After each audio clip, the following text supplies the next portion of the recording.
never guess the places that I've been. You never guess the places that I've been.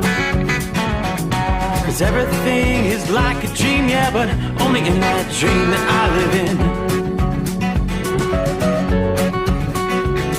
I'm never gonna let the day begin. Never gonna let the day begin.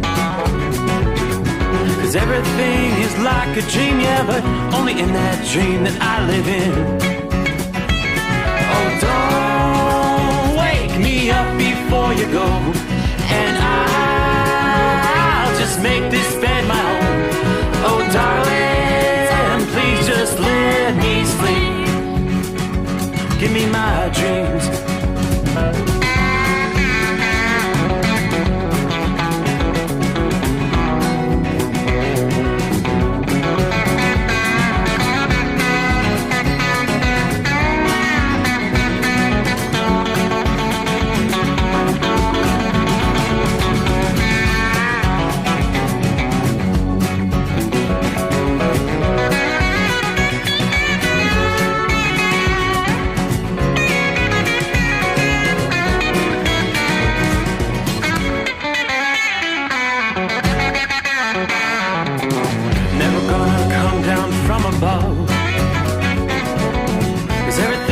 Better from above. Nothing's ever as it seems, yeah, except in that world that I dream of.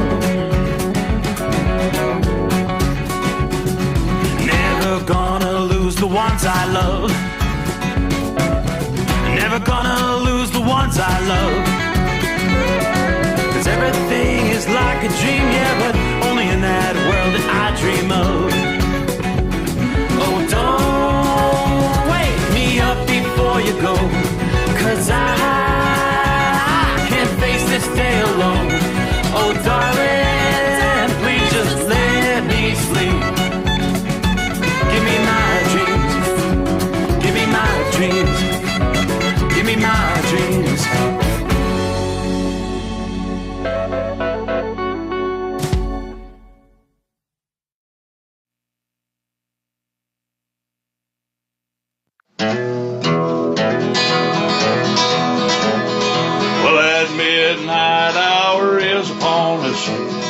And we really got a long, long way to go. How will we stay awake? Well, thanks to Chris, for goodness sake. We got Steve Sommers on the radio. Got that hot shot secret and the diesel. You know it really makes this Detroit come to life. We're gonna hear from all our friends. We're gonna do it all again on this overnight drive. How about you, Big Ed? Are you with me? Break one line for that Carolina monkey gouger. Negatory there, hillbilly. You clean clear to Blacktown. Let her roll.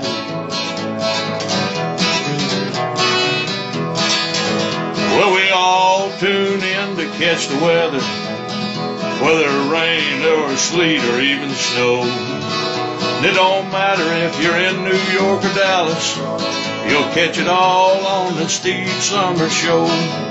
We got that hot shot secret and the diesel. You know it really makes that Detroit come to life. We're gonna hear from all our friends. We're gonna do it all again on this overnight drive. Yeah, we're gonna hear from all our friends. We're gonna do it all again on this overnight drive.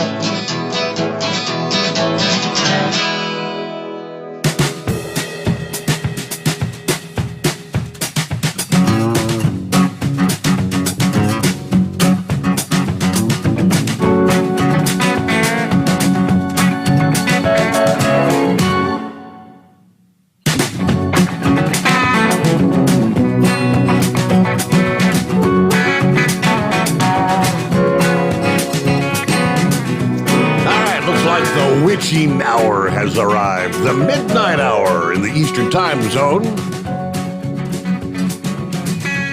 Good evening to our friends out west, a little after 9 o'clock Pacific Time. And to close out another weekend, all right, how was that weekend? No doubt it was kind of crazy weather-wise, huh? Hey, we still have some cold air to contend with for our friends even in the deep south. We've got freeze warnings way down into, flip the map, on the east central portions of Mississippi, much of central and even southeastern Alabama, Georgia over into South Carolina, hard freeze warnings.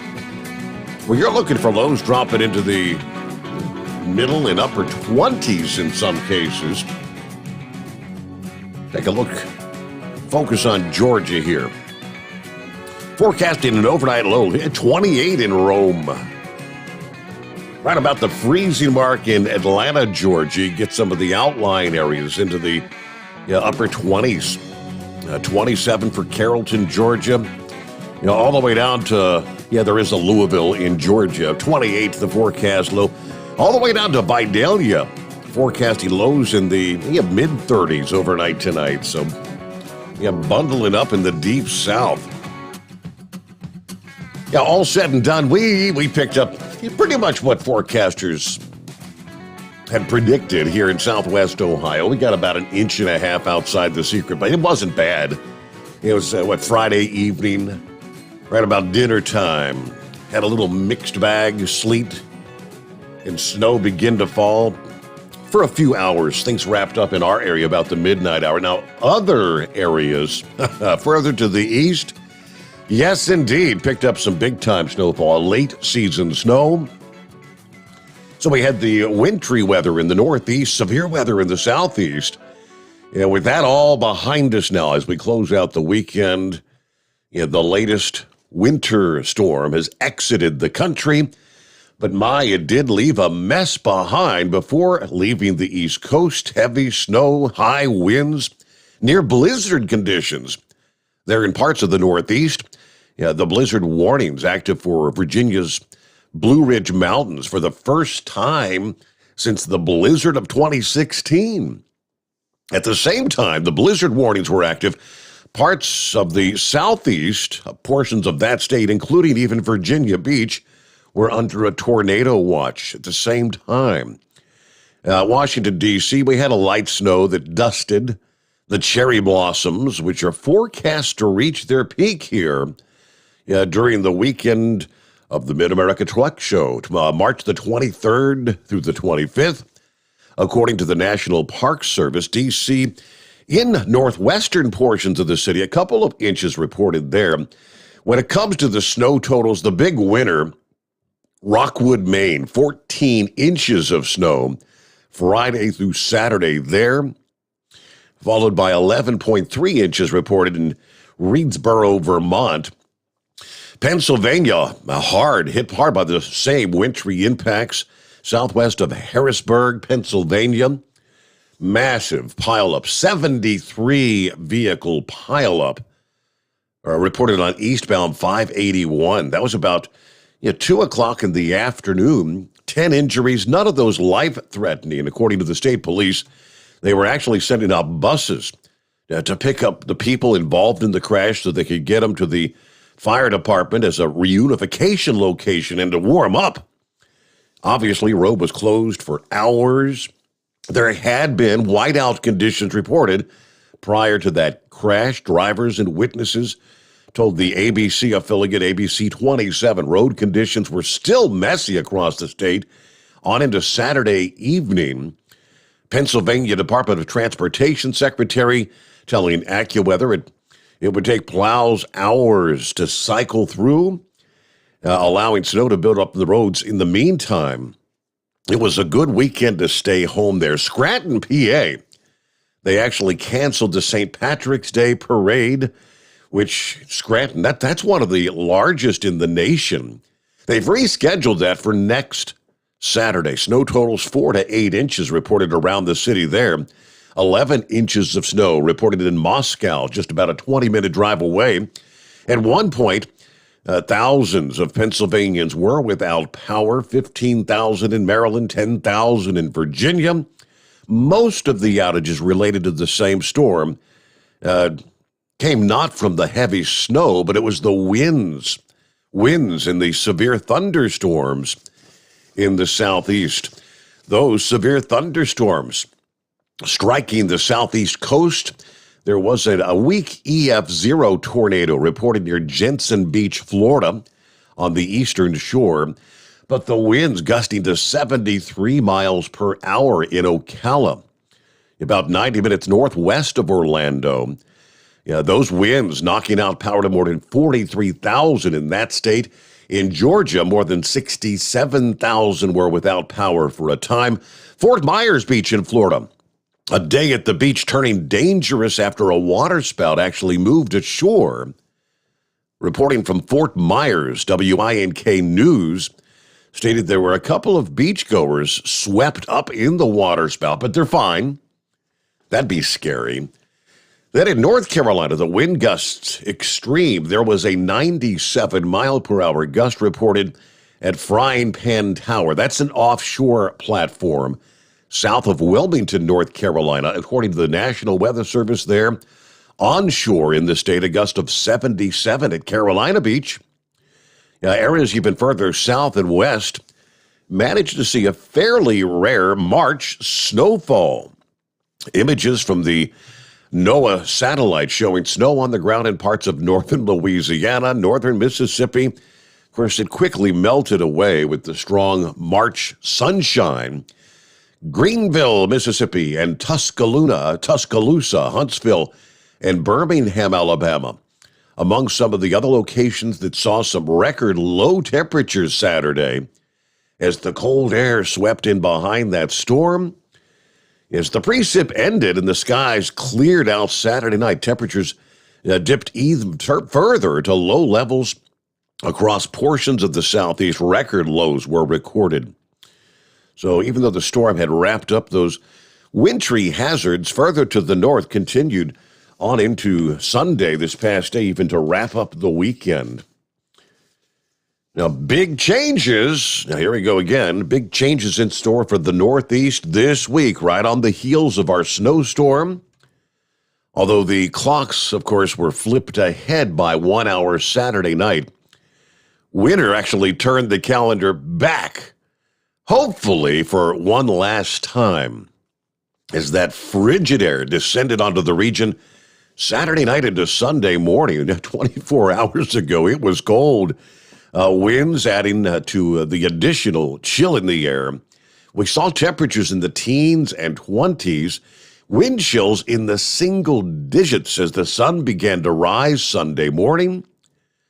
The temperatures felt on Sunday morning could potentially be the lowest experienced in the region until next fall or winter. Like I said, maybe this was one last shot, right? Now, highs only rebounded into the 30s and 40s this past day, still running below normal. But the lingering chill sets the stage for another round of wintry weather as we wrap up the weekend. Very limited moisture for that system. Pennsylvania, New York, you could experience another wintry hit Sunday afternoon and evening. As I look at the current radar scene, though, most of that is all wrapped up. There is still some lingering snow, though. They're in parts of New York. I'll try to zoom things in here. Central New York. I'm not really seeing any winter weather advisories. I don't think it's going to amount to much as far as real concerns on the roadways. But indeed, one final shot of snow before we get the new week underway. As typical for March, as the return of winter's chill is a brief one, by the middle of this week, you're going to be 30, maybe even 40 degrees higher than what we saw temperature-wise over the weekend. Widespread highs 50s and lower 60s by Tuesday. Those mild conditions going to last probably till at least Thursday or Friday. This is the time of year. Average temperatures range from the middle to upper 30s in northern New England. We'll be looking at mid-50s and lower 60s around the Chesapeake Bay region. Northern tier areas going to take a bit longer to warm up. Highs in the 40s maybe for New York and points north early this week before some more mild air finally begins to take hold in the second half of the week. Just be aware of potentially icy patches during the overnight hours You get that midday sunshine, you get some melting, the runoff, and then it refreezes once the sun goes down. We'll be talking about, again, some of the big changes coming on for the upcoming week. Meanwhile, hope you had a great weekend. Let's jump over, see who's checking in on a Monday morning here. Heavy D first out of the box, right along with Zorro's on board. Philly Dan, Morning Steve 36 here in Philadelphia. Drivers, stay safe. God bless. The Rambler, West Michigan, checking in with 31 degrees. Happy Monday, everybody. Good morning from Central Florida. We've got 56 degrees. That's Richard. Timothy's on board. Larry, of course, hammer down. Good afternoon, Larry. Yeah, be safe. Back in the saddle once again. Hello to Jesse. Hope everyone out on the road's doing well tonight. Captain Ron checking in Gainesville, Florida, where it's a chilly 49 degrees tonight. But happy Monday. Anyway, best day of the week. 007 checking in from Evansdale, Iowa, at the Road Ranger truck stop tonight. Good evening. Hello to Evan. Let's see. Show Dog, Houston, Texas. All right. David on board, morning from Forestville, Wisconsin, with 31 degrees. Indoor country. Michael checking in from Kansas City. It's a nice 55 degrees tonight. See, what a difference here. Just, going into the weekend, it was bitterly cold there in Kansas. The warm-up is underway. Hello to Dingbat checking in. Karen waving a hand from Beaver Falls, Pennsylvania. Stay safe, everybody. Jesse spent the weekend in Columbus and LaPorte, Indiana. It was cold, wet, had some snow. Lauren Weiss, two-time world champion bull hauler. Good morning, Steve. I'm healing up here. 52 degrees at the Weiss Compound, southwestern Missouri tonight. Shout out to the Carolina Monkey Gouger. There's the Shadow Artist on board, 39 in Brooksville. Let's see, Scott says, looking good on the 85-inch TV tonight, Steve. I don't start work till Monday night. Okay, there's that Scooter checking in. Good to have you on board, Scooter. Watching on the big screen. Too Tall, morning, Steve, and the Overnight Drive crew. Have a great, safe night out there. Pappy on board, doggone. I missed Moose's opening tune. Oh, well, there's still 300 hours to come if we're all lucky. If I remember to play it, I think I forgot that Friday morning. But it was so busy, man. If memory serves, I skipped Big Moose there at the 3 o'clock hours because we had lines loaded, full. Yes, Big Moose, did you check your front porch? Left you some Milwaukee holy water. Yeah, I was snoozing. The dog was going crazy. I'm like, what the hell's going on? I jumped up, threw my hoodie on. It was backwards. I stepped out the door, and the truck was just pulling away. I looked down on the porch, and there's a case of Blatz. Yeah, but I did I walked out and I got to shake your son's hand, told him thank you, and good to meet him there. But yeah, you're right. He's not a big boy, is he? Not the chip off the old block, but he likes rings, doesn't he? A lot of rings on those fingers there. But thanks for the Blatz. Somewhere down the line, that means I get the opportunity for the Blatz splats. Correct, Moose? Hello to Jim, morning from Chattanooga, Tennessee. We got 42 degrees at this hour. They actually did see a few flakes of snow there in Chattanooga. At one point, there were winter storm warnings. I don't think it mounted to a whole lot, though, accumulation-wise. They actually saw a few flakes of snow. I was watching the Weather Channel. The forecaster there in Atlanta said, yeah, we had about a dozen flakes of snow. I was just kidding around, but yeah, let's say hello to JS. Morning, Steve. 39 degrees here in Sioux Falls. Have a great day, everybody. Stay safe out there.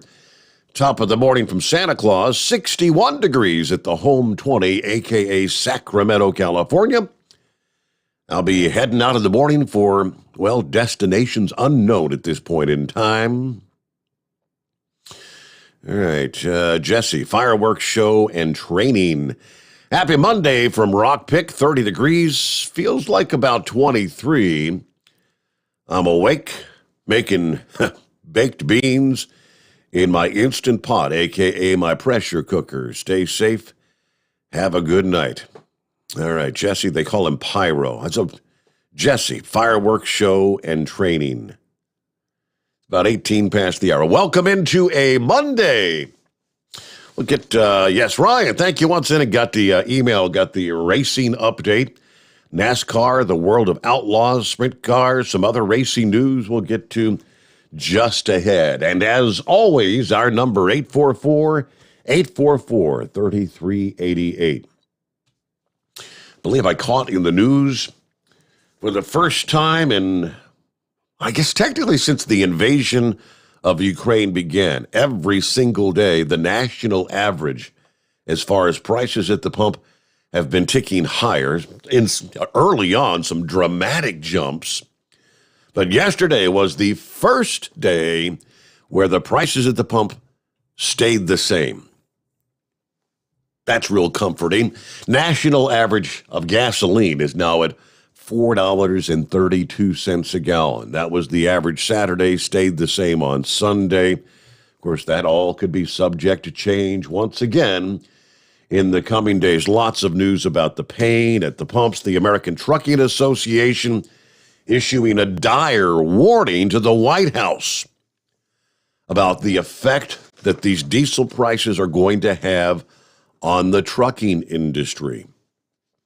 I mentioned last week, very clearly remembering when prices were last in this range in 2008, the number of trucks, the number of owner-operators who literally had to park the truck, because why would you go out there and be working for free or actually working to lose money? Many of them opted to just park it.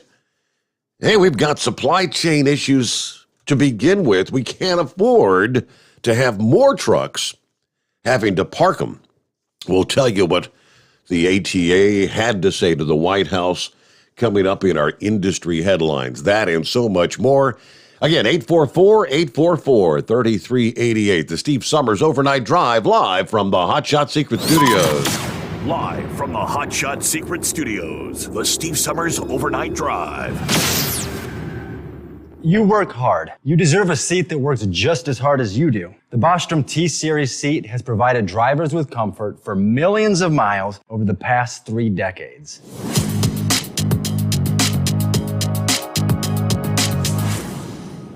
Each seat is built right here in the USA and has 4-position front cushion tilt and higher low-profile air suspension with isolator. It's also equipped with many standard and optional comfort features, such as high and mid backrests, 9.4-inch fore-aft slide adjustment, adjustable armrests, and manual or dual air lumbar support systems to keep you comfortable throughout your ride. Build your T-Series seat today at BostromSeating.com and ensure your ultimate comfort for wherever the road takes you. Bostrom Seating, the ultimate comfort for the open road. After a long winter road trip, there's nothing like coming home to a warm, comfortable home.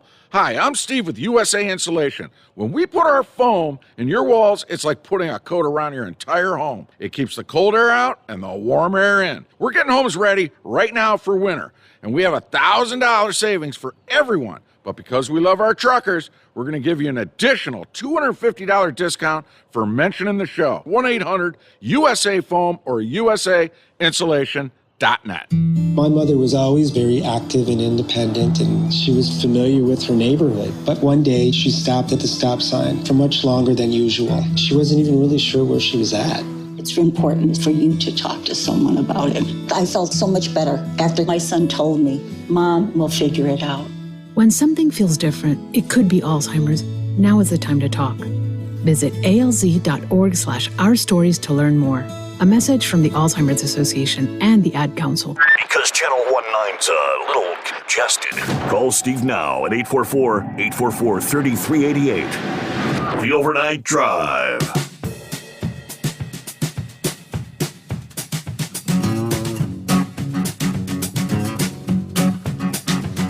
All right, 22 past the hour, and let me jump over here.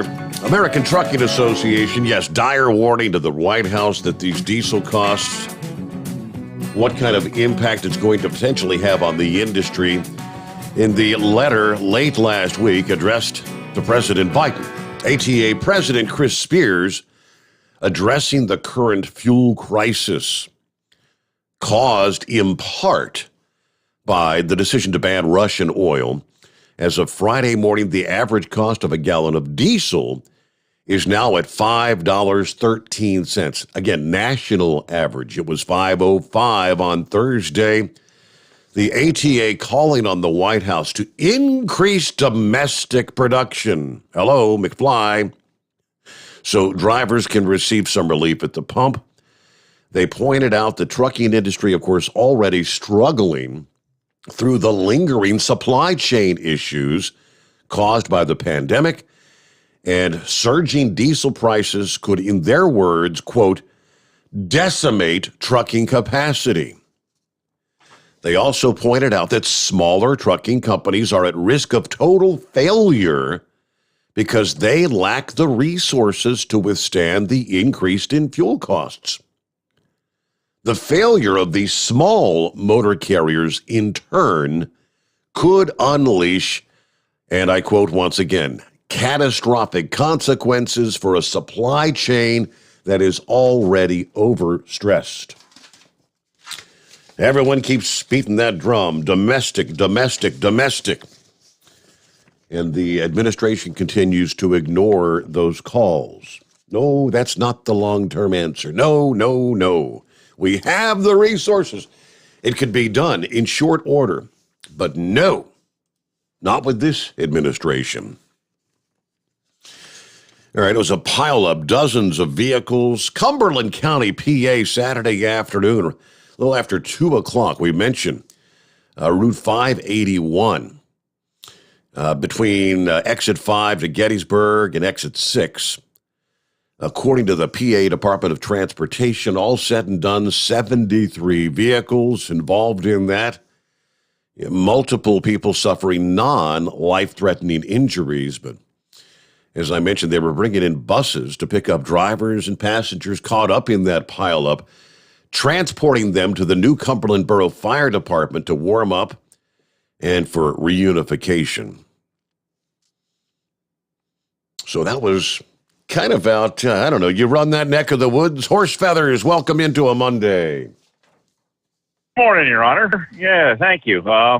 Happy Monday. So, I get up that way once in a while there. That's actually the southwest corner of Harrisburg there. It's on the other side of the river from Harrisburg, the Susquehanna River.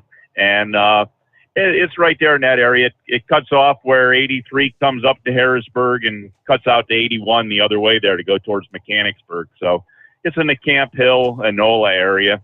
And, even though it's marked 55 miles an hour, it's a pretty fast section of 4-lane limited access highway. And so I imagine people were doing their usual thing of normal speed of traffic and just kind of got all gathered up, and one thing led to another and another and another and another. Mm-hmm. I don't know. So we seem to see quite a bit of it, but it was kind of a strange storm there because you're talking about the cherry trees down there in Washington D.C. and that we had rain for a good part of the morning, and I guess it was somewhere around 8 o'clock it finally really started to really switch over to snow everywhere, but it was still in the rain process at the same time. So everything was all good and wet, and then you get these wet, sticky snowflakes, and they all kind of clung to everything, and you actually had a decent layer of ice, just to coat everything. It had a good coating of ice on everything, and then the snow really stuck in the trees. There was most of the tree branches and all the way out to the little twigs at the end there. Mm-hmm. They all had a good half inch of snow or so stuck on them. So it was kind of a different type of storm, but Northern Maryland, we ended up, I don't know, probably somewhere 3-4 inches. Yeah, I don't think it would have quite made 5, but it compacted, because as I say in the beginning, it had that rain mixed in with it, right. So it was kind of tough to judge exactly how much we did get, but it was enough that as I told you before, the the state of Maryland there in their highway department, they have a formula for putting salt down to help with the snow. And for every half inch of snow we get, they add an inch of salt to the highway. So at this point, you can't see lines on the state highways there. They're just pretty much just salt covered from one side to the other. So you drive down through there, it feels like you're driving on the Great Salt Flats there or something, because there's just a cloud of salt that comes up behind you now when you're going down the road at 50 mile an hour. But they're all good and dry. There's no problem with that. They're all good and dry. So, but other than that, I don't know. We got done there Saturday morning before everything really got converted over from the rain to the snow. So we were pretty happy about that. And heck, we didn't at the house. We didn't even have to even get any snow removal equipment out whatsoever there. They're just, as I say, the blacktop had enough warmth to it that with the sun and everything that came out a little later in the day, because everything was kind of wrapped up there, I guess, I don't know, by about 3:00 in the afternoon. So with the sun in the afternoon and what we had yesterday, heck, our blacktop driveway's dry and that. Yep, so just about the biggest thing there is the wind kept blowing pretty good there. So that little bit of snow didn't take much to drift over. So if they haven't got the roads pushed back where it drifted, some of the roads could be a little bit narrow is the only problem that we got here right now for travels on the highway. It's pretty much the same thing we got, because like I said, officially it was like 1.3, 1.5 inches right in our area Friday evening. And roads were, for the most part, just wet. I don't, we were out having dinner and didn't find any really icy spots. I mean, but by Sunday morning, I got up this past morning. Roadways, sidewalk, driveway, everything is totally dry. I didn't even have to get the shovel out of the shed. Nope, we didn't. Yeah, we didn't. I didn't even open the garage door. Snow blowers all stayed parked, even though I checked to make sure they were all going to run and nothing. Yeah, no extra work for me on the weekend. So I appreciated that. And anyways, I don't know. I guess that's about what we got going for you, other than starting to think about that extended AccuWeather forecast for Louisville on the 24th, 25th, and 26th. Yes. And figuring out all the logistics we got to figure out to make the Steve Sommers overnight drive booth work down there at the Mid-America Truck Show, and hopefully we can have a good turnout and find a whole bunch of friends that haven't found us yet. Absolutely. I'm really hoping, anticipating a lot of folks will be coming by. I didn't realize you were back on the radio. Where do I find you? That kind of thing. Yep, just like we found Wally the other day there, right? Yep. So, all right. Well, with all that, looks like we're getting towards the hour there. I don't want to hold you up from all this important news that we got to get on, because I'm sure you got updates about Ukraine and all kinds of other crazy places in the world. Go figure. Yeah, we do. Absolutely. That's what we're here for, right? Well, have a good morning, and maybe we'll chat later. Yeah, news break time. Hey, get ready for a warm-up, though. Big changes coming your way right on the heels of that snowstorm. And surging warmer temperatures will be coming your way here. I mean, even starting later today, the milder temperatures begin swinging in here through the Ohio Valley, all the way over to the eastern seaboard. Widespread 50s, lower 60s, maybe even some close to 70 by Tuesday. I'm sorry, 50s and lower 60s, not 70. But the warm-up will continue over the next several days, all right? With that, our number, 844-844-3388. News break time here on a Monday, the Steve Sommers Overnight Drive, live from the Hot Shot Secret Studios. USA Radio News with John Hunt. Senator Lindsey Graham, while speaking on Fox News, said he doesn't want to see U.S. boots on the ground in Ukraine, but has called for a no-fly zone if Vladimir Putin orders chemical weapon strikes. So I will be dead set against any deal that requires the Ukrainian people to recognize half of the Ukraine belongs to Russia by force of arms. And if there's any chemical weapons used by Putin, That would be a war crime, and I would be supportive of a no-fly zone as a response to that. You see war crimes being committed in front of you on television every day. China has now placed all 17 million residents of one of its biggest cities under lockdown as virus cases continue to double nationwide to nearly 3,400, and anxiety mounts in that area over the resilience of its zero COVID approach in the face of the worst outbreak in 2 years. This is USA Radio News. Do your pets have the same energy they used to? Do they have problems with itching, scratching, a dull coat, or goopy ears? Then your pets need Dinovite. DINOVITE.com. For over 20 years, pet owners have trusted Dinovite to supplement their pet's diet. We started Dinovite, and in our first box, we noticed a difference. Dinovite is an all-natural daily supplement made from whole foods that help support your pet's immune system, digestion, skin, and coat. Within 3 weeks, he's not scratching and itching, and he's an all-around happier dog. Today's commercial pet foods are processed at high temperatures, which bakes out all the essential goodness. These processed foods can lack the essential vitamins, enzymes, and probiotics that contribute to overall good health. Adding a scoop of Dinovite to your pet's food bowl is the answer. If you love your pets as much as I do, you'll want to do what's best for them to live long, healthy, happy lives. I have 2 cats and 2 dogs. All 4 of them are on the Dinovite. You won't believe how happy your dog will be. DINOVITE.com. You're listening to the Overnight Drive with Steve Summers. The Hot Shot Secret Facebook page gets a lot of robust Q&A about diesel problems and their solutions. We listen to our customers. Here are their words straight from their mouths about Hot Shot Secret everyday diesel treatment. Our fans call it EDT. I'm John Sharp, a.k.a. Jay Sharp from Newburgh, Pennsylvania. Using EDT, my local fuel mileage went to average of 22 to 23, and my highway MPG went to 26 to 28. Hi, I'm Danny. I'm from Arizona. I drive a 02 Ford Excursion. I use EDT at every fill-up, and my mileage went from 12.5 miles per gallon to 14 miles per gallon. I highly recommend it. Everyday diesel treatment delivers a 6-in-1 premium fuel treatment for every fill-up, every time. Everyday diesel treatment is available at truck stops, Tractor Supply, O'Reilly's Auto Parts, and online at HotShotSecret.com. Hot Shot Secret.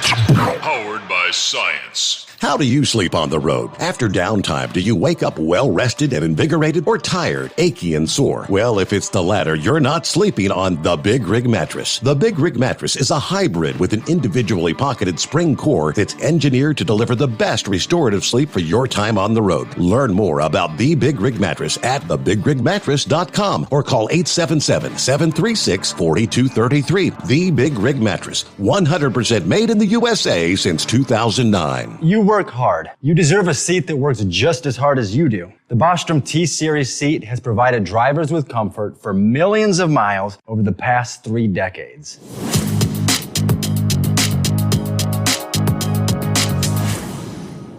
Each seat is built right here in the USA and has 4-position front cushion tilt and higher low-profile air suspension with Isolate.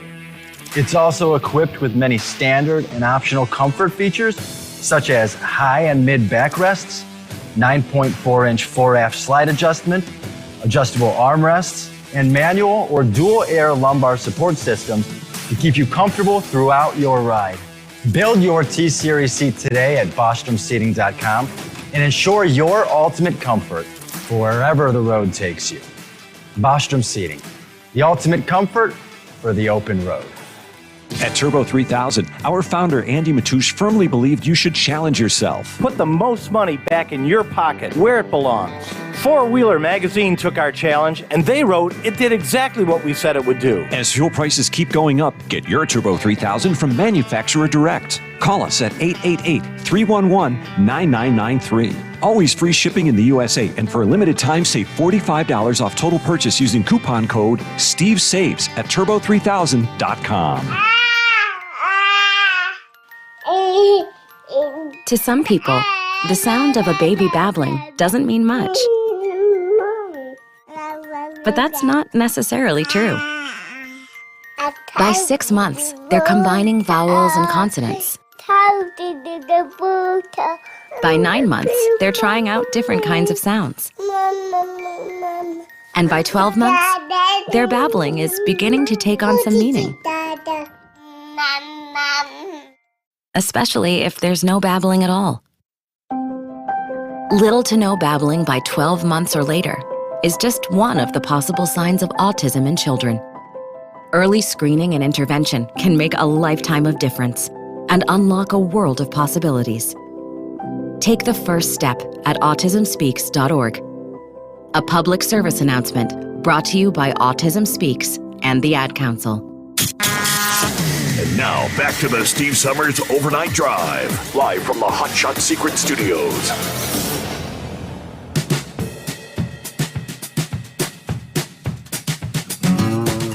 Here we are outside the secret bunker. I'm showing 45 degrees. I mean, we're going to be warmer here than you are in southern Georgia this Monday morning.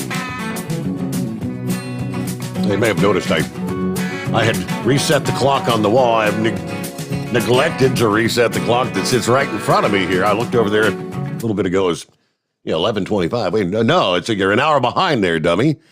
Hey, Wheelchair Dave, I did get the clock over here on the wall. We should be in sync now. NASCAR. All right, let's get to what's going on in the world of motorsports over the weekend. It was out to Phoenix Raceway in Avondale, Arizona. I guess the last stop on the West Coast swing. Ryan Blaney took the pole position, and he was able to lead until the competition caution, where he was then caught speeding on pit road, had to restart from the rear. William Byron went on to win stage number 1. Ryan Blaney was able to get back to the front and went on to win stage number 2, believe it or not, over Chase Elliott. Lap 220 saw Martin Truex Jr. blow a tire coming out of turn 2, hit the wall with 74 laps to go. Of a 312-lap race, Kyle went to the garage with what later would be diagnosed as a broken valve spring. Chase Elliott spun bringing out the final caution with 7 laps to go.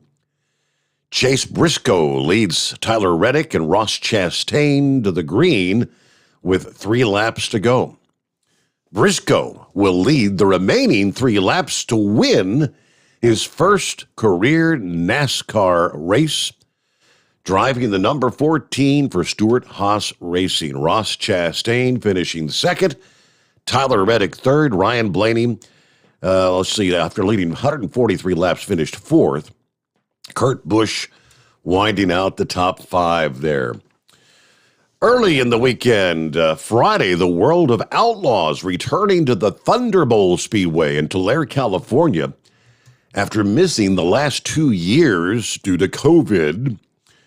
Friday night saw Gio Scelzi capture the 35-lap main event over second place David Gravel and Kyle Larson rounding out the top 3.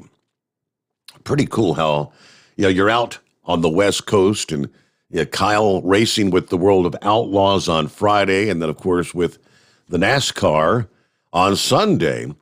Saturday, the Thunderbolt hosted night number 2 for the world of Outlaws.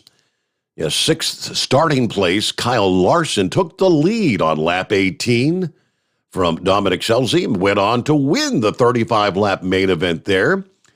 Brad Sweet followed Larson, and David Gravel coming in third. Now, Casey Kane has missed the last 3 races due to not feeling 100%. Since he had that violent crash at Volusia Speedway back on February the 12th, Casey was slotted to run the full World of Outlaws schedule this year. But again, that's 3 events he's now missed. Other racing news, Kyle Larson wasn't the only NASCAR driver out racing other cars this past weekend. Kyle Busch and his son, Brexton, both picked up wins on dirt tracks in Arizona Saturday night. The ARCA driver, Taylor Gray, the number 17, David Gilliland Racing, winning Friday night in Phoenix, Arizona. This coming just days after the race hauler, you recall, was involved in that fatal accident in Longview, Texas. So how about that? They were able to ultimately get out there and run the ARCA race over the weekend. I guess surely their hearts were heavy for the loss of their hauler driver last week in that crash. Thank you again, Ryan, for the racing updates there. I did see someone over on the chat was saying, hey, shout out to the Monkey Gouger. How about them Chevrolets? He says, Ford wins. Out of the top 10, you had 5 Fords, 3 Chevrolets, and 2, as he likes to call, Jabbercrappers. Yeah, I'm not sure if Monkey Gouger's on board this morning or not. Zorro was there in Atlanta over the weekend. He said, it did snow in Atlanta, but only if you saw it falling, because as soon as it hit the ground, it melted away. So if you didn't see it, you didn't know it. There's Frank checking in from Iowa this morning. Heat wave, morning from the Hacienda in New Mexico. It's kind of a breezy night, but we've got 50 degrees. Headed for Tracy, California. It's my last week running as a team driver. Okay. Now, Gordon, morning, y'all. Country Bumpkin checking in from the home 20 as well. Getting ready to chase the white ribbon at 3 a.m. And there's Martin. Morning, Steve, and all the listeners out there.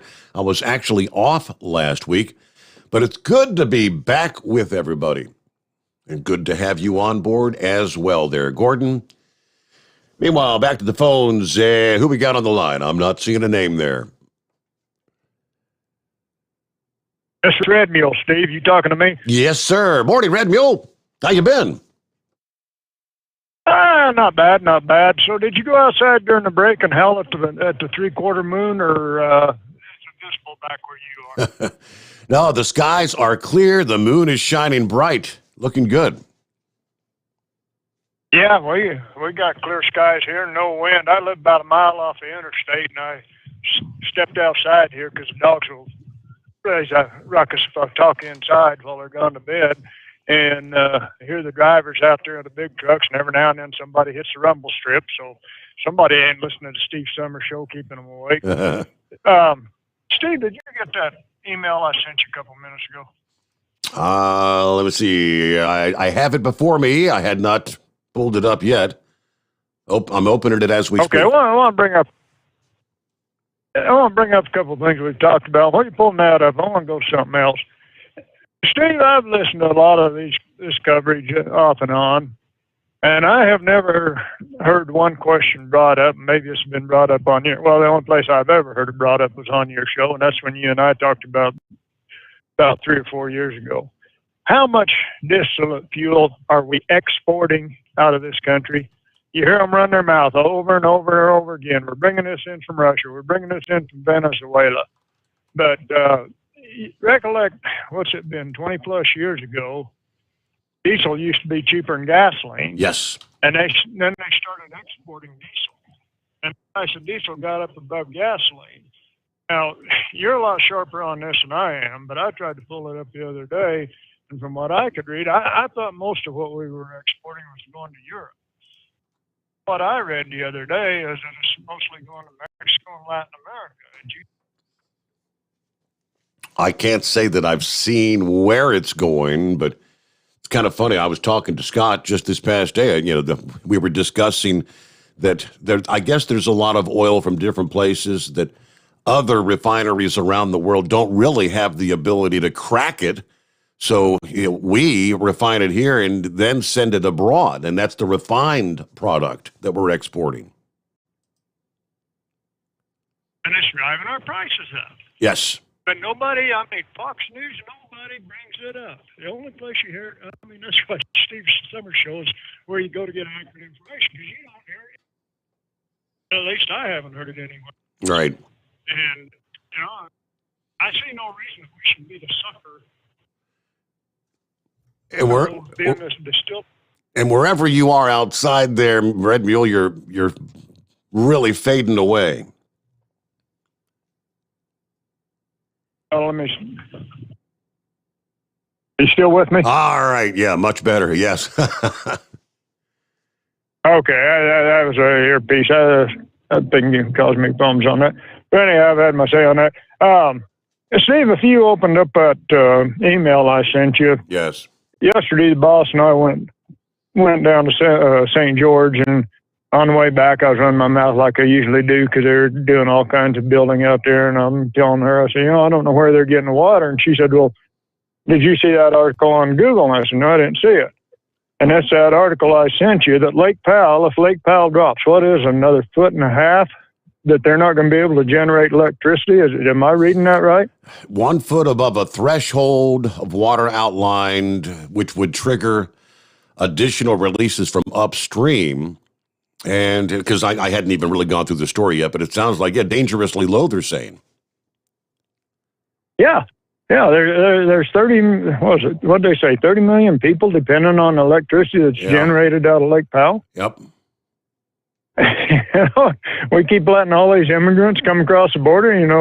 I brought that article up, 2-3 years ago about the San Carlos Apache tribe leasing their water rights to Phoenix because the population was growing so much down there.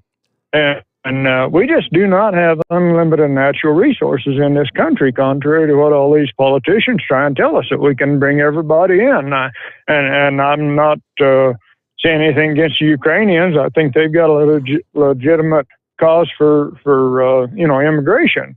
But all these people from all these other countries, we just can't keep supporting them, I don't think. But anyhow, you can follow up on that what you want.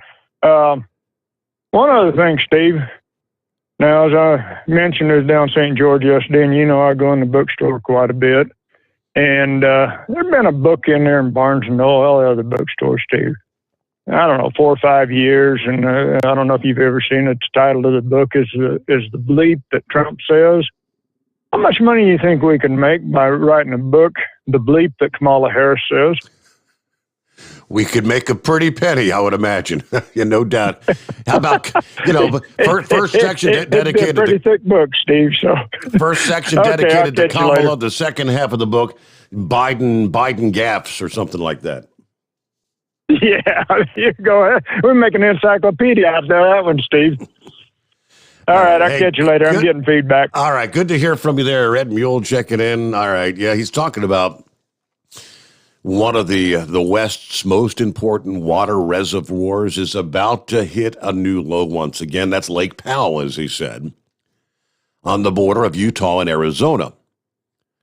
A crucial reservoir along the Colorado River, part of a system that supplies water for over 40 million people in multiple states out west. As of Tuesday last week, the readings provided by the Bureau of Reclamation, the lake stood at 3,526 feet above sea level, or about 24% of capacity. That is just 1 foot above a threshold of water outlined in the drought contingency plans that would trigger additional releases from upstream water resources. Authorities say that this month the lake could dip below the trigger point, part of a series of new lows the lake's been hitting since reaching its previous level on record low back in July of last year. Now, this particular low will not be permanent. The spring runoff, according to the Bureau, should help juice the lake back up. However, the fact that it is so low in the first place is incredibly worrisome. The lake is setting dangerously close to the cutoff level for Glen Canyon Dam, which can provide electricity for 5.8 million homes and businesses out west. The dam needs at least 3,490 feet of water to run. The 25-25-foot cutoff was designed to provide a buffer in order for the electricity to keep flowing. We are in uncharted territory socially and economically. It's totally within reason to expect that the next couple of weeks or so, Lake Powell is going to fall below the critical level. The fact that Lake Powell is so low right now is also disturbing, given just how disastrously dry of a summer the West had last year. Back in August, the government declared the first ever water shortage on the Colorado River, triggering the first wave of water cuts for farmers and businesses. Both Lake Powell and Lake Mead, the two largest reservoirs in the country, are crucial for the functioning of the water system along the Colorado River. Both of them hit record lows. Elsewhere in California, a hydropower plant connected to Lake Oroville had to be shut off due to low water levels, while Utah's Great Salt Lake also hit a record low. None of this is exactly surprising, they say. There's a number of factors, including overuse and climate change-induced megadrought gripping the West, that has the region's water system racing toward a breaking point. You know, you got to throw in the climate change-induced megadrought. I mean, in all honesty, aren't we talking about areas that are pretty much a desert? Deserts are known, last I checked, for being very dry. Am I missing something here? California had a hopeful start to the winter with a series of heavy snows that boosted the snowpack in the Sierra Nevada. That's water that's needed for the rest of the year. But you saw a very dry, hot January and February, which included unseasonal fires and near record temperatures. It's been an abnormally dry winter season, so I guess the spring runoff will not be as much as they would have liked to see. But all right, we return into here on a Monday, the Steve Sommers Overnight Drive, live from the Hot Shot Secret Studios. Live from the Hot Shot Secret Studios, the Steve Sommers Overnight Drive. Dean Michael, the tax doctor here. Are you one of those truck drivers that came home after a long haul and found the only thing waiting for you was a stack of IRS letters? Your significant other was gone, but your newfound IRS problem is still there. I've heard this story many times over the years. While I can't help you with your broken heart, I can fix your tax problems. If you owe more than $10,000 to the IRS or haven't filed for many years, call me for a free consultation at 888-557-4020 or go to mytaxhelpmd.com. Like I always say, you keep your eyes on the road, I'll keep mine on the IRS. 145 over 92. 180 over 111. I had a heart attack and a cardiac arrest and then a stroke. Your blood pressure numbers could change your life. Lowering your high blood pressure could save you from a heart attack or stroke. If you've stopped your treatment plan, restart it or talk to your doctor about creating one that works better for you. Start taking the right steps at manageyourBP.org. Now I'm, trying to get better, stronger than ever. Brought to you by the American Heart Association, American Medical Association, and the Ad Council. At Hot Shot Secret, we share the science behind common diesel problems. For example, stiction. Found throughout the oil system, stiction is the sticky friction that negatively impacts your engine's ability to function at an optimal level. The molecular structure of oil is a hydrocarbon. The engine's extreme heat, tight tolerances, and high pressure cause the oil to break down and release hydrogen, leaving behind varnish, a carbon-based deposit. The varnish clings to the engine's moving parts, creating drag on the turbocharger, oil pump, and pistons. Symptoms of stiction include a rough idle and the loss of fuel economy and performance. Hot Shot Secret Stiction Eliminator delivers a 98% clean rating in third-party scrub tests. Its synthetic cleaner plus nano lubricant contains no harmful solvents and is formulated to be left in the engine to safely dissolve stiction for thousands of miles. It works as you drive. Stiction Eliminator is available at truck stops, Tractor Supply, O'Reilly's Auto Parts, and online at hotshotsecret.com. Hot Shot Secret. Powered by science. Because Channel 19's a little congested. Call Steve now at 844-844-3388. The Overnight Drive. Boy, it just seemed like the sun was setting so late. Oh, that's right, we changed the time. Get everybody screwed up, right? I didn't. I mentioned this on Friday morning's program. I've never really understood how a simple turning the clock forward 1 hour or vice versa Yeah, spring versus fall can actually cause people to have medical issues, serious medical issues, heart attacks, strokes, those sort of things. I don't really grasp it. And I said, we'll probably be seeing some stories over the weekend about just that. And sure enough, here you go. You may only worry about losing an hour of sleep when the clocks spring forward, which they did a little over 24 hours ago. But the time change can be dangerous for your health. Research shows the risk of stroke, heart attack, and traffic accidents all increase in the days following the switch to daylight savings time. Among the sleep science community, there is no controversy, he says. The consensus is we should eliminate daylight savings time. Stick with standard time permanently. Time changes affect your body's natural circadian rhythms, which help your brain signal that it's time to go to sleep, and also controls many other organ systems in your body. Yeah, we have clocks throughout our body, he explains. There's a special place that regulates our circadian rhythms and kind of acts like the master pacemaker, telling us, well, here's daytime, so do this, and now it's nighttime, do that. Our organ systems have to change their function depending on what time of day it is. For example, our gut digests more at night and less during the day. Urine production reduces in the evening so we can sleep through the night more easily.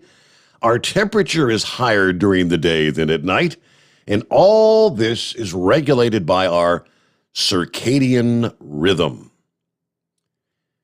Interruption to those rhythms by things like time changes or traveling across time zones or working rotating shifts triggers a stress response on the body.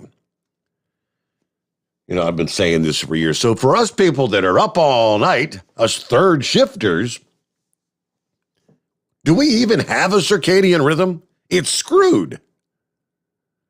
Now, many people plan to go to bed an hour early when the clocks change, but they rarely do. That means you just lost an hour of sleep and your circadian rhythm is now misaligned, which explains why you see an increase in accidents after the daylight savings time begins. They talk about, you should have started all these things as we headed into the weekend. Does it really matter? The one thing that I can grasp as far as traffic accidents are concerned, and there will be many people headed out to work later this morning with the sun at different levels, different angles. There are certain times in the morning where that sun glare, the sun delays, as they call them, get to the point where you literally cannot see the road ahead of you because the sun is directly in your face. And those sort of things, people are going to be dealing with the sun delays distinctively different this Monday morning versus what you saw that last Friday morning. Everyone has to get acclimated, to the changing sun elevations. But all right, have a great Monday. It is 844-844-3388. News update, the Steve Sommers Overnight Drive, live from the Hot Shot Secret Studios. USA Radio News with John Hunt. Saudi Arabia executed 81 people convicted of crimes ranging from killings to belonging to militant groups, the largest known mass execution carried out by the kingdom in its history. The number of executed surpassed even the toll of a January 1980 mass execution of 63 militants convicted of seizing the Grand Mosque in 1979. It wasn't clear why the kingdom chose this weekend for the executions. They came as much of the world's attention remains focused on Russia's war on Ukraine. The number of death penalty cases being carried out in Saudi Arabia had dropped during COVID, though the kingdom continued to behead convicts under King Salman and his crown prince Mohammed bin Salman. And for the first time since 1 month Russia invaded Ukraine, gas prices stayed the same. The national average stuck at $4.32 per gallon, up 32 cents from a week ago and $1.55 from 1 year ago. This is USA Radio News. Balance of Nature's fruits and vegetables in a capsule, changing the world one life at a time. Before I started taking Balance of Nature, I was so exhausted, and they found nothing wrong. Everything was good, just no energy. For years, I was so worn out. Well, I want to tell you, Balance of Nature has been so good for me. I'm 84 years old, and I feel like I'm 30. I want to scream with happiness. I feel like I'm 30 years old now. So I want to thank Balance of Nature for everything, because this has been the best thing I've ever done. Experience the Balance of Nature difference for yourself. Right now, Balance of Nature is offering free shipping and 35% off on any new preferred order. Call 1-800-2468-751 or go to balanceofnature.com and use discount code USA. State Department spokesman Ned Price condemned the killing of award-winning documentary filmmaker and journalist Brent Renaud. He said, "We're horrified that journalists and filmmakers, non-combatants, have been killed and injured in Ukraine by Kremlin forces." In a tweet, he said, "We extend condolences to all those affected by this horrific violence. Yet another gruesome example of the Kremlin's indiscriminate actions." 2 other journalists were injured in the attack. New York Times confirmed that though Renaud, who was reportedly shot dead during Russian shelling in Irpin, Ukraine, was found with an old press badge from prior work with the paper, he was not in the country on assignment for the Times. Emilio Delgado, who spent more than 40 years entertaining generations of children playing the Fix-It shop owner Luis on Sesame Street, has died. He was 81. The actor died at his home in New York City. He had been diagnosed with multiple myeloma, a blood cancer, in 2020. For USA Radio News, I'm John Hunt. You've heard us talk about the luxurious Giza Dream Sheets from MyPillow. Well, now they're on sale, 60% off, as low as $39.99. Lots of other overstock items and a free copy of Mike Lindell's book, What Are the Odds from Crack Addict to CEO, with any purchase. But you've got to use my promo code USA.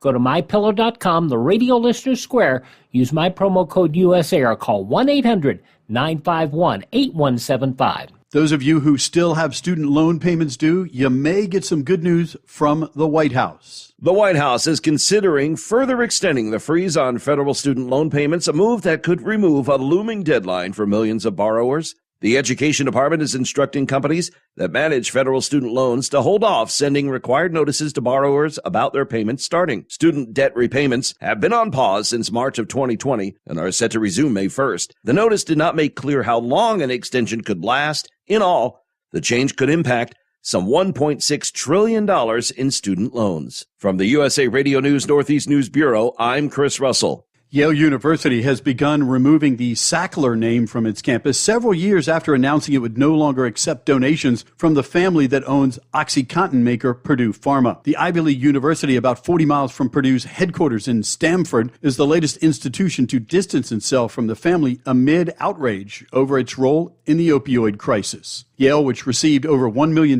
in donations from the family last month, reassigned an employee from the David A. Sackler Professorship of Pharmacology and has no plans to fill academic posts named for the Sacklers, according to university spokesman Karen Pert. Purdue Pharma this month reached a nationwide settlement of lawsuits over its painkillers role in the crisis, with the Sackler family members agreeing to pay out as much as $6 billion themselves. Reporting for USA Radio News, I'm John Hunt. At Hot Shot Secret, we share the science behind common diesel problems and their solutions. For example, diesel particulate filter regeneration. The DPF catches particulates left over from combustion. The DPF regeneration cycle cleans the filter with temperatures exceeding 1,000 degrees Fahrenheit. A computer sensor triggers the DPF regen, which is often accompanied by a loss of power and fuel economy. The frequency of DPF regens are in correlation to the cleanliness of the fuel burn. Under heavy operation with a dirty burn, DPF regens can occur multiple times per day. Hot Shot Secret Diesel Extreme Fuel Additive promotes a more complete combustion, creating fewer emissions and therefore fewer DPF regens. Vehicles using Diesel Extreme experience 83% less DPF regens. Hot Shot Secret Diesel Extreme is available nationwide at truck stops, fine farm and auto stores, and online at hotshotsecret.com. Hot Shot Secret, powered by science.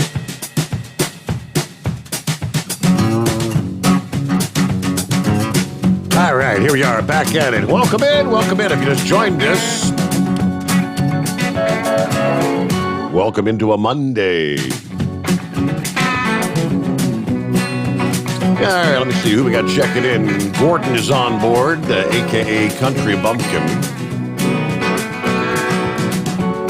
I did mention, I guess he made a phone call into the Hot Shot Secret, got to speak to Chris about his 2007 Aspen and his 05 with a 5.9 Cummins engine. I guess he said, long story short, got my first treatment of stiction eliminator in the old Aspen, right at 200,000 miles. Martin, I think you'll probably see a pretty significant change. Yeah, with 200,000 miles, you've got a lot of stiction built up in there. That stiction eliminator will be cleaning that all up. Give us a follow-up in a few days when you really start to notice. Yeah, you'll feel the changes. Hello to Malpractice checking in from Indiana. Good morning, God blessed. There's Hired Gun, where we've got 36 with clear skies in Kingston, Georgia. Painted Side stays on top. And FJB, by the way. Throw that in there. All right. Hello, Country Bumpkin. Good to have you on board.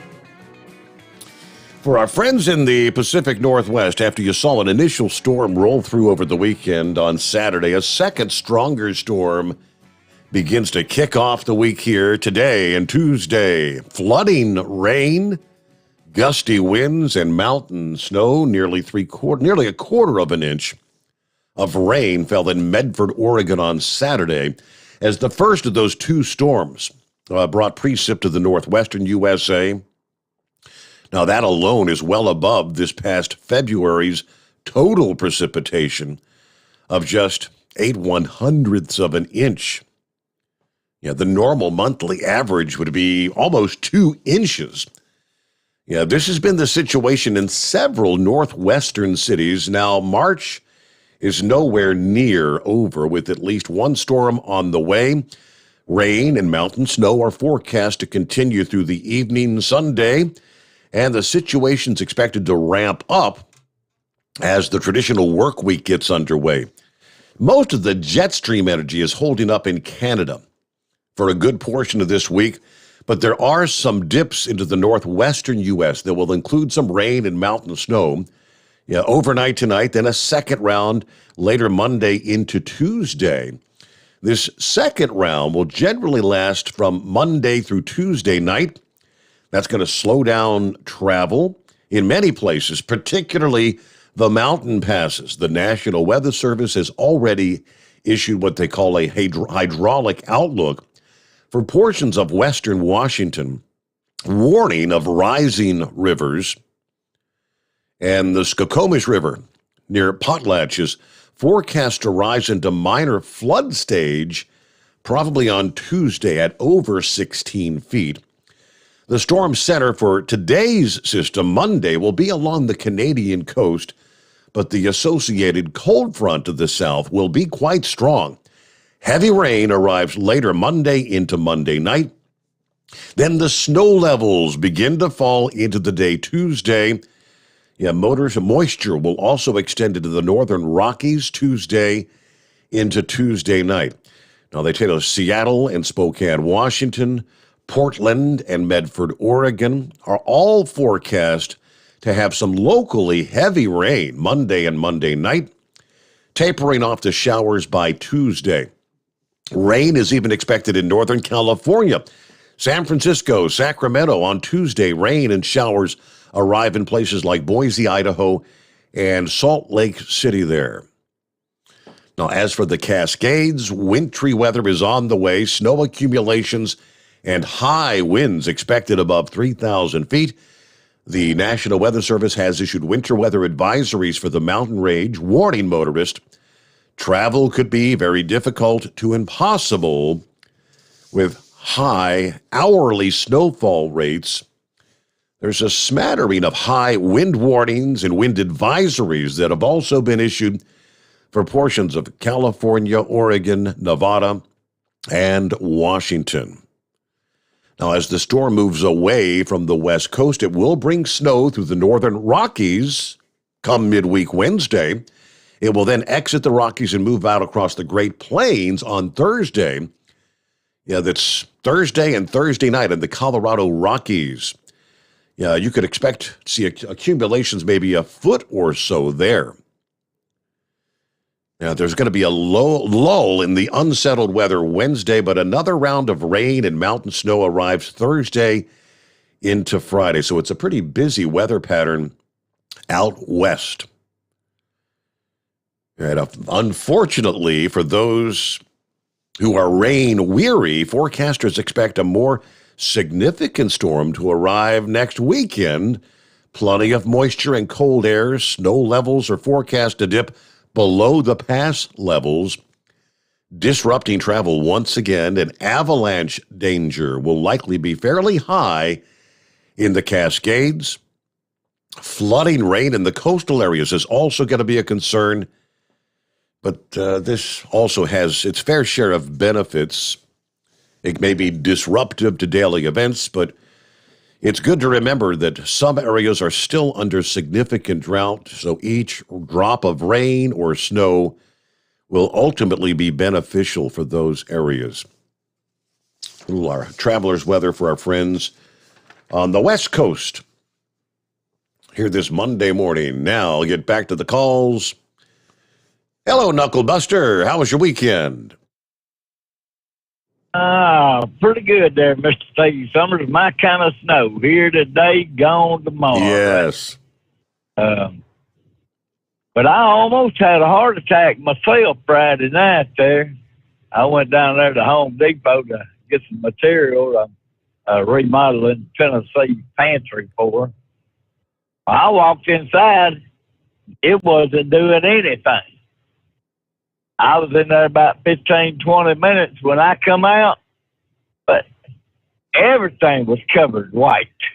I mean, we got about 2, maybe 3 inches at the most Friday night there, but it was gone most of it Saturday afternoon. The rest of it disappeared today, so it wasn't too bad there.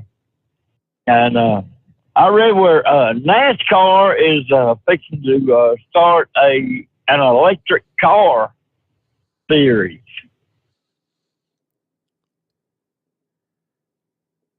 Okay, do you want to explain an electric car theory? Yeah, I guess they're going to be racing them electric cars for about 50 miles. I don't know. I'll send you the link there. I didn't get to read the whole article. I've been too busy cutting boards and driving nails and all that good stuff there, right? I don't know. It's just, I mean, they going to be racing electric cars around. That's just... Yeah, okay, electric car racing series. I got you.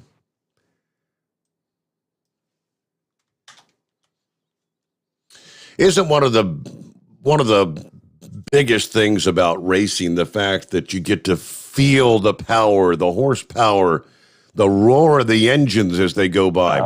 Can you imagine 25, 30 cars on the track going by? Just there's no noise. How boring. Yeah, it's kind of like them electric Harleys there. Right? Yep. Also read where Kamala Harris, she said the Democrats were tasked ahead of the midterms to tell voters they got what they ordered on the Biden administration. Well, I don't know about them. I don't think people ordered $5 number 2 diesel or $4 a gallon gas there. But, you know, you never know. She ain't too intelligent anyway there. And they told the State Department, told people, don't be going over to Ukraine to be no fighters over there. You know, some of them guerrilla warfare stuff. So I don't know. If I was younger, I might go, but I wouldn't do it nowadays. They done got too damn old there. Right? I hear you. And who is Stuart Little? Stuart Little. He one of them NASCAR. I'm thinking a comedian or something way back in the day. I'm not familiar with Stuart Little. The headline says Stuart Little has a track day and is talking about NASCAR. So I don't know what that was all about there. So who knows there?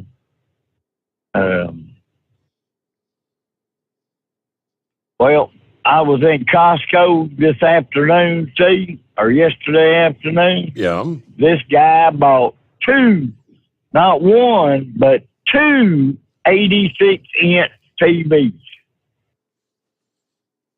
Okay. I mean, that's a lot of damn TV.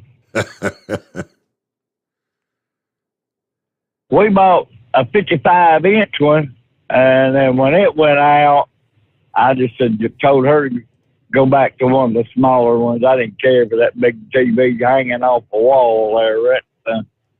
But 86-inch, what they gonna come up with a 120 next?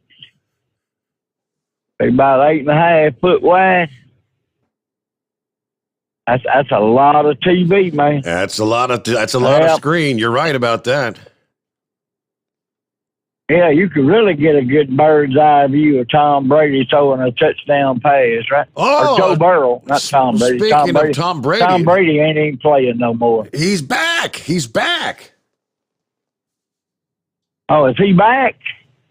Over the weekend. Did he sign with Tampa Bay again? I can't believe you didn't see that. Yes, he's coming back for the Buccaneers. Oh, well. I guess Gronk's not going to go play for Joe then, right? Not this year, I suppose. I know that's right. All right, well, that's all of my old baloney for this go-around there. We'll see. Y'all can't keep me awake all night. I'm trying to show them what a fair-weather truck driver looks like. I'm headed south for Florida, so y'all have a good night, and we'll put the spoke on you later on. All right. I can't believe I'm one step ahead of Knucklebuster when it comes to Tom Brady. How is that possible? Yeah, his retirement lasted 40 days.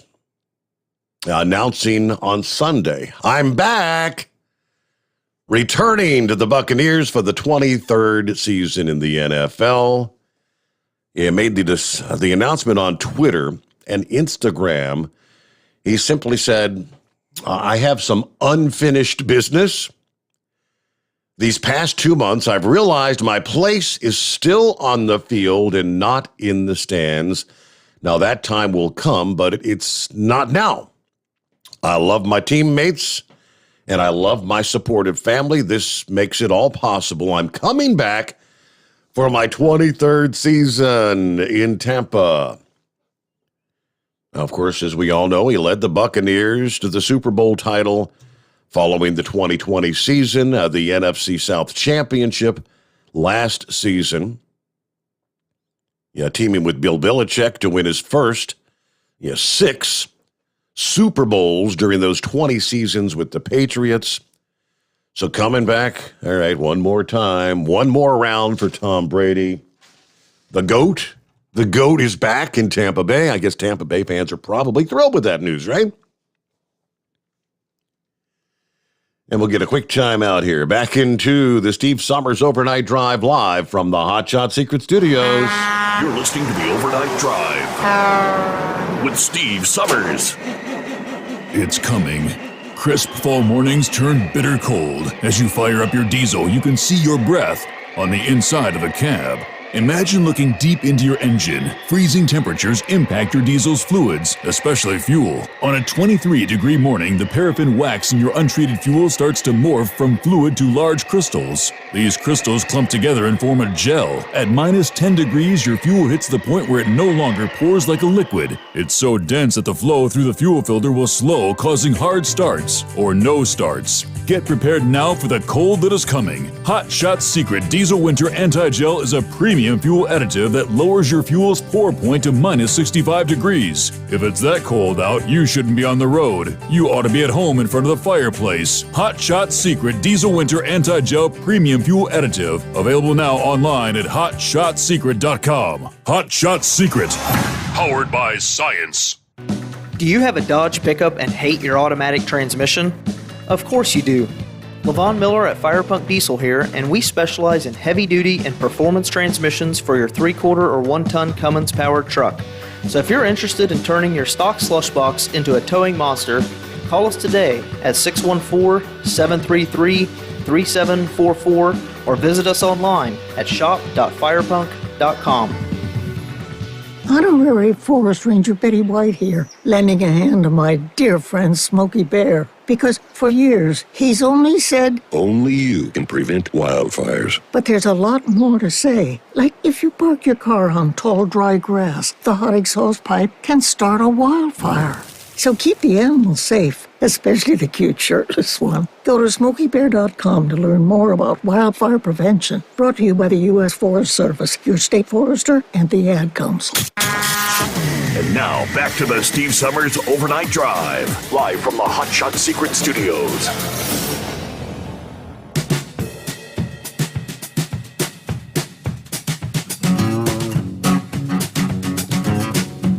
All right, plenty of room for you. Want to jump on board this Monday as we make our way into, what is it, 14th day of March. 10 days, counting down 10 days. We'll be officially kicking off the 50th anniversary celebration. Mid-America Truck Show, Louisville, Kentucky. All right, looking forward to that. Meanwhile, it's 844-844-3388. Checking in, I believe, from the Hacienda. Hello, Heatwave. What's happening? Good morning, senor. Not a whole hell of a lot. Just a productive weekend, I think. I slept through most of it, so I guess that was pretty productive. I was noticing earlier today that the oil prices dropped down to somewhat cheaper. $1, or not $1, but what was it? 110 for Brent and 106 for West Texas Intermediate. It's like, that's not too bad. What was the big deal there? I mean, what happened? Did they finally realize we come wise to their BS about, oh my God, we're not taking Russian oil no more? And then they realized it was only 320-something thousand barrels a day. I don't understand. I think William Tell was right when he was talking about the lawyers. He said, "Let's kill them all. Let's kill them tonight." It's amazing how these people can prey upon us and make money and still sleep fairly sound at night. That is amazing. I mean, hell, if we tried doing that as truck drivers out here, I mean, populace would crucify us for whatever damages we may cost the American public. Oh, so anyways, that's just not a whole lot happening. Just got to the yard. They're getting the paperwork set up. Then here I am listening to you, and you're saying, "Oh, well, we got snow coming." Well, thanks a lot, Steve. Appreciate it. Sorry about that. Of course you are. So, anyways, I understand Gilligan's getting better with his hoof, but his daddy's still kind of under the weather. I hope that everything goes well with them. Yeah, I just once I go home, I just turn everything off. I don't really listen to a whole lot. However, I did try my hand at recording videos, certain spots. So if anyone sees the video I posted of what was that guy's name? Right Wingnut. Oh yeah. Yeah. It may take a little bit before it plays on, but I thought that guy was pretty damn funny. What'd you think? Well, I haven't seen the video yet. Oh, well, I mean, whatever you had, he called in. What did you think? Was he a nut? Was he on spot on some points? Or what? I guess there's a few. I really didn't listen to it myself. He made a little bit of sense on a few things, but yeah. I mean, you could tell he's kin with Lugnut Louie and Dimebag Denny. Oh, okay. Oh, well, takes all kinds, I guess. Oh, now the baseball season's back, huh? Well, yes. The one I was really confused by was Pinky. Did you get to hear from Pinky?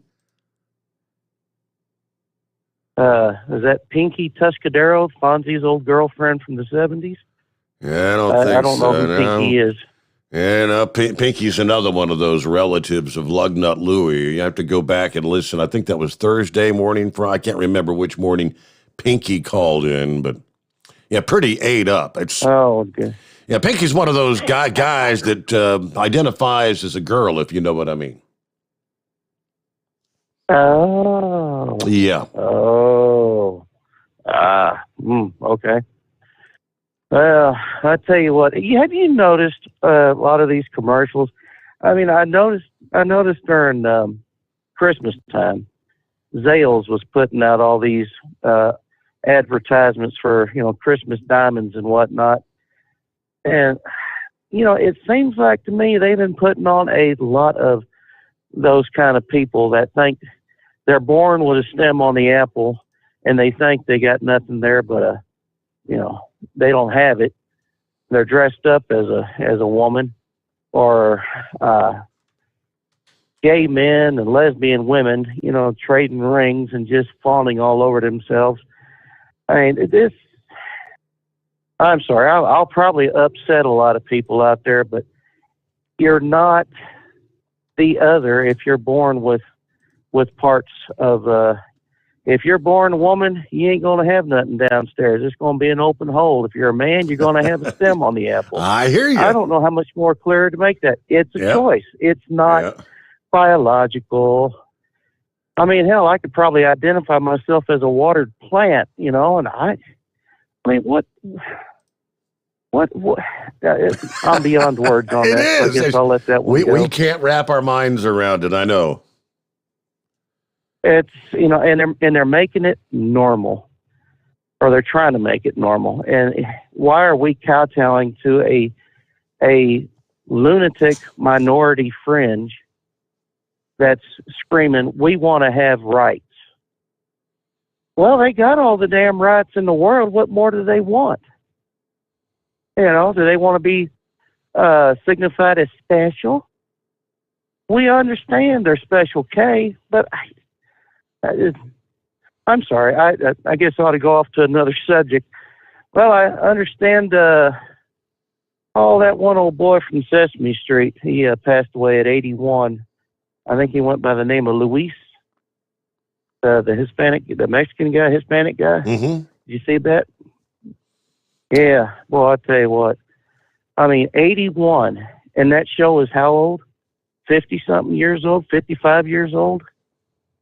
That's a long time to be working with puppets. But then again, we're working here with a bunch of cartoon characters, so I guess it averages out. Other than that, yeah, not a whole lot happening.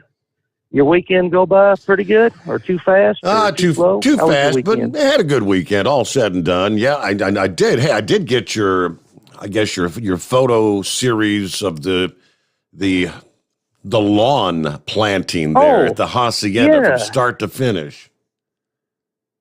Yeah, well, I tell you what, 2 years ago, and that grass is just as green as it was when he installed it. So I'm real happy with that investment. Yeah, just as soon as I can get the dogs to go into the dog run and do their business over there instead of on my grass, I just be picking up doggy bombs until them dogs die, I guess. I don't know. But yeah, it was an interesting day that day 2 years ago, and he was supposed to have 3 guys, and it wound up 2 of them quit, so it was just him and another. And I mean, they worked their tail ends off from 8 in the morning to about 9 at night. I mean, he was just apologizing. And it's like, you know what? You do what you got to do, and that was before everybody said, COVID, turn off everything, shut down everything. Yeah. What a mess. What a mess. But yeah, that was really an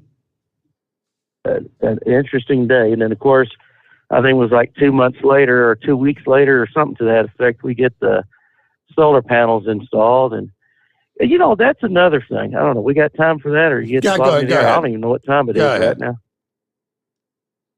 Go ahead. Oh, okay.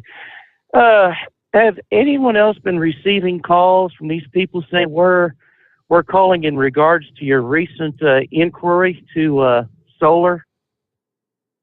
Have you been receiving any of that? I haven't got the phone calls. I've been seeing a lot of solicitation, like social media and whatnot, where they're trying to say, we'll pay you to put these panels on your home. Then they want you to fill out the paperwork because people say, well, hey, I'm going to get something for nothing.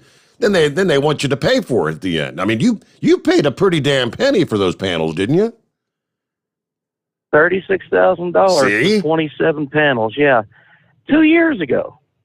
And I'm getting phone calls today. Oh, we're calling in regards to your recent inquiry on solar panels. I said, I already got them. When did you get them? 2 years ago. You want to buy batteries for them? And I just hang up. It's like, I don't need to listen to this.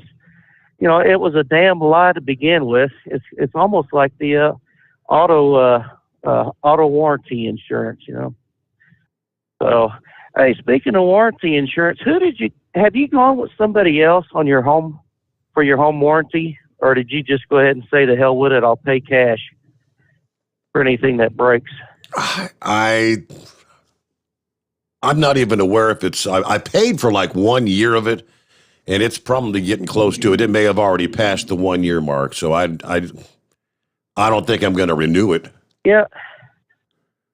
Yeah, I had talked to somebody here, I guess earlier this month, and they were saying it was $590 a year. And I said, don't you have a month-to-month year contract? No, it pays up all at one time. I'm like, ooh, well, let me talk to the missus about it. And I hung up. And now my wife is worried. She says, well, we got stuff that's starting to go bad. I'm like, go bad? Hell, the oldest thing we got is 3 years old. It shouldn't go bad now. But then again, they're not Maytag, they're something else. Oh, it seems like the stuff we got's working pretty good now. I shouldn't have to worry about having them warranty payments.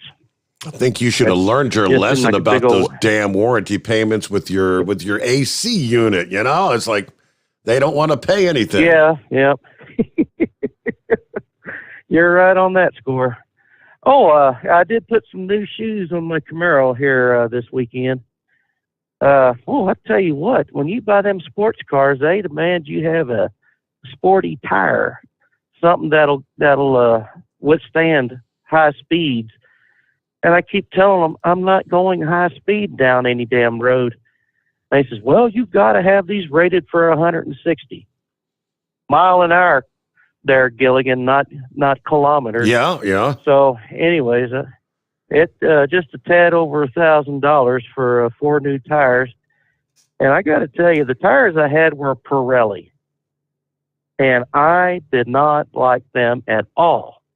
Anytime I called in when I was driving, I mean, y'all could hear the road noise in the background.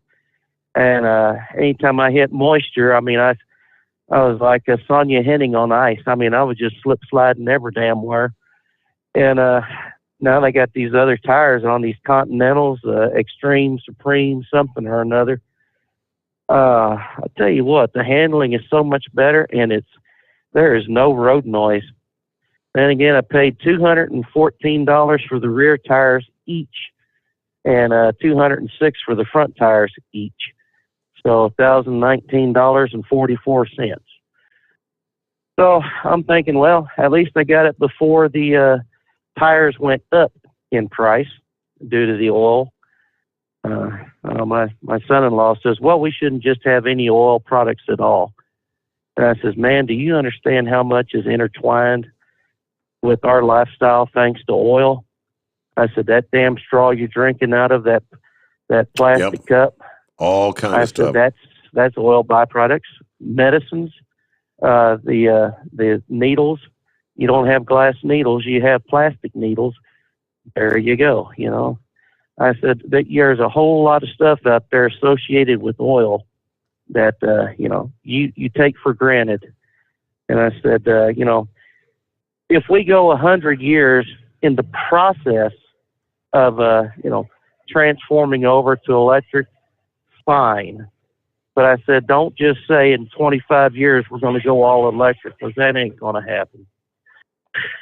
But anyways. And they're trying to push it even a lot quicker than that. Yeah, I mean, we got to get to our news break here. But thank you, Heatwave. Have a good morning and a great week. Back after this, the Steve Sommers Overnight Drive, live from the Hot Shot Secret Studios. USA Radio News with John Hunt. Hailing a big victory in South Carolina and pushing back against President Joe Biden's disaster administration as a train wreck, former President Donald Trump didn't hold back at his Save America rally in Florence, South Carolina. Well, we need to help stop this brutal invasion. We also have to clean out the rot of our failed foreign policy establishment. It is indeed rotten to the core before these total lunatics lead us down the path of national ruin and World War III. They will do it, too. Iran's Revolutionary Guards have claimed responsibility for a dozen ballistic missiles that struck Iraq's northern Kurdish regional capital of Erbil in the early hours of this morning, Iran state media reported, adding that the attack was against the United States consulate's new building. The attack caused only material damage and only one civilian was injured. This is USA Radio News. You know, I've told y'all how much my feet hurt from time to time, and I've also told you how much I enjoy getting to work, because right here under my desk I have a pair of my slippers. Mike Lindell's new invention with patented fill, the My Pillow fill that, he works in the pillow so well, comfort memory foam, patented impact gel, and it has an indoor-outdoor sole for all-day use. Right now, they are on sale. If you go to mypillow.com, click on the radio listener square, you will see My Pillow slippers at 50% off, but only for a limited time. Plus, you'll get Mike's softcover book, What Are the Odds? From Crack Addict to CEO. Go to mypillow.com, click on the radio listener square, use my promo code USA, or call 1-800-951-8175. Use my promo code USA. Savings on overstock items, too, at mypillow.com. You're listening to the Overnight Drive with Steve Sommers. Drivers, you demand that your equipment's reliable and dependable, and that also applies to your headset for communication. Well, our friends at Stellar Electronic have you covered. The Pluto Duo headset bundle is the best communication headset you can find in the industry. No matter the challenging environment you're driving in, the Pluto headset will make you sound crystal clear all the time thanks to their 99% noise cancellation. And the Duo's not only a stereo converter for the headset, but also a power bank so you can charge as you go. Learn more at StellarElectronic.com or visit them on Facebook. Do you have a Dodge pickup and hate your automatic transmission? Of course you do. Levon Miller at Firepunk Diesel here, and we specialize in heavy-duty and performance transmissions for your 3-quarter or 1-ton Cummins-powered truck. So if you're interested in turning your stock slush box into a towing monster, call us today at 614-733-3744 or visit us online at shop.firepunk.com. It's coming. Crisp fall mornings turn bitter cold. As you fire up your diesel, you can see your breath on the inside of the cab. Imagine looking deep into your engine. Freezing temperatures impact your diesel's fluids, especially fuel. On a 23-degree morning, the paraffin wax in your untreated fuel starts to morph from fluid to large crystals. These crystals clump together and form a gel. At minus 10 degrees, your fuel hits the point where it no longer pours like a liquid. It's so dense that the flow through the fuel filter will slow, causing hard starts or no starts. Get prepared now for the cold that is coming. Hot Shot's Secret Diesel Winter Anti-Gel is a premium fuel additive that lowers your fuel's pour point to minus 65 degrees. If it's that cold out, you shouldn't be on the road. You ought to be at home in front of the fireplace. Hot Shot's Secret Diesel Winter Anti-Gel Premium Fuel Additive. Available now online at HotShotSecret.com. Hot Shot Secret. Powered by science. Attention all truckers, Dean Michael, the tax doctor here. I want to talk to you about those dreaded tax problems. I know you want to keep on trucking and not even think about them. Well, let's face it, they're not going away all on their own. You need professional help. I've been helping truckers put their tax problems in the rearview mirror for years. I can help you too. Call me for a free consultation at 888-632-4506 or go to mytaxhelpmd.com. It's like I always say, keep your eyes on the road, I'll keep mine on the IRS.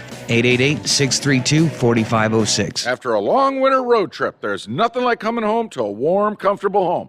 Hi, I'm Steve with USA Insulation. When we put our foam in your walls, it's like putting a coat around your entire home. It keeps the cold air out and the warm air in. We're getting homes ready right now for winter, and we have $1,000 savings for everyone. But because we love our truckers, we're going to give you an additional $250 discount for mentioning the show. 1-800-USA-FOAM or USAinsulation.net. Hey, Dad, your prescription will be ready in just a minute. Hey, Dad, your laundry will be ready in just a minute. Dad, your lunch will be ready in just a minute. Hey, honey, why don't you take a minute? When you help care for a loved one, you give them as much time as you can, making sure they're safe and comfortable. But it's just as important that you take some time for yourself. At AARP, we can help with information and useful tips on how you can maintain a healthy life balance, care for your own physical and mental well-being, and manage the challenges of caring for a loved one. Because the better care you take of yourself, the better care you can provide for your loved one. Thanks, Dad. Thank you. You're there for them. We're here for you. Find free care guides to support you and your loved one at aarp.org/caregiving. That's aarp.org/caregiving. A public service announcement brought to you by AARP and the Ad Council. And now back to the Steve Summers Overnight Drive, live from the Hot Shot Secret Studios.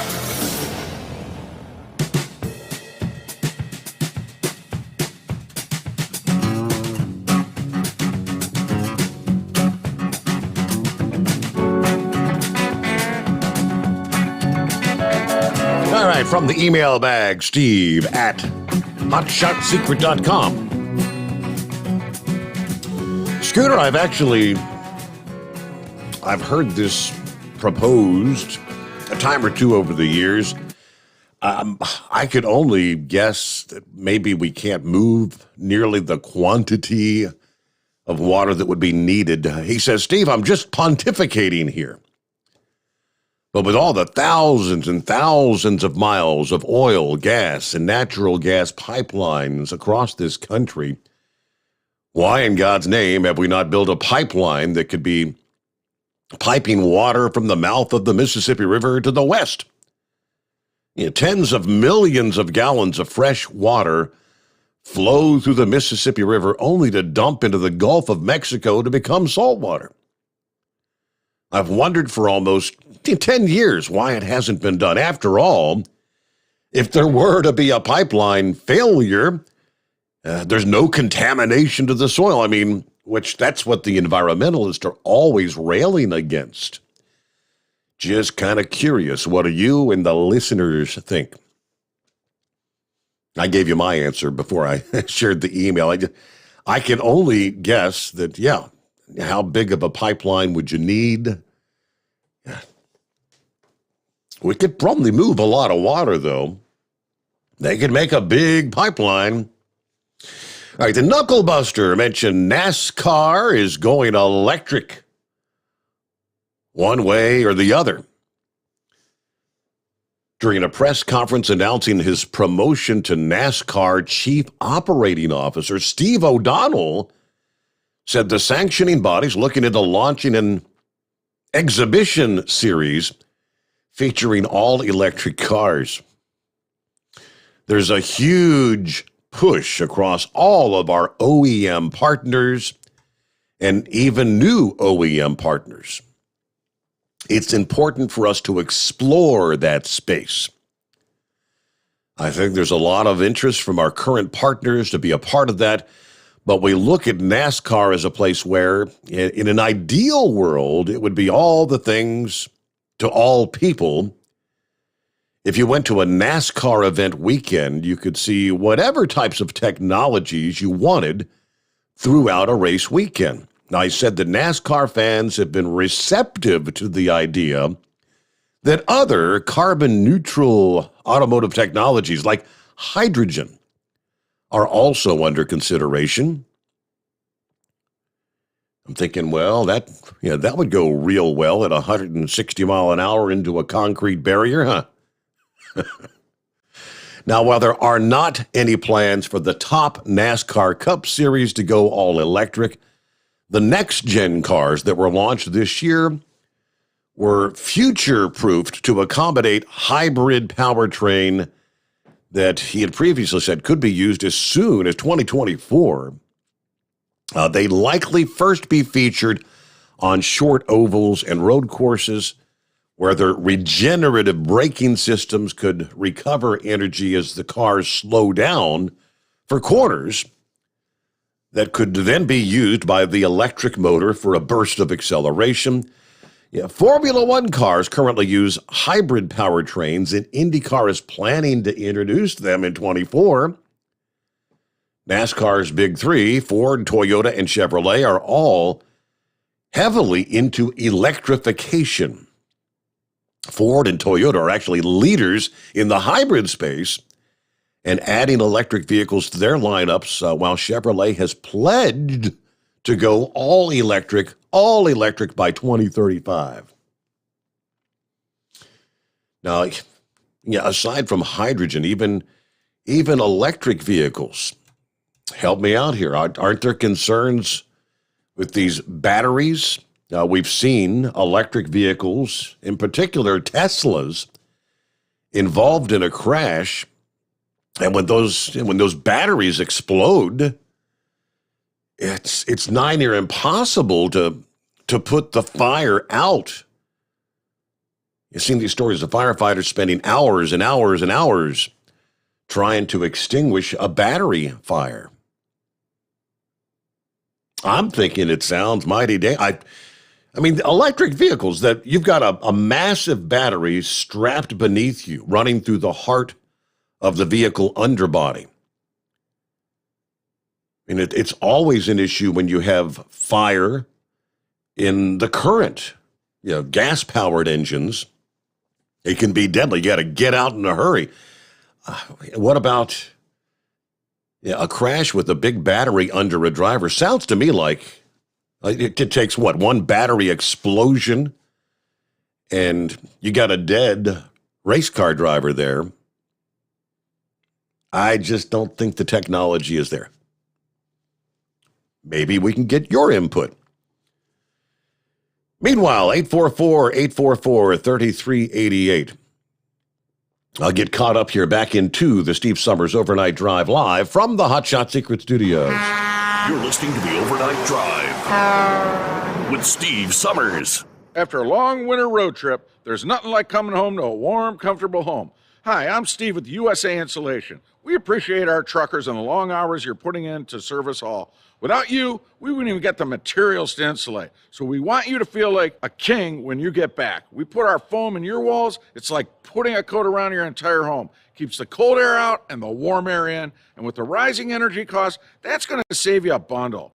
We're getting homes ready for winter right now, and we have $1,000 of savings for everyone. But because we love our truckers, we're going to give you an additional $250 discount just for mentioning this show. So give us a call, 1-800-USA-FOAM. That's 1-800-USA-FOAM. or usainsulation.net. We're going to give you an additional $250 discount for mentioning the show. 1-800-USA-FOAM or usainsulation.net.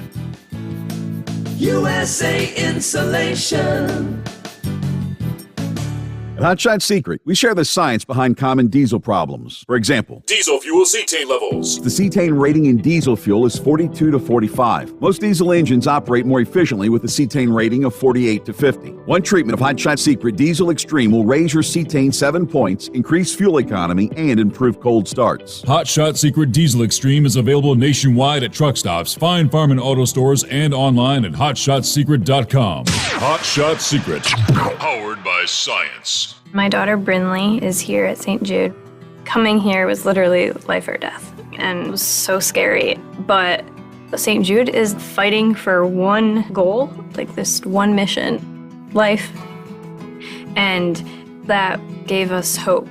We haven't received a single bill from St. Jude, so I really can just focus on what's best for Brinley. Finding cures, saving children. Learn more at stjude.org. And now, back to the Steve Summers Overnight Drive, live from the Hot Shot Secret Studios.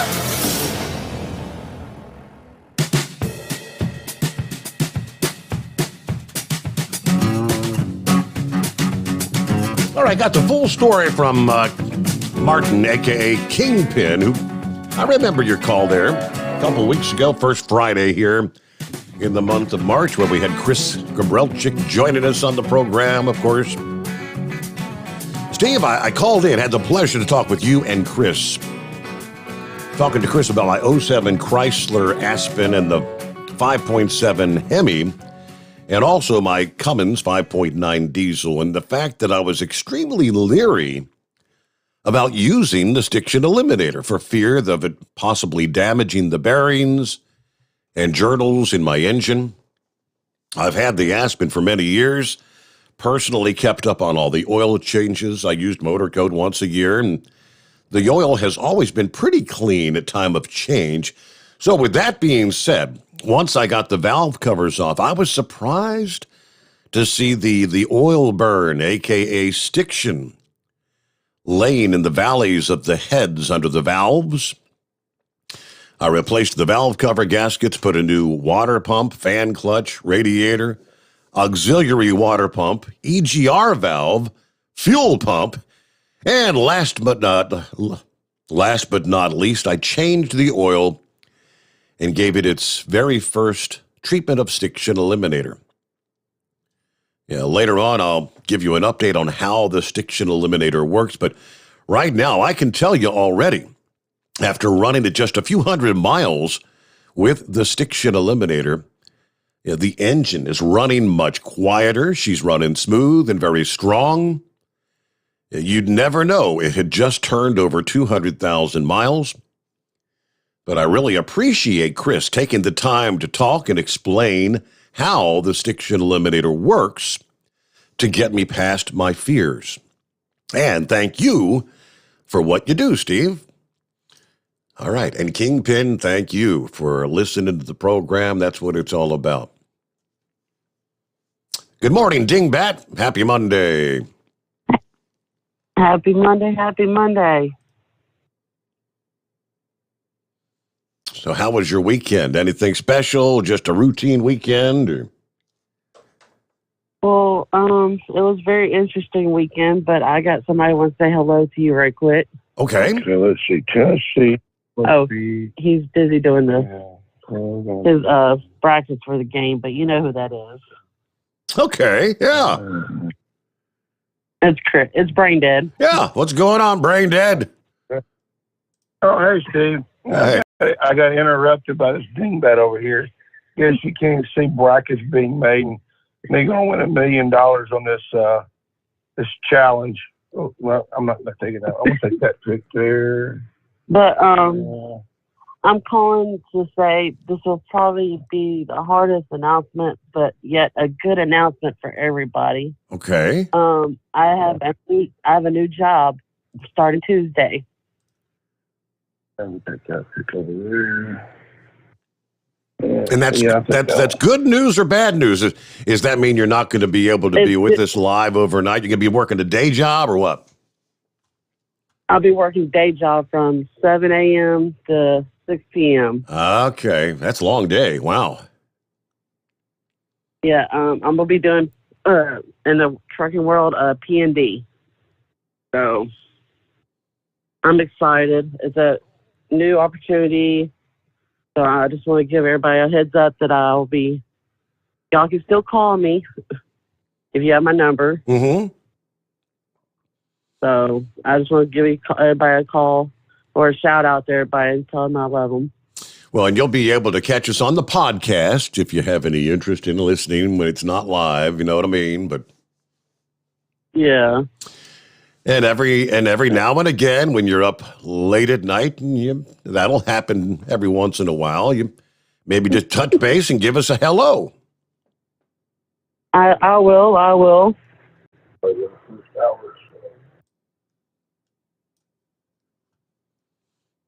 All right. As far as brain dead goes, he sounds like he's a little under the weather. Scratchy throat there. Is he doing all right? He has little allergies. You know, we had that big snow came through, and 1 minute's warm, 1 minute's cold. You know how it is. Yeah. And then you're watching a basketball game, and then all of a sudden, you know, you're yelling at the TV, and poor dingbat thinks you're yelling at her. So are we? Is it? I don't even know. Is it time for the March Madness thing? Is that what you're saying? Are the brackets out for March Madness? Yep. I didn't even know that. I totally missed out. Wow. Yeah, it's because Cincinnati didn't make it this year. Oh, they're not even in? No. Wow. Not even in. I'm really shocked that Tennessee Vols won the SEC championship. I mean, Kentucky and Auburn play real tough every year, and you know they really they really come down the stretch to beat.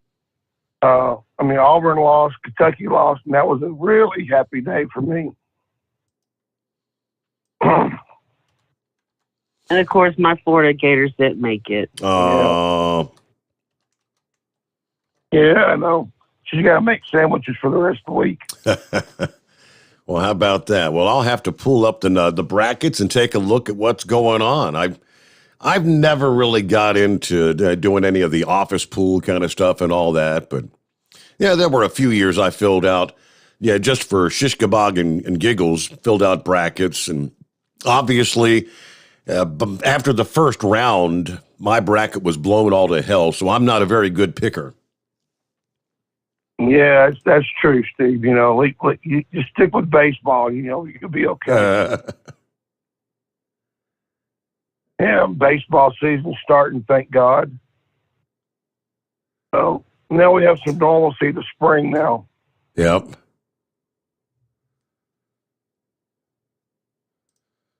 Everybody.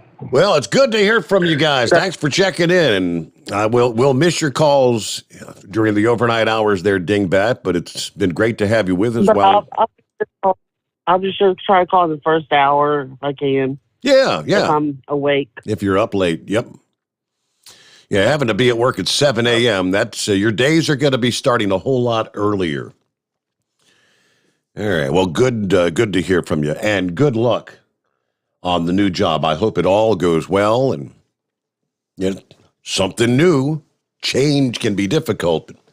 All right, we'll get our news update here, top of the hour. The Steve Sommers Overnight Drive live from the Hot Shot Secret Studios. USA Radio News with John Hunt. Saudi Arabia executed 81 people convicted of crimes ranging from killings to belonging to militant groups, the largest known mass execution carried out by the kingdom in its history. The number of executed surpassed even the toll of a January 1980 mass execution of 63 militants convicted of seizing the Grand Mosque in 1979. It wasn't clear why the kingdom chose this weekend for the executions. They came as much of the world's attention remains focused on Russia's war on Ukraine. The number of death penalty cases being carried out in Saudi Arabia had dropped during COVID, though the kingdom continued to behead convicts under King Salman and his crown prince Mohammed bin Salman. And for the first time since 1 month Russia invaded Ukraine, gas prices stayed the same. The national average stuck at $4.32 per gallon, up 32 cents from a week ago and $1.55 from 1 year ago. This is USA Radio News. Balance of Nature's fruits and vegetables in a capsule, changing the world one life at a time. Before I started taking Balance of Nature, I was so exhausted, and they found nothing wrong. Everything was good, just no energy. For years, I was so worn out. Well, I want to tell you, Balance of Nature has been so good for me. I'm 84 years old, and I feel like I'm 30. I want to scream with happiness. I feel like I'm 30 years old now. So I want to thank Balance of Nature for everything, because this has been the best thing I've ever done. Experience the Balance of Nature difference for yourself. Right now, Balance of Nature is offering free shipping and 35% off on any new preferred order.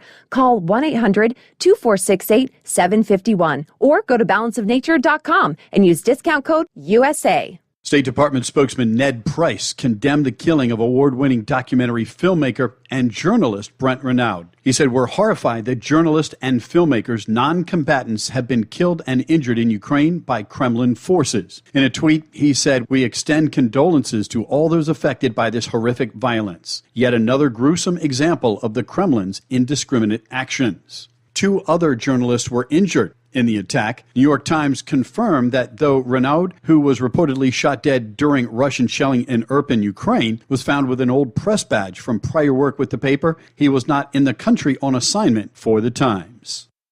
Emilio Delgado, who spent more than 40 years entertaining generations of children playing the Fix-It shop owner Luis on Sesame Street, has died. He was 81. The actor died at his home in New York City. He had been diagnosed with multiple myeloma, a blood cancer, in 2020.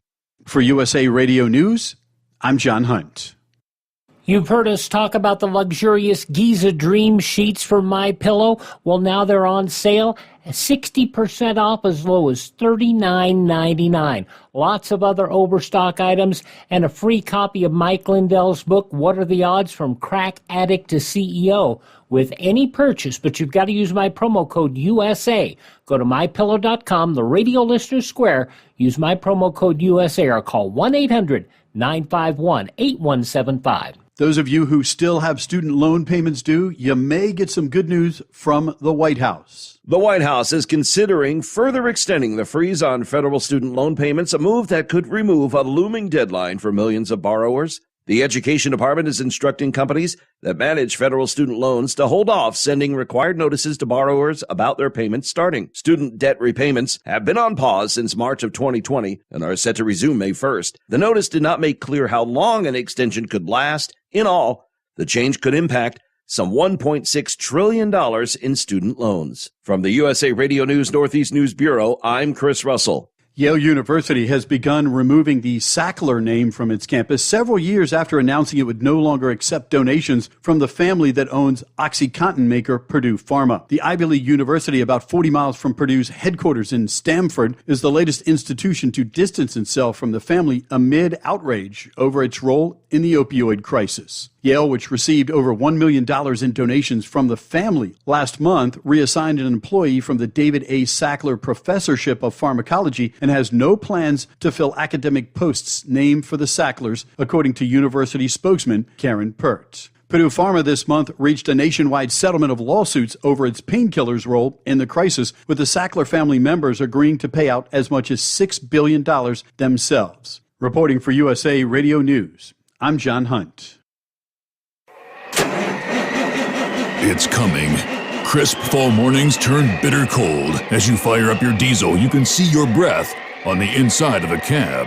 Imagine looking deep into your engine. Freezing temperatures impact your diesel's fluids, especially fuel. On a 23-degree morning, the paraffin wax in your untreated fuel starts to morph from fluid to large crystals. These crystals clump together and form a gel. At minus 10 degrees, your fuel hits the point where it no longer pours like a liquid. It's so dense that the flow through the fuel filter will slow, causing hard starts or no starts. Get prepared now for the cold that is coming. Hot Shot Secret Diesel Winter Anti-Gel is a premium fuel additive that lowers your fuel's pour point to minus 65 degrees. If it's that cold out, you shouldn't be on the road. You ought to be at home in front of the fireplace. Hot Shot Secret Diesel Winter Anti-Gel Premium Fuel Additive. Available now online at hotshotsecret.com. Hot Shot Secret. Powered by science.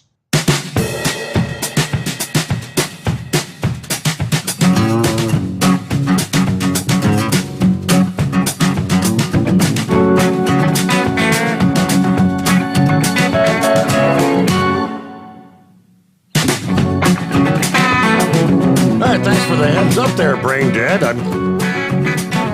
Obviously, I'm not up to speed on what's going on in the world of sports. In this town, Cincinnati, Ohio, the home 20 for the overnight drive secret bunker. I mean, well, there's not a whole lot for us to be cheering for. I'm not, obviously, you mentioned no University of Cincinnati. I do not see Xavier University. I'm not seeing Dayton. I'm not seeing Indiana. And there is, Ohio State is in there as a 7 seed. It's about the closest thing regionally that wow. It looks like no Louisville. Kentucky's in as a number 2 seed. Okay. That's pretty wild. Number 1 seeds. What do we got? Gonzaga, Arizona, Kansas, a number 1 seed, and Baylor, a number 1 seed. So I guess what those first play-in games normally are. Typically, that's like on a Tuesday? You have a play-in game Tuesday and Wednesday, I think. Those last few teams that can try to make it in to the big show. All right. It's okay there. I'm looking. It's the first 4, they call it. That'll be Tuesday and Wednesday. Then Thursday, first round gets underway. Oh, boy. Craziness when it comes to the March Madness. Interesting. So right on schedule, I guess, when we get down to the Mid-America Truck Show in Louisville. Yes, 24th, 25th, and 26th, and they'll be down to the Elite 8 by that point in time, 26th and the 27th. So I guess no Friday night games when we're in Louisville this year. It's too far into the tourney by that point in time. But maybe, just maybe, Kentucky will still be in it by that point in time, and it's always, the buzz in that town. Especially, I remember the one year you had Louisville and Kentucky both coming together that weekend down at the truck show. That was a crazy, crazy weekend. Hey, good morning, Grump. What's happening? And it was a crazy weekend. We went down to that whiskey room, had that party for that Road Pro stuff and upstairs there, and it was right across the street from that damn arena. And I mean, I was driving, driving Gouger's truck and pickup, and we're trying to weed our way through all them idiots that are out there walking up and down the street, and got into a parking garage and, was able to park to go to that thing, which was, just right down the street. But man, it was a mess. Yeah, that, I don't want to do that again. But anyway, we got it did. All right, what's going on, man? Did you see that little article there about the, if war broke out in the United States, how many would actually fight? Who would be the fighters and stuff? And I saw that. And I know Pappy had shared that. I know someone else that shared that like late last week, and they got put in Facebook jail for sharing that. Isn't that crazy? It's talking about them Democrats. They just, they're a bunch of spineless morons anyway, but, they don't want to stand up and fight for their country. It just amazes me, man. But, 58%, I think is what it said, wasn't it? It's 50-something. I had to go back and double check, but yeah, it's It was up there. Yep. And I thought, well, hell, maybe we're going to start a war right here in the United States, get rid of a bunch of them bastards. They'll head up to Canada, and that way we ain't got to deal with them. But, maybe we can get some work done around here then. But I don't know, man. I tell you, it's a shame, Steve, that when you look at that, and they're asking people, young people, would you stand up and fight for your country? Hell no, I'd leave. Well, what the hell is stopping you now? If you want to fight for it, you'll get out here and you'll argue about transgender. You'll get out here and want free health care and just burn buildings and stuff like that. But if somebody comes over the border or something like that, saying, hell, we're gonna take over this country. Okay, it's all yours. We're out of here. Damnedest thing I ever seen in my life. But that's typical Democrat. They'll run their mouths, but they won't pick up arms and defend it. But anyway, other than that, man, I tell you, it's you see a lot of the COVID restrictions all over the country now. Some people that had been restricted, they're lifting things and getting rid of a lot of that plexiglass they think is going to be a snot guard or something, and protect somebody from, COVID or something. I was at a truck stop today, standing there, and some lady said, "Oh, did you know President Obama has COVID now?" I said, "Really?" And she goes, "Well, shouldn't we send prayers out to him?" I said, "The bastard didn't send any to me when I had it, so the hell with him. I don't care if he's got COVID or what he's got." So that's a terrible thing to say. I said, "No, it's not." I said, he's got free health care. Why would I care what Obama has? Seriously. But this is, this is the world we're living in right now, and it's every day. You got Cackles going over to the Ukraine, going to negotiate some stuff, and she's standing there, cackling like a damn hen. That just, I don't know, man. I'll tell you, it's an embarrassment anytime Harris goes anywhere, and Joe Biden, he don't know. We just kind of keep hoping that he'll have a lucid moment where he'll remember what the hell he said, or he won't, pass gas or something like that in front of somebody. But I don't know, man. I'll tell you, it's, Steve, every day you just want somebody to poke you and say, "Hey, it's over. You can wake up now, that nightmare." Mm-hmm. It seems like this whole damn country is this way. And it started with these idiots. And I see a lot of people, they're turning on the Democrats now, and of course it's, election season's coming up, so they got to turn on them. It's just their nature, as soon as the election's over, and if any of them wins, hell, that pendulum will swing back to the left like it normally does. But, they'll slide to the center long enough to get elected. But, I was really surprised, Steve. I was looking up some of the major trucking companies and the campaign donations that they do. And I was really surprised how many big outfits are just wholeheartedly supporting Democrat principles. And with their money, and I was sitting there looking at one, and he, it was like $2.75 million that they donated. They had $180 or $190 million worth of, or $1,000 worth of lobbying, different organizations and stuff like that. And I got to digging into the campaign donations. It was $7,000 to Democrat causes, $300 to Republican causes. And, I'm sitting here going, wow, what the hell is wrong with these people? I mean, are they actually wondering why they can't keep people in the trucks? Maybe it's because they keep voting for principles that want, Americans driving trucks just to go by the wayside and let every damn foreigner come over here that can prove that they've driven a truck in another country. These are the same people that are lobbying for these H-2B visas, crying like hell that they got a big driver shortage. There is a big driver shortage in this country. We need more visa workers over here. Well, maybe if you didn't treat your people like crap, you'd have more butts in the seat. But that just seems to be a second guess to some of these people. They don't, I don't know. They've just done it so long, Steve. They've treated their drivers so bad for so damn long. It's just second nature to them. That's just a normal way of going about things.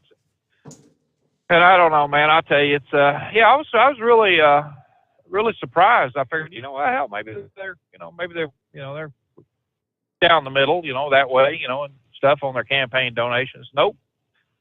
Trucking companies are either really far left one way or really far right the other. Then it just goes to show you, man. They try to grease the wheels of those who they think's going to do the best for them. I guess. I don't know. So you had a pretty good weekend, huh? No, not a bad weekend. Yeah. Yeah.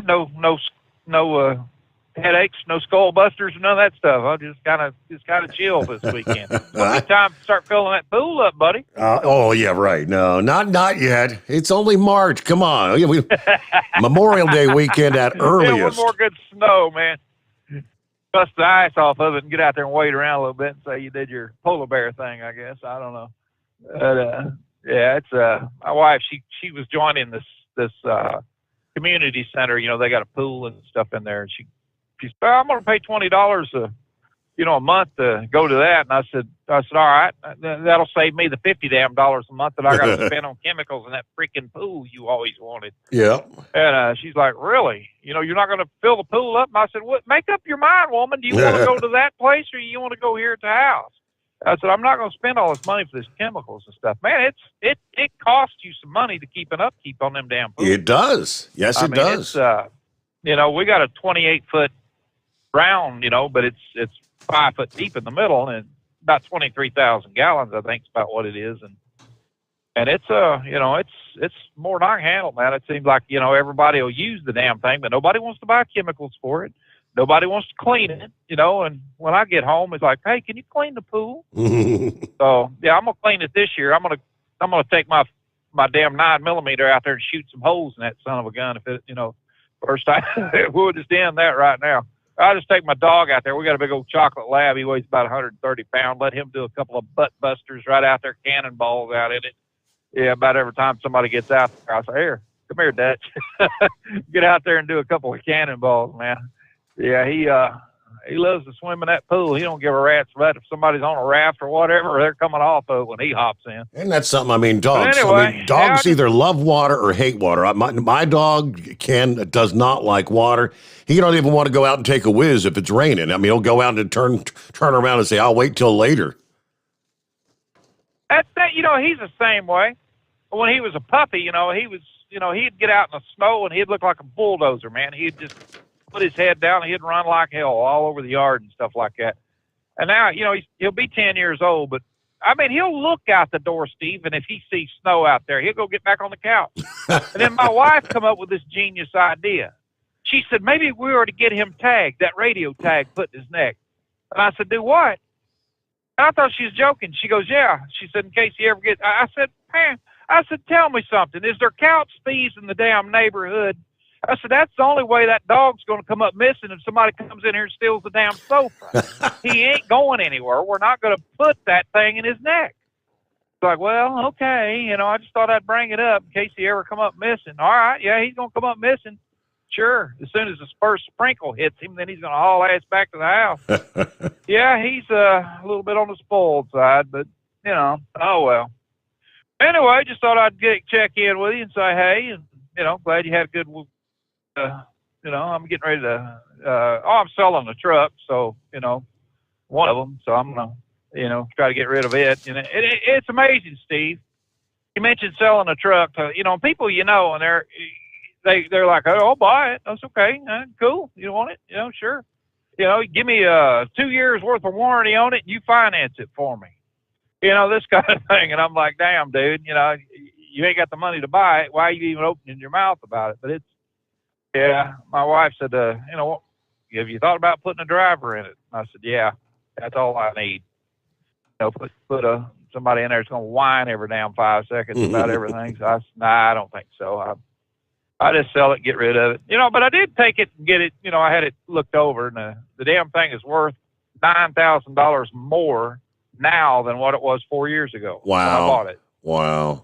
That's what they appraised it at. They said, they're just hard to find. I said, all right, I'll throw some, we'll throw a price tag on it and see if we can get it sold. So, see how it goes from there. But so you can do good selling the used truck, but then if you go to buy a new truck, then you're giving it all back and then some, because the new truck prices are off the charts. Oh man, I looked at I looked at, I got this stupid idea, one day. I said, I think I'll just buy me a new truck. I'm tired of working on them, that kind of thing. I called around a bunch of places. Number one, if you can find a truck, you better have Wells Fargo bring you the freaking title to it, because it's so overpriced, it's unbelievable. And I called, like a Freightliner dealer. Well, we can put you on the list. You can get one around Christmas. I'm like, well, fine. That'll be a nice Christmas present. Bring it Christmas. Sure, that's when I need it. But no, it's hard to find them. But used truck market is through the roof. I mean, it really is. And of course, this is a glider, and I have literally changed everything on this truck, from the engine, transmission, rear ends, everything, springs, hangers. I've started from the front to the back. I bet I've put over $100,000 in this, so I'll never get all the money that I've got in it out. But I'll get a good chunk of it. It's it's paid for. You don't owe me anything. I've earned a lot of money with this truck. It's a good truck. It's just good powerhouse, stuff like that. Nice looking truck. But I'm buying I got another truck I'm picking up here in a couple of weeks here, and it's a used truck also, but it's a nice truck. So I figure, what the hell, I'll sell one. I ain't gonna mess with it, But I was really surprised when I took it over. Swung by there, and I said, yeah, you wanna take a look at it and tell me what you think it's worth? And he said, well, as of right now, as it is, he said it's worth about, I'd say $70,000. I said, really? And he said, yeah. I figured they'd shoot me a $50,000 price tag on it. He said, what'd you pay for it? And I said, I paid around $59,000, in that area for it. Really? And I said, yeah. So, they said, well, if you can't sell it, let us know. We'll, maybe we can work something out. And I said, well, hell, they're in high demand, so I shouldn't have any problem selling it. I mean, if they're got that kind of a price tag on it. So anyway, I'll ask around, that kind of thing. Then I'll put it on Craigslist or something like that, see what happens. Take some snapshots of it, and that kind of thing. So we'll see. It's been hot shot secret pretty well. So there you go. That, yep. So I got that sticker on it. All right, buddy. Let you go. All right. Have a good morning, Grump. Thank you for checking in there. All right. Scooter followed up there. You're talking about the pipeline thing. And he threw some numbers my way. He said, Steve, the largest pipeline in the U.S. is the Colonial Pipeline. It can move 3 million barrels per day across 5,500 miles. That's 138 million gallons per day. Now, I just don't understand why the same quantity of water, if not more, can be moved 1,700 miles from, say, New Orleans to the Colorado River via pipeline to supply the western U.S. with the water they need. I assume it's more than possible to do, but it would not be lucrative as a fuel pipeline. So if that's the case, we should be disgusted as we get all this climate change shoved up our collective you-know-what. All right, that's a lot of gallons. That's a lot of gallons per day. Wow. Okay. Thank you, Scooter. We return in 2 here on a Monday, the Steve Sommers Overnight Drive, live from the Hot Shot Secret Studios. Live from the Hot Shot Secret Studios, the Steve Sommers Overnight Drive. Dean Michael, the tax doctor here. Are you one of those truck drivers that came home after a long haul and found the only thing waiting for you was a stack of IRS letters? Your significant other was gone, but your newfound IRS problem is still there. I've heard this story many times over the years. While I can't help you with your broken heart, I can fix your tax problems. If you owe more than $10,000 to the IRS or haven't filed for many years, call me for a free consultation at 888-557-4020 or go to mytaxhelpmd.com. Like I always say, you keep your eyes on the road, I'll keep mine on the IRS. 145 over 92. 180 over 111. I had a heart attack and a cardiac arrest and then a stroke. Your blood pressure numbers could change your life. Lowering your high blood pressure could save you from a heart attack or stroke. If you've stopped your treatment plan, restart it or talk to your doctor about creating one that works better for you. Start taking the right steps at manageyourbp.org. Now I'm, trying to get better, stronger than ever.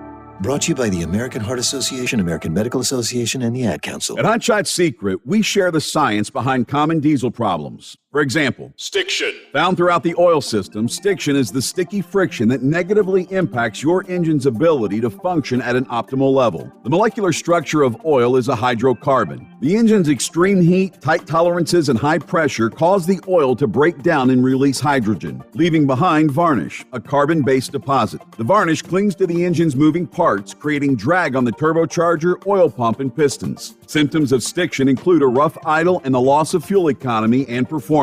Hot Shot Secret Stiction Eliminator delivers a 98% clean rating in third-party scrub tests. Its synthetic cleaner plus nano lubricant contains no harmful solvents and is formulated to be left in the engine to safely dissolve stiction for thousands of miles. It works as you drive. Stiction Eliminator is available at truck stops, Tractor Supply, O'Reilly's Auto Parts, and online at HotShotSecret.com. Hot Shot Secret. Powered by science. Because Channel 19's a little congested. Call Steve now at 844-844-3388. The Overnight Drive.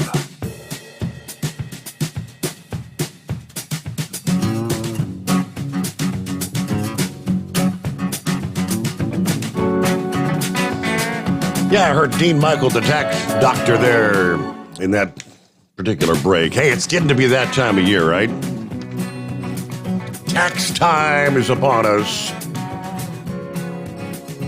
Yeah, we're actually, that was one of the topics of discussion. The latest episode of Live from Exit 24 last week there from OOIDA and Landline.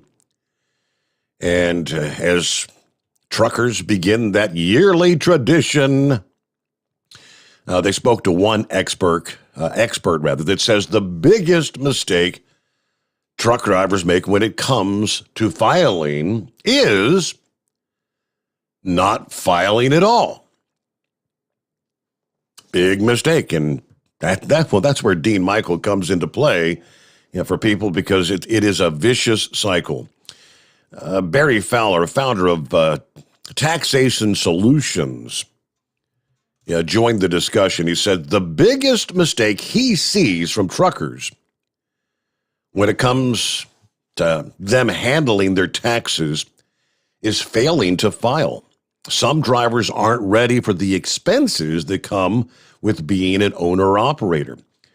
Drivers who fail to, say, make their estimated tax payments, among other preparatory measures, could find themselves in a bad situation.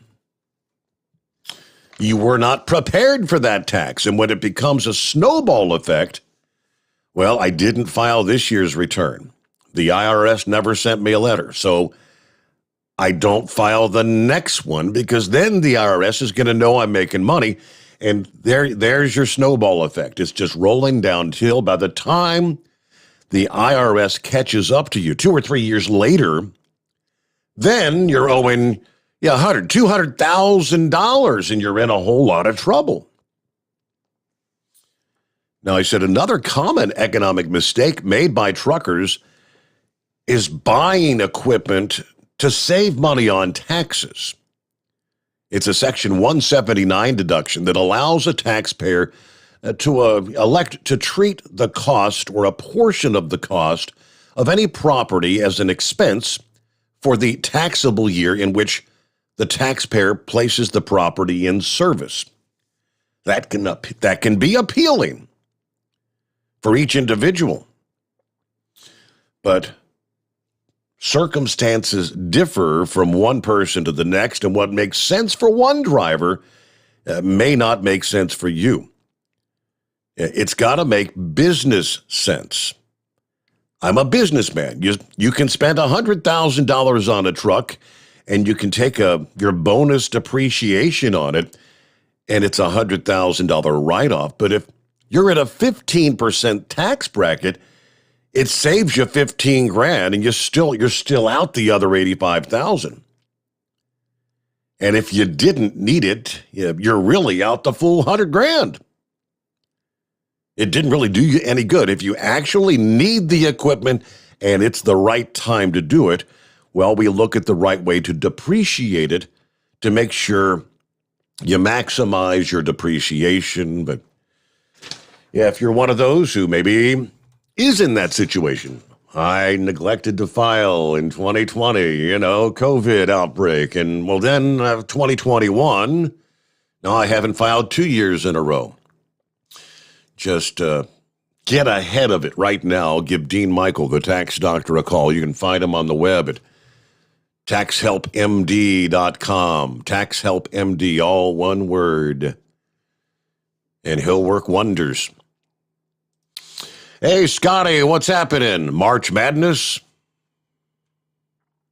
I'm going to talk about baseball real quick. Baseball? It looks like you're due for a break here, actually. But now, did you read any part of that collective bargaining agreement? Have you seen what they decided on and everything? Nah, not really. The National League is now going to have a designated hitter, like the American League always did. Really? So the pitchers don't bat now. Okay.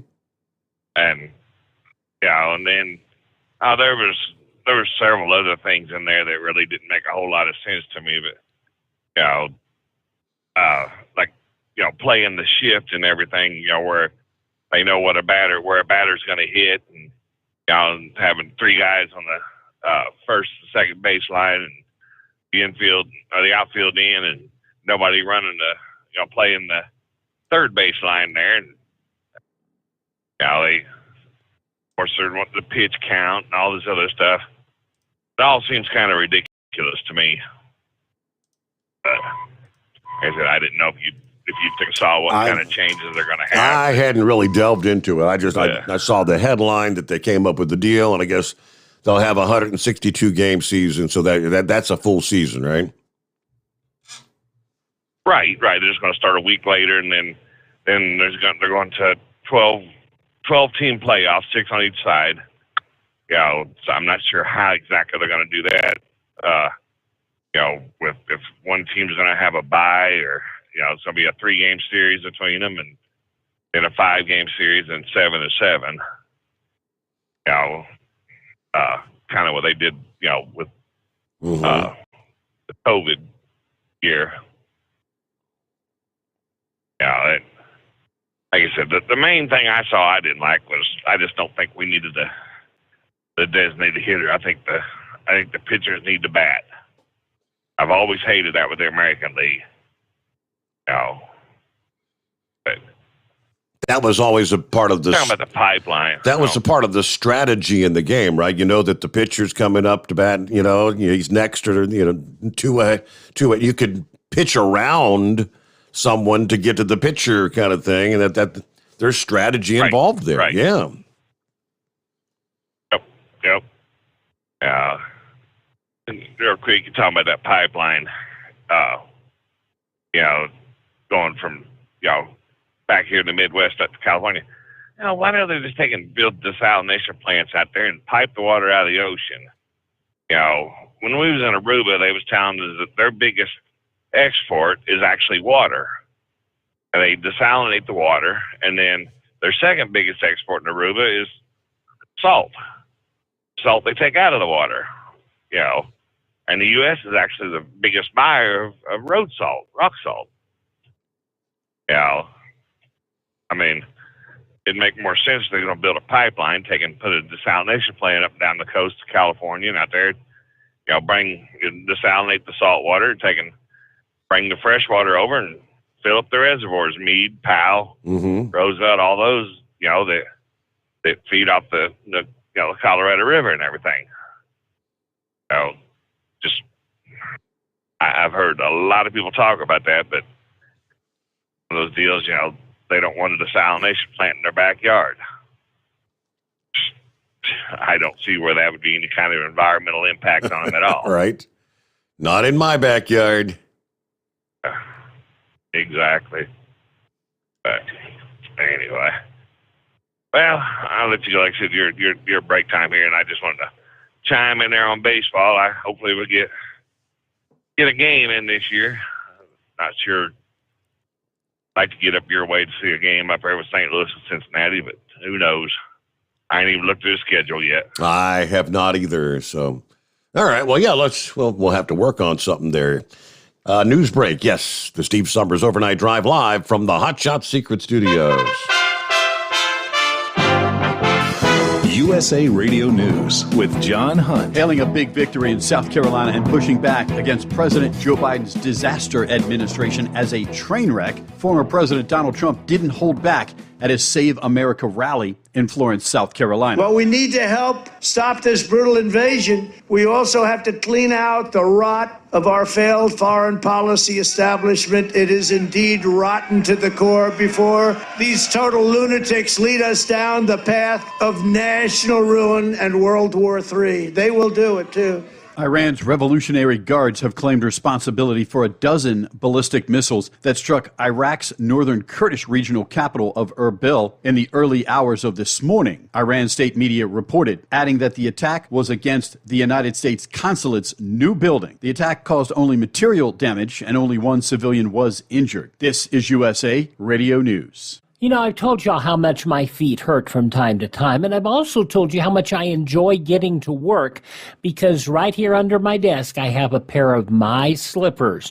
Mike Lindell's new invention with patented fill, the My Pillow fill that, he works in the pillow so well, comfort memory foam, patented impact gel, and it has an indoor-outdoor sole for all-day use. Right now, they are on sale. If you go to mypillow.com, click on the radio listener square, you will see My Pillow slippers at 50% off, but only for a limited time. Plus, you'll get Mike's softcover book, What Are the Odds? From Crack Addict to CEO. Go to mypillow.com, click on the radio listener square, use my promo code USA, or call 1-800-951-8175. Use my promo code USA. Savings on overstock items, too, at mypillow.com. You're listening to the Overnight Drive with Steve Sommers. Drivers, you demand that your equipment's reliable and dependable, and that also applies to your headset for communication. Well, our friends at Stellar Electronic have you covered. The Pluto Duo headset bundle is the best communication headset you can find in the industry. No matter the challenging environment you're driving in, the Pluto headset will make you sound crystal clear all the time thanks to their 99% noise cancellation.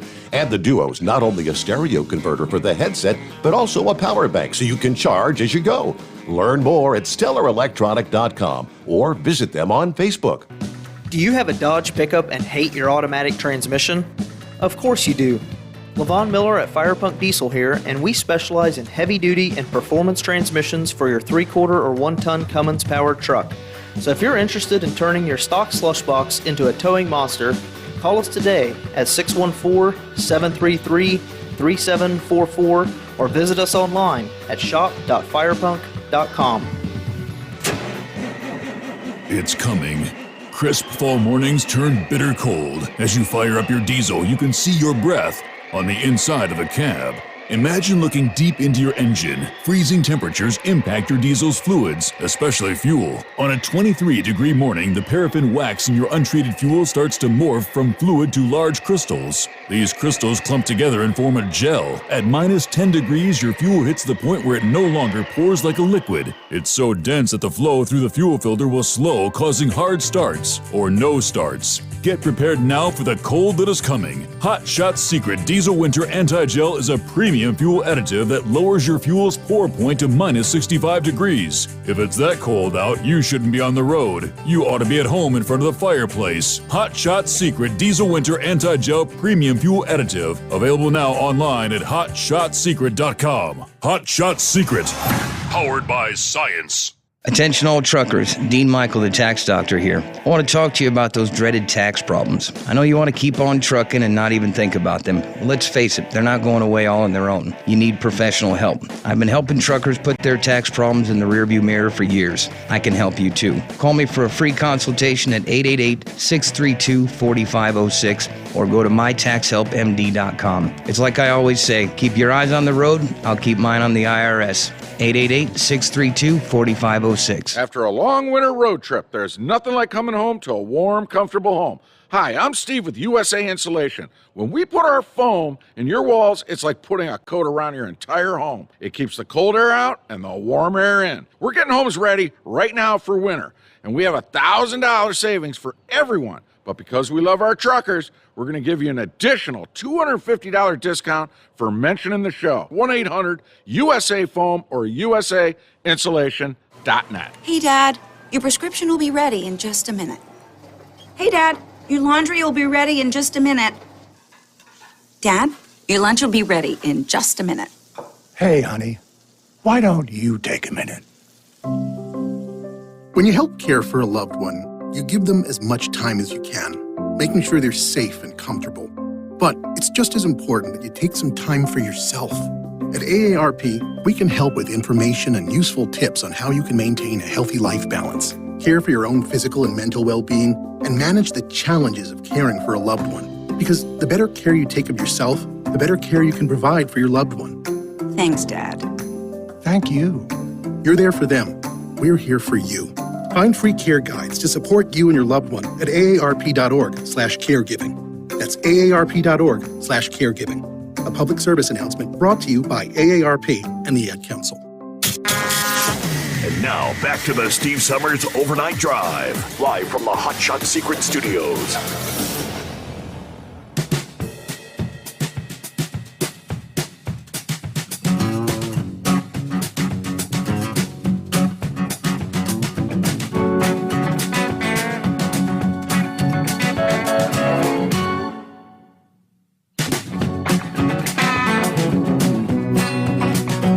Where we leave off there?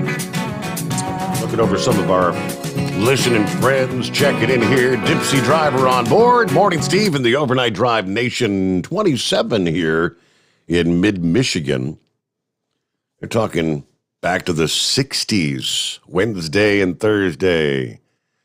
Good news. Everybody, please stay safe out there. Hello to Eskimo Mom, Hallie from My Piece of Paradise in Sydney, Ohio. Hope you're all doing well. I'm off till Tuesday night unless my foggy voice gets much worse. Uh-oh. You got the spring allergy things as well? All right. Some of the other friends just chatting back and forth. Let's see. James says, how about if you're going to race an electric car, you could add your own sound effects? You know, a couple of boom boxes. So if you wanted to sound like a duck or a truck or whatever, you could choose what your vehicle sounds like. And there, yes, March Madness starts this week with the first four in Dayton, Tuesday and Wednesday. Okay, that's the play-in games, right? So good to have you on board. Hey, Bidu checking in. Morning, Steve, and the Overnight Drive crew at the Home 20 tonight. Like so many other drivers out there. Final night of your so-called weekend. You get back to the old grind coming up, Tuesday. All right, let me get to somebody checking about Gator. I don't know, who's on the line? Yeah, it's JR. Hello, JR. Yeah, Gator, he got hurt there about 3 months ago. Fell out of his truck. Oh, really? And, yeah, he's supposed to have surgery. What his brother was telling me. He thinks he's going to hurt his shoulder. Going to retire, though. Is that right? He ain't been working ever since. Okay. Yeah. Because somebody was calling about him Thursday, Friday morning, and I said, we hadn't heard from him in a while, but I wasn't aware he got injured. Yeah, he fell off his truck somehow. Getting out of it, he fell out. Wow. And but he's still on Facebook here. I see him on Facebook all the time down there in Kentucky. But okay. Formula One's got them electric cars too. It was weird watching them on TV one time. Thought something was wrong with my TV. Mm-hmm. There wasn't no sound, but yeah, they race a Formula One. It's weird, but you know why they don't have no pipelines coming out of Scott? One driver just says about the ocean coming out to get all the salt. There's no money in it. How are they gonna make any money off that? Well, then you'd say, well, there's no more climate control because we're getting water out of the ocean. You don't have to worry about the rain no more. So they don't want to solve the problem we got. I mean, hell, they keep saying the ocean's is getting bigger and bigger, going to flood. Well, start draining the pipeline, building reservoirs up. It wouldn't be that big of a deal. I mean, with the impact, though, But in who's places like California and in places out west where they have these issues, the farmers don't have the water. I mean, there's a big time economic impact out in that part of the country when they don't have the water. So it seems like it would be very beneficial, dollars and cents wise, to do something about it. Yeah, but you get rid of the environmental thing and the global warming. There wouldn't be no more global warming because we're getting water. You wouldn't worry about raining. Yeah. I think that's the biggest thing. They don't want to get rid of that. But what I know, like he said, you get the salt out of the water, take it out, sell the salt. You can make money off of that, but there's not really that much money like oil. I mean, they probably wouldn't take that long of a pipeline from California where they run out there to the reservoirs they got. Mm-hmm. What do we know? We're just peons. I want to solve the problem, but Indiana's in the final. Indiana's in there. Are they in the mix? I mean, I was just looking through, and I just maybe glanced over it. They're playing Tuesday at Dayton. They had to win some in the Big Ten. They almost made it to the final there. But I see it there. Okay, so that's in the first four up there. I see Indiana. Okay. Yeah, Indiana's playing Tuesday. They said Dayton. So they lost. They almost got to the big final there at Big Ten, but Iowa beat them by the last second three-pointer. Beat them again. Indiana's been losing a lot of games by 3 points. So they're looking to sneak in the back door. With a 20-13 season, I mean, they're just sneaking in, right? Yep. Okay. Yep. Yeah. Purdue been number 2 beginning. Hell, they're way down there like number 8 or 9 there. They got beaten. Iowa beat Purdue in the Big Ten. So, but I am sure when they're going. But yeah, it's that time of season. Next thing you know, Easter will be here. Yep. And springtime will be here. Man. That's it. Springtime, finally. My youngest granddaughter told me about opening the pool up already. Well, it won't be long. We'll get it open. There you go. All right. Well, hey, thanks. That's about it. Gator, like I said, he hurt himself, so I ain't sure if he's coming back to work or not. Okay. Well, thanks for the heads up there. That answers the question. Get well soon, Gator. What can you say? And we shall be back into the Steve Sommers Overnight Drive live from the Hot Shot Secret Studios. You're listening to the Overnight Drive with Steve Sommers. After a long winter road trip, there's nothing like coming home to a warm, comfortable home. Hi, I'm Steve with USA Insulation. We appreciate our truckers and the long hours you're putting in to serve us all. Without you, we wouldn't even get the materials to insulate. So we want you to feel like a king when you get back. We put our foam in your walls. It's like putting a coat around your entire home. Keeps the cold air out and the warm air in. And with the rising energy costs, that's going to save you a bundle. We're getting homes ready for winter right now, and we have $1,000 of savings for everyone. But because we love our truckers, we're going to give you an additional $250 discount just for mentioning this show. So give us a call, 1-800-USA-FOAM. That's 1-800-USA-FOAM or usainsulation.net. We're going to give you an additional $250 discount for mentioning the show. 1-800-USA-FOAM or usainsulation.net. USA Insulation. At Hot Shot Secret, we share the science behind common diesel problems. For example, diesel fuel cetane levels. The cetane rating in diesel fuel is 42 to 45. Most diesel engines operate more efficiently with a cetane rating of 48 to 50. One treatment of Hot Shot Secret Diesel Extreme will raise your cetane 7 points, increase fuel economy, and improve cold starts. Hot Shot Secret Diesel Extreme is available nationwide at truck stops, fine farm and auto stores, and online at hotshotsecret.com. Hot Shot Secret, powered by science. My daughter Brinley is here at St. Jude. Coming here was literally life or death, and it was so scary. But St. Jude is fighting for one goal, like this one mission, life. And that gave us hope. We haven't received a single bill from St. Jude, so I really can just focus on what's best for Brinley. Finding cures, saving children. Learn more at stjude.org. And now, back to the Steve Summers Overnight Drive, live from the Hot Shot Secret Studios.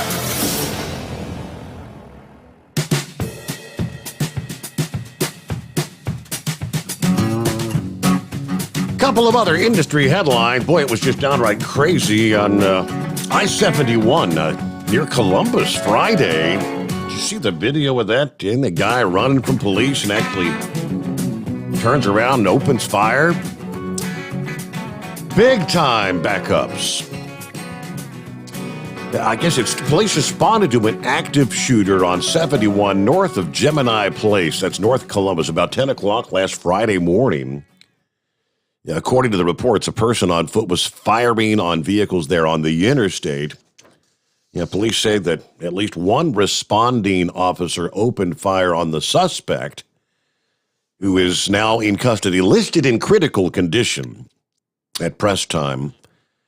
All officers involved in the incident were unhurt, according to police, but it took hours to investigate that. It was very scary. There was a vehicle, the video I saw, the only video I've seen of this was a couple that was on the other side of the interstate. They were kind of filming as this guy's running down the street, and I mean, very close to their vehicle, turns and then opens fire on the police who were coming his way from behind. And I can't imagine having been in the vehicle because, I mean, the bullets were flying.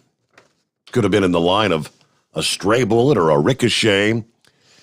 Meanwhile, a missing teenage girl has been found riding around in a semi after meeting the driver on a virtual reality platform. 13-year-old Riley Seacrest was found in Cheyenne, Wyoming, Thursday afternoon after going missing from Roosevelt City, Utah last Tuesday.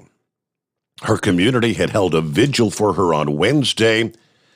According to the news report, the girl was last seen between like 5 and 5:30 in the morning last Tuesday after leaving the home on her own.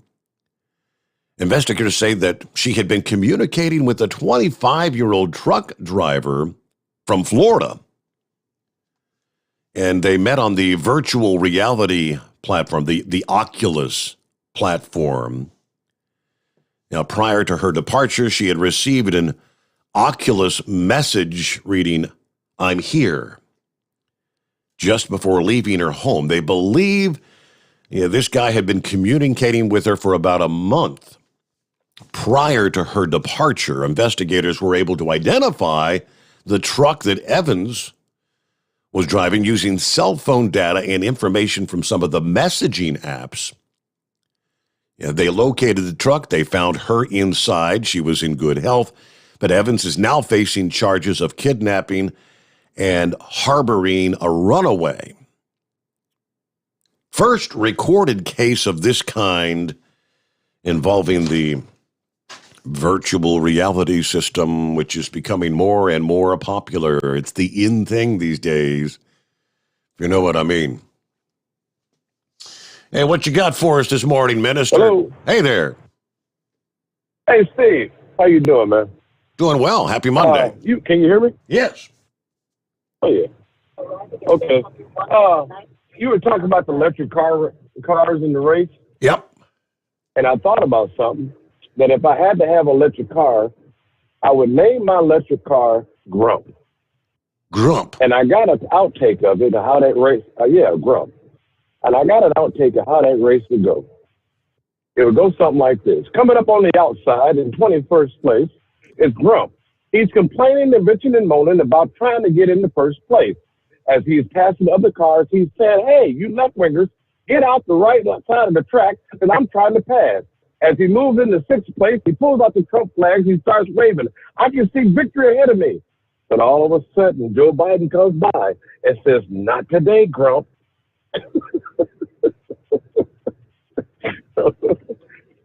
still there, Steve? I got you. That sounds like a fascinating race, yes.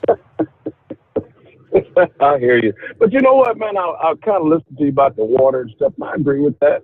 That does make total sense about pumping all that water and getting all that stuff. But I just couldn't understand why when, what's his name, Big Ed? Is that his name? Why when he ran out of, I can't see what the world I'm doing here. Hold on a second. Where's that building at?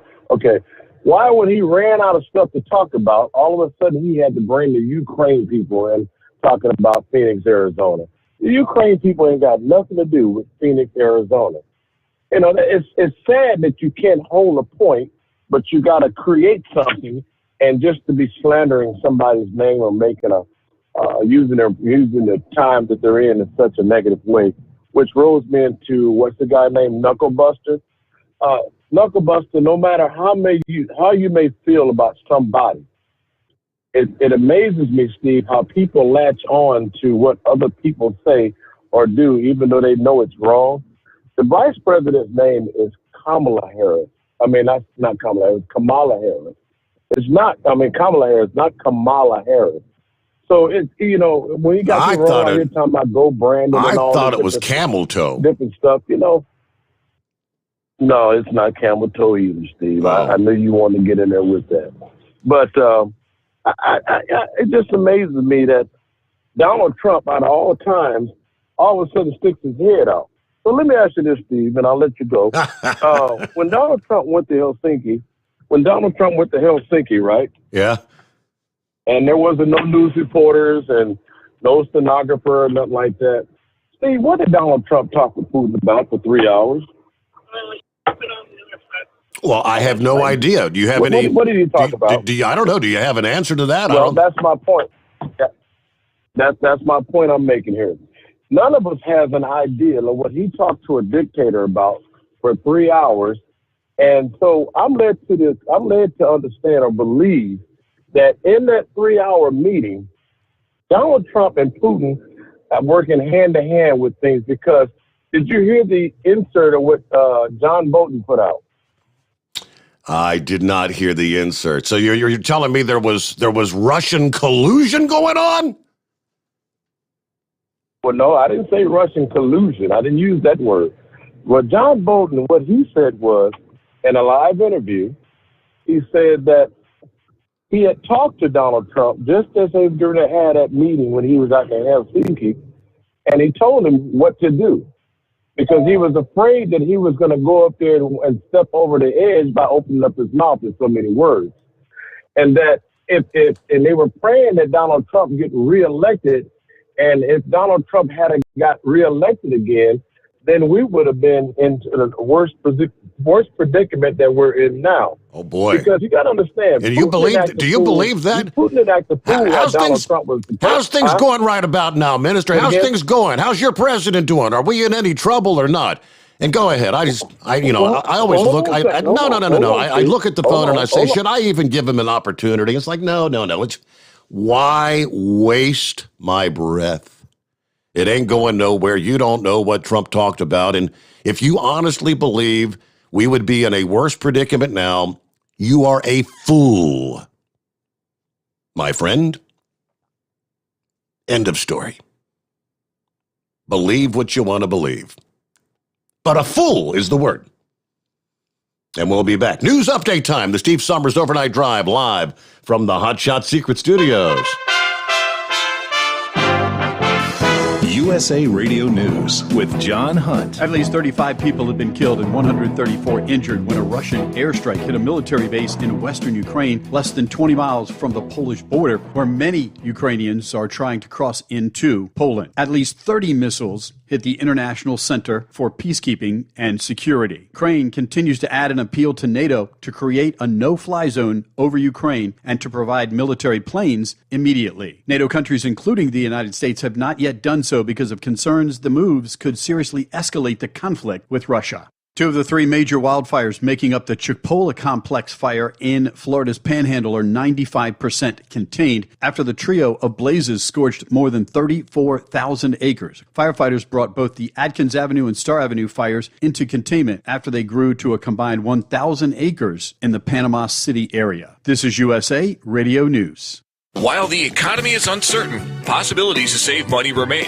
Hey everyone, this is Mike. And this is Brian with Fellowship Home Loans. Even in these trying times, a cash-out refinance could be the light to your path. Home values are rising and interest rates are following. So don't hesitate to make a move to do a cash-out refinance now. Let us check some numbers and see if you could save or if it might make sense to hold tight. It starts with a phone call at 800-535-2779. That's 800-535-2779 or online at fellowshiphomeloans.com. We guarantee a thorough check of the numbers, the market, and your obligations to determine the best path. Give us a call at 800-535-2779, 800-535-2779. Or online at fellowshiphomeloans.com. For more than 20 years, we've helped families save, just like we'll help you too. Fellowship Home Loans. Welcome home. Intercontinental Capital Group, DBA Fellowship Home Loans, Equal Housing Opportunity Lender, MLS number 60134. Pfizer now plans to submit data to the Food and Drug Administration for a fourth COVID shot soon, and they say they're working on a vaccine that may protect against all coronavirus variants. Here's CEO Albert Bourla speaking on CNBC. I think we are going to submit to FDA a significant package of data about the need for a fourth dose, and they need to make their own conclusions, of course, and then CDC also to see it. But clearly, there is a need in an environment of Omicron to boost the immune response. Bourla's comments came exactly 2 years after COVID was declared a pandemic by the World Health Organization. Two women have been stabbed inside New York City's Museum of Modern Art by a man who recently had his membership revoked over past incidents. The suspect is a 60-year-old man, but is not yet in custody, according to the New York Police Department. After the man wanted to see a movie, he was rejected because his membership was no longer active. He jumped over a reception desk and stabbed the two employees multiple times. This is USA Radio News. Right now, people are home with their pets more often, and I think now, especially with the shedding, they're more cognizant of what's going on and that it's an actual issue. And Dynavite has helped tremendously in our house with that. I just heard the Dynavite commercial so many times, so I said, you know what, I'll give it a shot. And I ordered it and tried it, and it worked. The Dynavite, the being at home, working with them, they all love it. Me and Chewy are together 24/7. Within 3 weeks, he's not scratching and itching, and he's an all-around happier dog. DINOVITE.com. If you thought mosquitoes in California and Florida were bad before, wait till you hear this story. A British biotech firm received approval from U.S. regulators to release over 2 million genetically modified mosquitoes in Florida and California as part of an expanded effort to combat transmission of diseases like Zika, dengue fever, and canine heartworm. The experimental public health effort, which still requires final approval from state regulators, follows the 2021 release of over 140,000 genetically modified mosquitoes in the Florida Keys by British biotech firm Oxitec.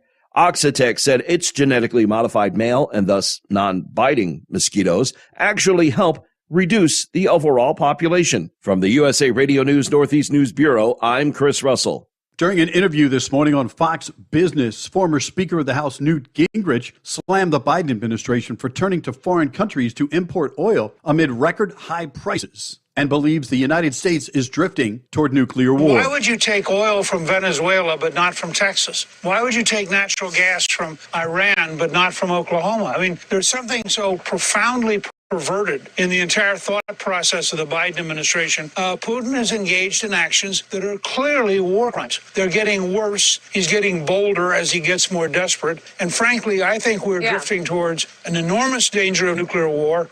Reporting for USA Radio News, I'm John Hunt.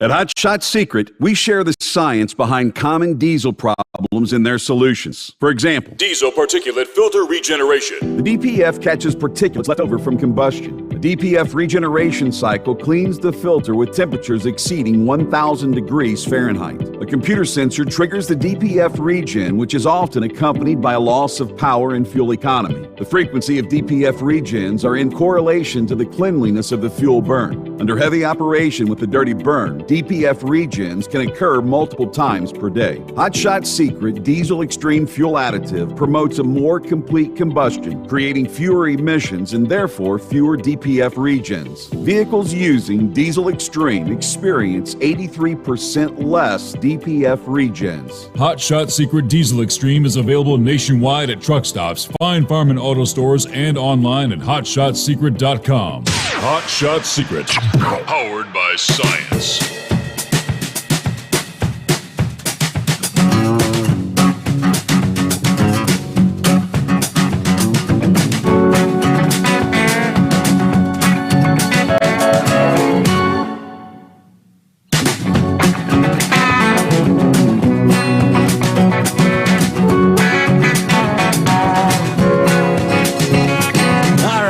Let me see where we leave off there.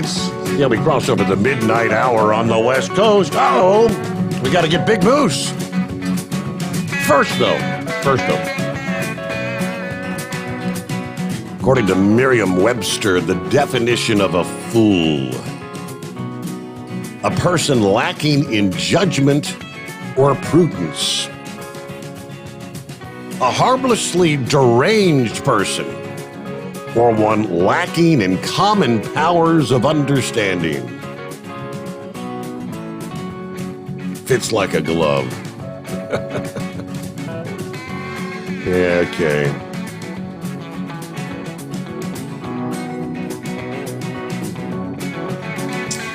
Hello to Craig. Let me see what Craig just say. Steve, I've been listening to you since you started your new position. First time I've heard Minister on the show. You know, I'd be willing to wager money he's the reason you are where you are in your new place. I would never take his call. Please. That's actually the second time he's called, or that I've picked up. Lay it on us, Moose. Well, that midnight hour is upon us, and we really got a long, long way to go. How will we stay awake? Well, thanks to Chris, for goodness sake. We got Steve Sommers on the radio. Got that hot shot secret and the diesel. You know, it really makes this Detroit come to life. We're gonna hear from all our friends. We're gonna do it all again on this overnight drive. How about you, Big Ed? Are you with me? Break one night for that Carolina monkey gouger. Negatory there, hillbilly, you clean clear to Blacktown. Let her roll.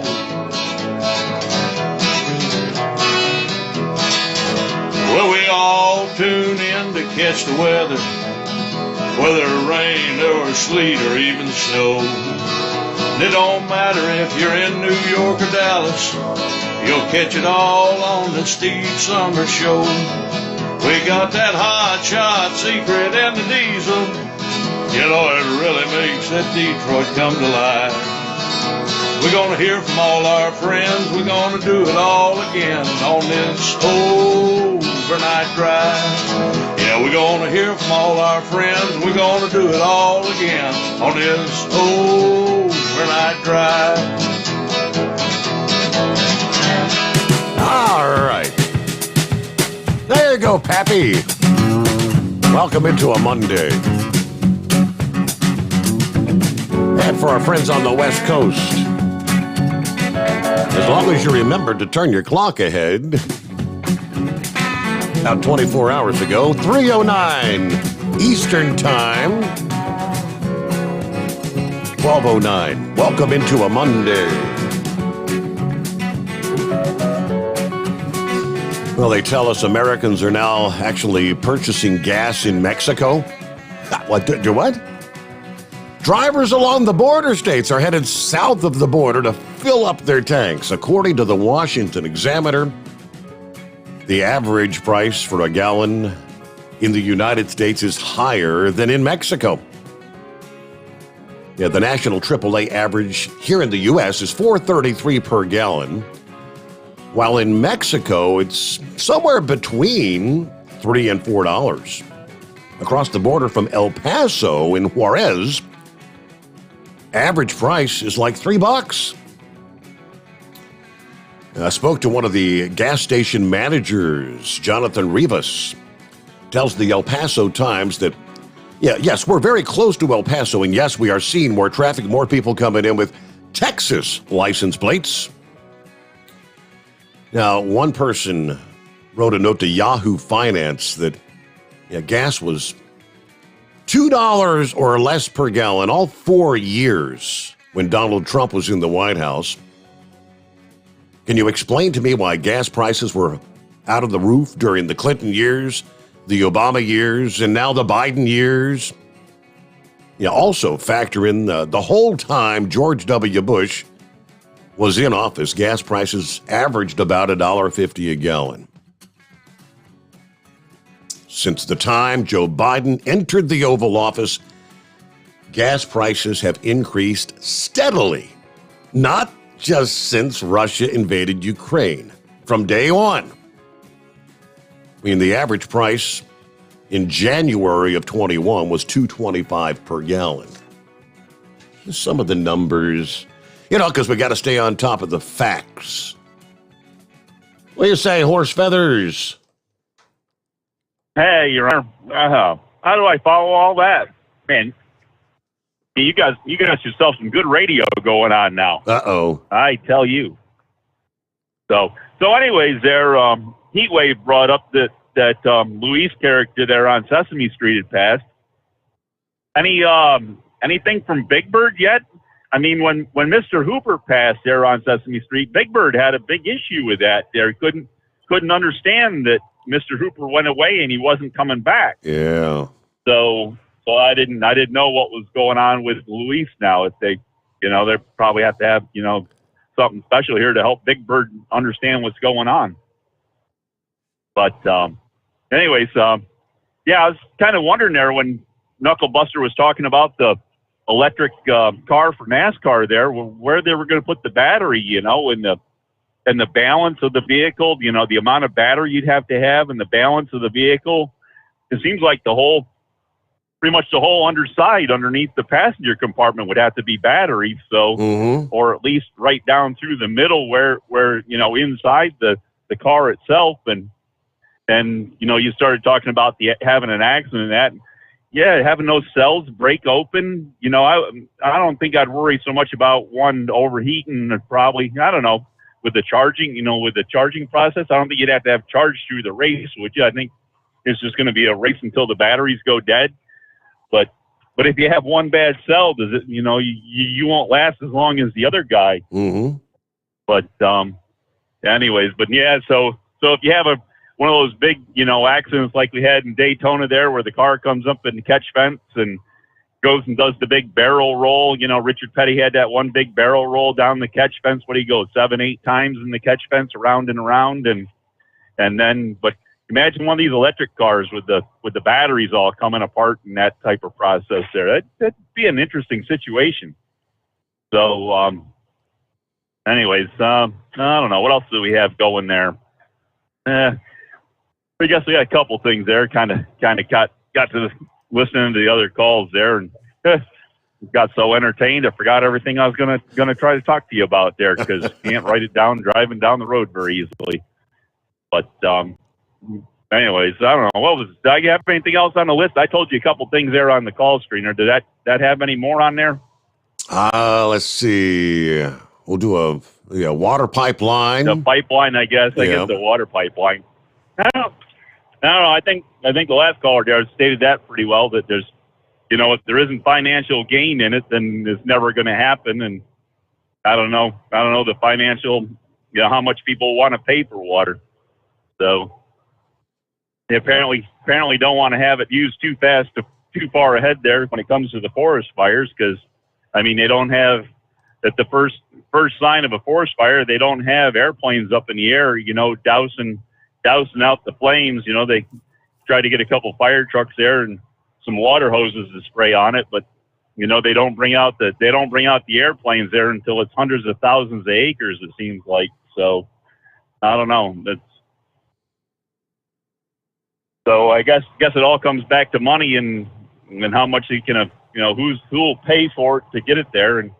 But I think if you look at for pipelines, I guess the biggest pipeline that I know of would be for moving liquid would be what New York City uses from the reservoirs up in the Catskill Mountains down into New York City, because when they constructed those, I mean they actually drive the articulated equipment that the dirt hauling and the excavators and everything. They actually were in those tunnels hauling the material out. So, but they've been around for some time there in the early 1900s. There, they put the first tunnel in, that carried, or I guess is a tunnel, but I don't know if it'd be considered a pipeline. But if you look at those, the massive quantities of water that they move from the the downstate New York down into New York City is astronomical. The amount of water fresh water they bring down there, because you think with the Hudson River coming right through New York City, they're going out into the ocean, that they get their water out of that, but they actually use freshwater reservoirs up there in the mountains. So that's kind of interesting there if you ever look into that at all. Yeah. But I guess what they had that in one of the Die Hard movies, was it, where they were moving the gold and they were going up through one of those tunnels? They had the armored car full of gold, or they had it in a dump truck or something, and they were taking the gold bars up through one of those. I think that's what it was there. So I think that was a Die Hard movie. But anyways, hey, with all that nonsense there, I guess we'll let you get going there. And got down here around the D.C. area, and if the convoy's coming back down around to circle down here, they won't have any problems with weather or any inclement on the highway or anything. Everything's clear and dry here going around the nation's capital, and so they should be all in good shape there once they come down 270 a little ways. So if they're coming back here to make their loop again today, so. Was there any update there on the People's Convoy or Freedom Convoy, whatever that is there? What their plans are here for this week? I've not seen any sort of update.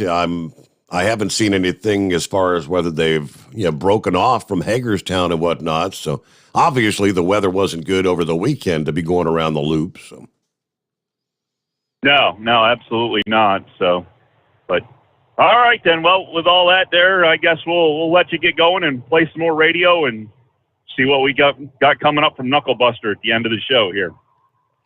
Thank you very much. All right, let me grab Wheelchair Dave here this Monday morning. What's happening there in Lake Lanier, Georgia?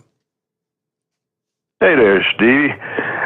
Hey, didn't the Beatles back in the late 60s, early 70s have a hit song called Fool on a Hill? That kind of rings a bell. I think it was called, Fool on a Hill by the Beatles. Anyhow, I'm catching the show here late, Steve. Yeah.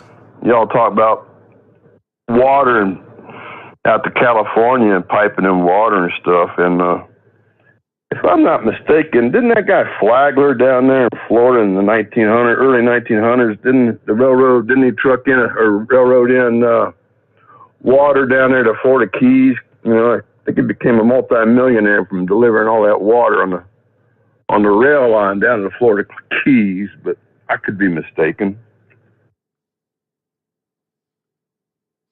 Well, it seems like it shouldn't be such a difficult thing to do in this day and age. There's got to be ways to solve the problem.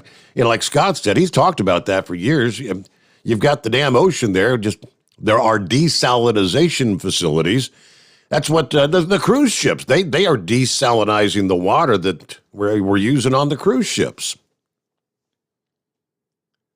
Yeah, so they have been doing. Tuning in late. Go ahead. No, I just go. I'm tuning in late there, Steve. I didn't know, was wondering if monkey gouger he got to see that Ford spank those Chevys out there at Phoenix. He did not check in thus far this morning. No. Okay, that's why. Yeah. And I think Tony Stewart's drag racing team was racing this same weekend that they raced out there in the NASCAR. So you might want to look that up. Okay.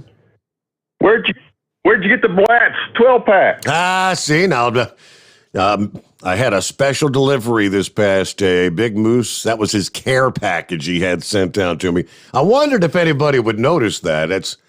He had his son come by and leave it on the front porch. Special delivery, Blatz.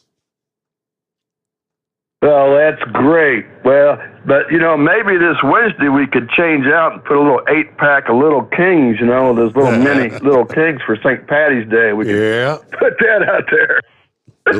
Little hand grenades. Well, anyhow, not a whole lot this morning, and love the camel toe reference. That was great, and going to be listening the rest of the morning. You guys have a great one out there. All right, thank you, Wheelchair Dave. Funny thing about that was he was making it a point to get on people for pronouncing her name wrong.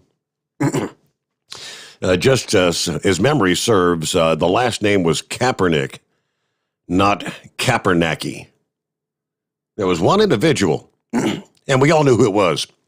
That's the way he pronounced that, Kaepernacky. Remember that? And we'll be back into the Steve Sommers Overnight Drive live from the Hot Shot Secret Studios. Live from the Hot Shot Secret Studios, the Steve Sommers Overnight Drive. You work hard. You deserve a seat that works just as hard as you do. The Bostrom T-Series seat has provided drivers with comfort for millions of miles over the past 3 decades.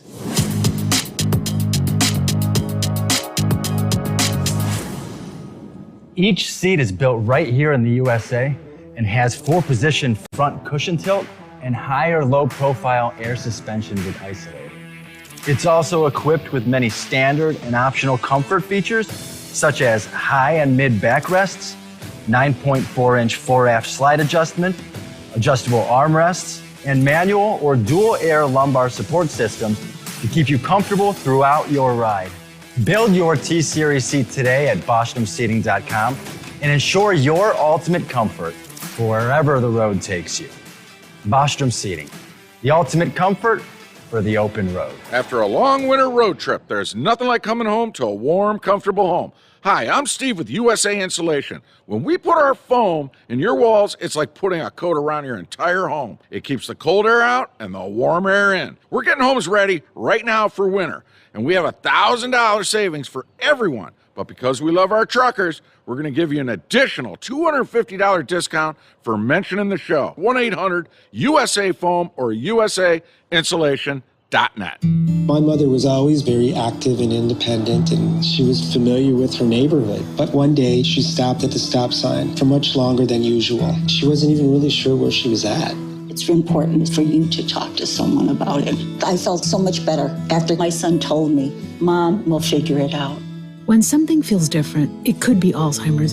Now is the time to talk. Visit alz.org/ourstories to learn more. A message from the Alzheimer's Association and the Ad Council. Because Channel 19's a little congested. Call Steve now at 844-844-3388. The Overnight Drive.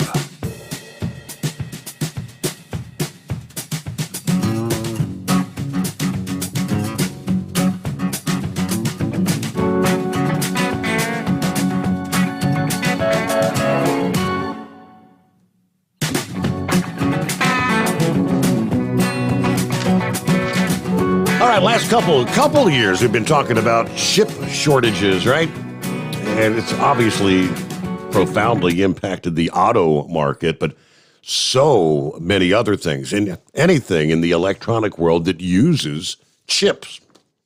In this day and age, almost everything relies on those little bitty computer chips. Are things about to get a whole lot worse? Ukraine's 2 leading suppliers of neon, which produce about half the world's supply of the key ingredient in making chips, have halted operations as Moscow has sharpened the attack on the country, threatening to raise prices and aggravate the semiconductor shortage. At a moment when it appeared things were maybe at least beginning to get caught up, according to this, anywhere from 45 to as much as 54% of the world's semiconductor-grade neon, which is critical for the lasers that are used to make the chips, comes from two Ukrainian companies, Ingas and Cryoin. According to Reuters calculations based on the figures from the companies, global neon consumption for chip production reached about 540 metric tons last year. Both firms have shuttered their operations, according to the company representatives contacted by Reuters, as Russian troops have escalated their attacks throughout Ukraine. Now, that stoppage casting a cloud over the worldwide output of chips, which are already in short supply, with the COVID pandemic driving up demand for cell phones, laptops, cars, forcing many firms to scale back their operations. Now, estimates vary widely about the amount of neon stocks that chip makers actually keep on hand. Production could definitely take a hit if this conflict drags on. If stockpiles are depleted by April and the chip makers don't have orders locked up in other regions to the world, this will mean further constraints for the broader supply chain and an inability to manufacture the end product for many key customers. Now, before the invasion, Ingas produced 15 to 20,000 cubic meters of neon per month for customers in Taiwan, Korea, China, the United States, and Germany, with about 75% of that going to the chip industry. Now, this one company is based out of Mariupol, which has been under siege by Russian forces. Last Wednesday, destroyed a maternity hospital there in what Kiev and Western allies is calling a war crime.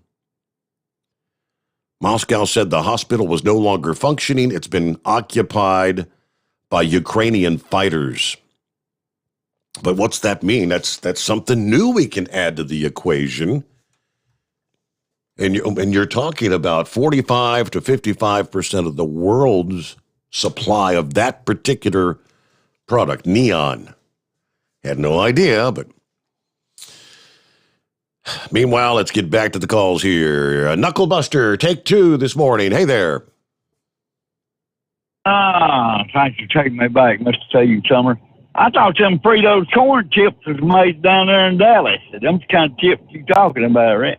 Right. No. I'm sorry. That's my bad. Well, I got news for all them truck drivers out there. If she's under 18, that's why they call it jailbait. You will be going to jail. Yeah. You need to get you a golden retriever. They're not afraid of that water.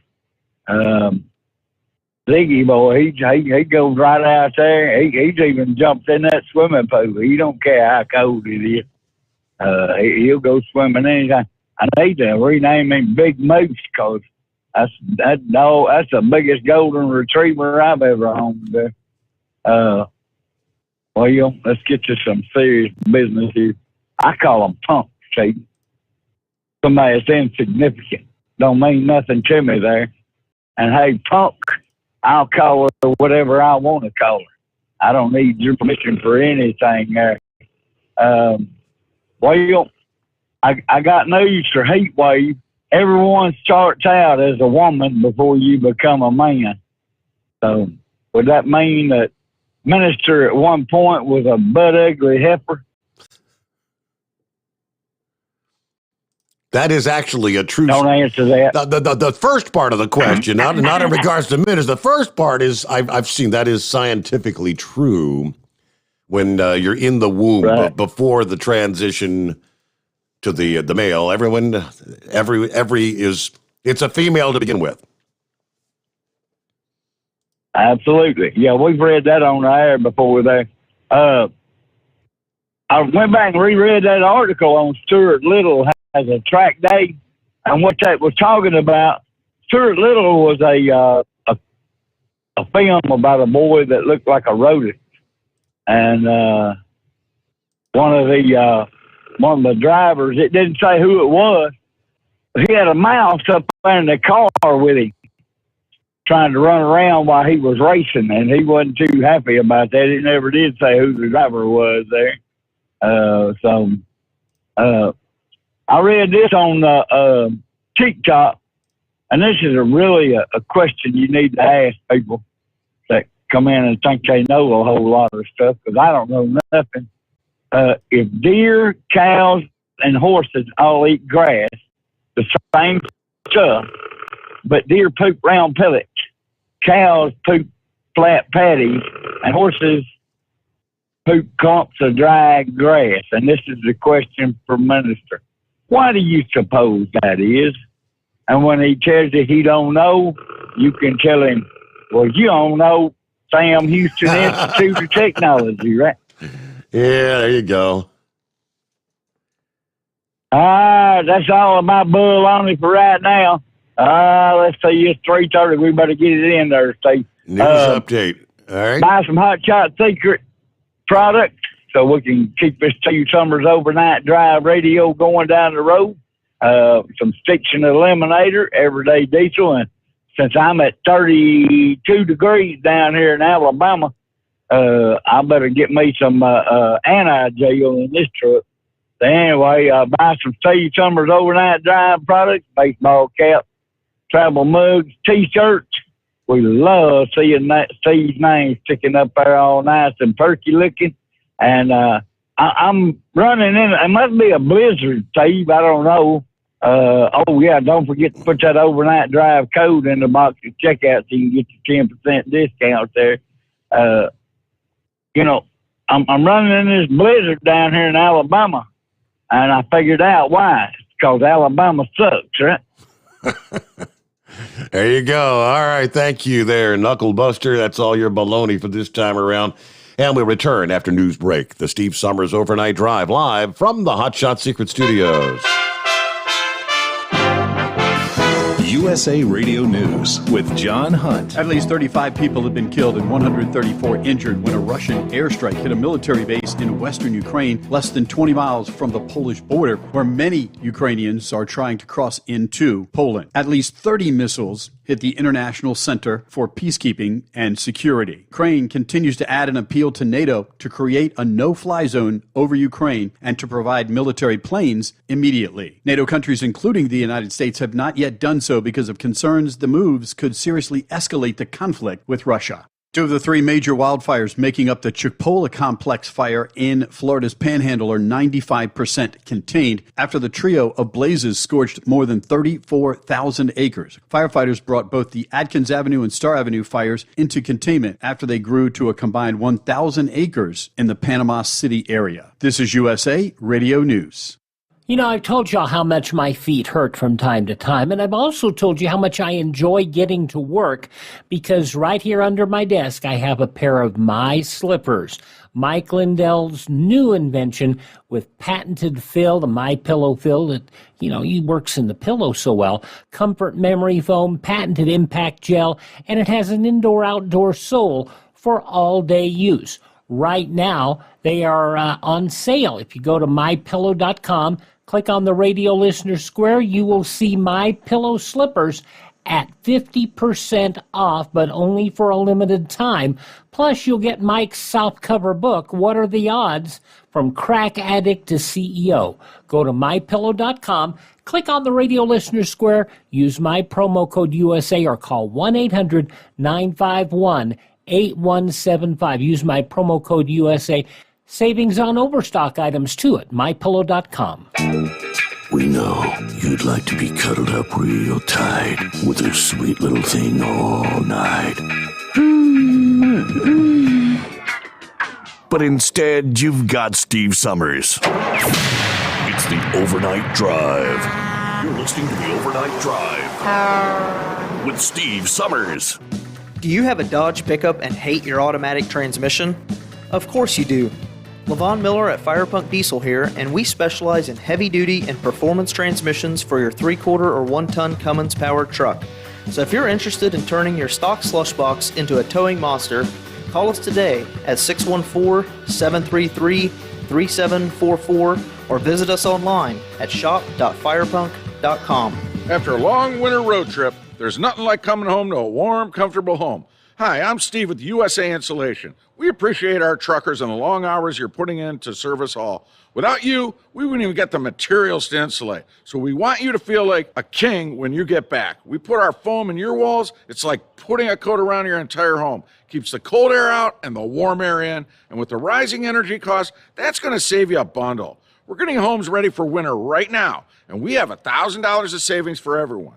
But because we love our truckers, we're going to give you an additional $250 discount just for mentioning this show. So give us a call, 1-800-USA-FOAM. That's 1-800-USA-FOAM or usainsulation.net. We're going to give you an additional $250 discount for mentioning the show. 1-800-USA-FOAM or usainsulation.net. USA Insulation.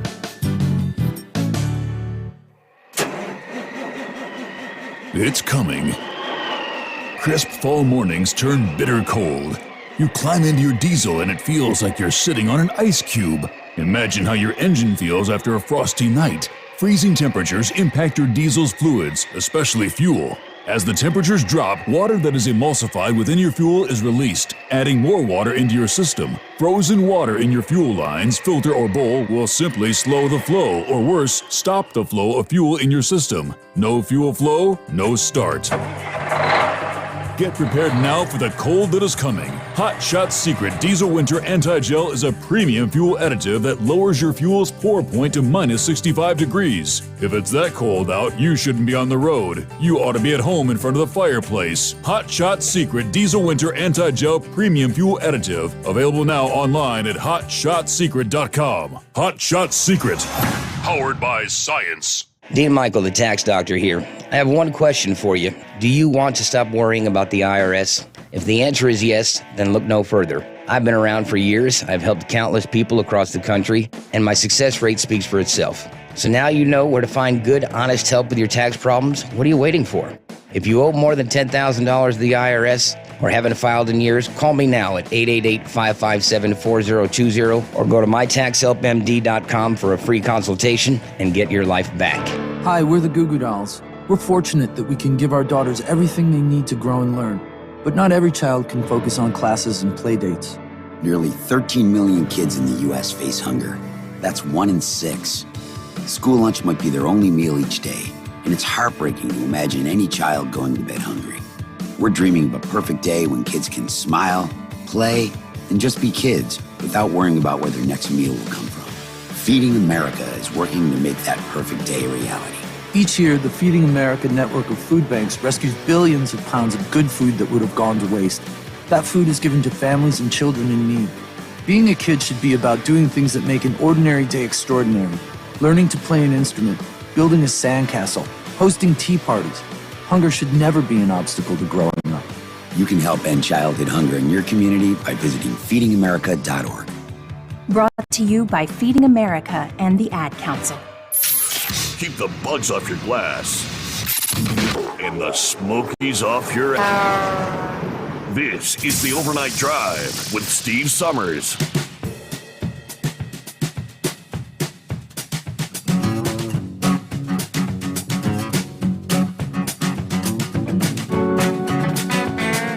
Somebody was asking about some straight line racing from the NHRA Gator Nationals Gainesville Raceway. Rick, thank you for the heads up there. Trip Tatum, Matt Hagan, Dallas Glenn and Karen Stouffer collecting victories on a record-setting final eliminations day at the Gator Nationals. Third event in the 2022 NHRA Camping World Drag Racing season. So tip of the hat. It only took Hagen 3 races to bring a Wally home to NASCAR legend Stewart. And it was clear he was homing in on it after semifinal and runner-up finishers at the first 2 events and a number 1 qualifying effort in Phoenix. Hagen and the Dodge-powered Brokers team collected his 40th career win with a 3.91. After Blake Alexander smoked the tires in the final, it was also Hagen's first Gator Nationals win and the first score anywhere since last year's event in St. Louis. Big day to get the first win for Tony Stewart Racing, Hagen says. What he and Leah Pruitt, have done over the winter to put this team together and keep this thing going, and to have Dodge Power Brokers and Direct Connection come over and be a part, this is huge. It shows that they like our team. They like what we're doing. They like the wins that are coming and get the return that we're going to give them. That was big in itself. Now, for Tony to come over here and be a part of NHRA is also huge. He's married to Leah, but, he ain't married to me. And you can tell he wants to be here, and that really says a lot for our sport. All right, awesome deal. On the screen, it says BTW. Hi, Steve. This is Pinky. Oh, boy. Yes, Pinky. How are you? I'm fine. Happy Monday. How was your weekend there, Pinky? It was pretty good. Well, I'm fine. You can just ask Dimebag Denny about that. Yeah, I didn't get my coat the other day. I was going to get some of that friction reducer. That'll make my motor run real good, won't it? Yes, it would. Yeah, nice and smooth. Yeah, I could use that. I heard you're having a truck show. 50th anniversary, Pinky. Mid-America Truck Show. That's in Louisville. You're gonna be dressed with bells and whistles and pink. I don't know. What's there to do for a man like me? I mean, a woman like me. Yeah. So I'm sure you could find something to do, Pinky. There, right? There gonna be some trucks there? Yeah, lots of nice, pretty, shiny trucks. And them big old handsome truck drivers. Ooh-wee. Never mind, I can find something to do. Yeah. I'll be looking for one of them trucker clocks. Think they'll have them there? Oh boy, I don't know, Vicky. I need one of them trucker clocks. Who wants it? Yeah. Well, that's all I had, so we'll see you later. Bicycle. All right, come on with your homosexual truck drivers. Oh, boy. So from there we go to who? Rainmaker, yes, good morning. Morning, Steve. How are you doing? You get the distinctive privilege of following Pinky. Yeah, it could have been even worse. It could have been that minister, right? Oh, well, that's true. I don't understand that guy. I remember he used to get me riled up before, and I haven't heard him for a long time. But it's amazing. He calls himself minister, but then he focuses all of his time and attention to some person that, I don't know, must have a vendetta against him or something. I don't know. But there's so many other things that's going on. I sent you several emails, and critical race theory is being taught to these kids in school is having reverse effects. It's creating, what happened towards black people, now it's happening to the white people. You see the middle school, attacked the white kids in the school? I think, yeah, that you sent me that a day or two ago. Was that? Yeah. Okay. Yeah. You know, there's so many things going on, but I said as soon as they start teaching, I mean, there was some girl or some kid that came home and asked her mother, "Mom, am I an evil person because she's white? Am I evil?" I mean, what they're teaching these kids is unreversible. If you think about it, they're doing lasting harm to their mentality. It's terrible. I did see your you sent me a link about a health expert there in Thailand that's concerned about some sort of another subvariant of COVID, a subvariant of the Omicron.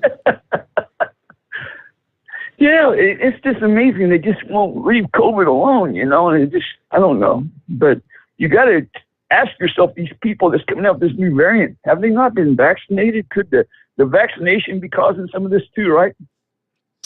Valid questions. Yeah, but, you know, I wish Minister would do some research about the Great Reset and the World Economic Forum. You know, look at the gas prices. You know, in the times that we're living in right now, you start eliminating the small person, the competition in the truck industry, and then you only got like 1 or 2, 3 trucking companies to work for. Hey, you know, now there's not that much competition. You either work for us or the other two. So we're going to start dropping your benefits, your pay, you know, it's just, you don't have that many choices. You know, when you have a bigger playing field, you have more opportunity, more choices, better opportunity to make better money. But eliminate the employers, you don't have that much opportunity anymore, you know. Right. But he wants to go on, look at Joe Biden and Hunter Biden. And if Donald Trump had did what Hillary Clinton did during the campaign, you know, hey, that never happened, right? So how's your weather there in Thailand, Rainmaker? You still doing, it's still summer-like, or?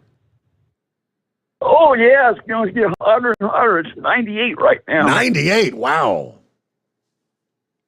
Yeah. I was just going to get my daily dosage of vitamin D for a little bit and try to step back in the air conditioning.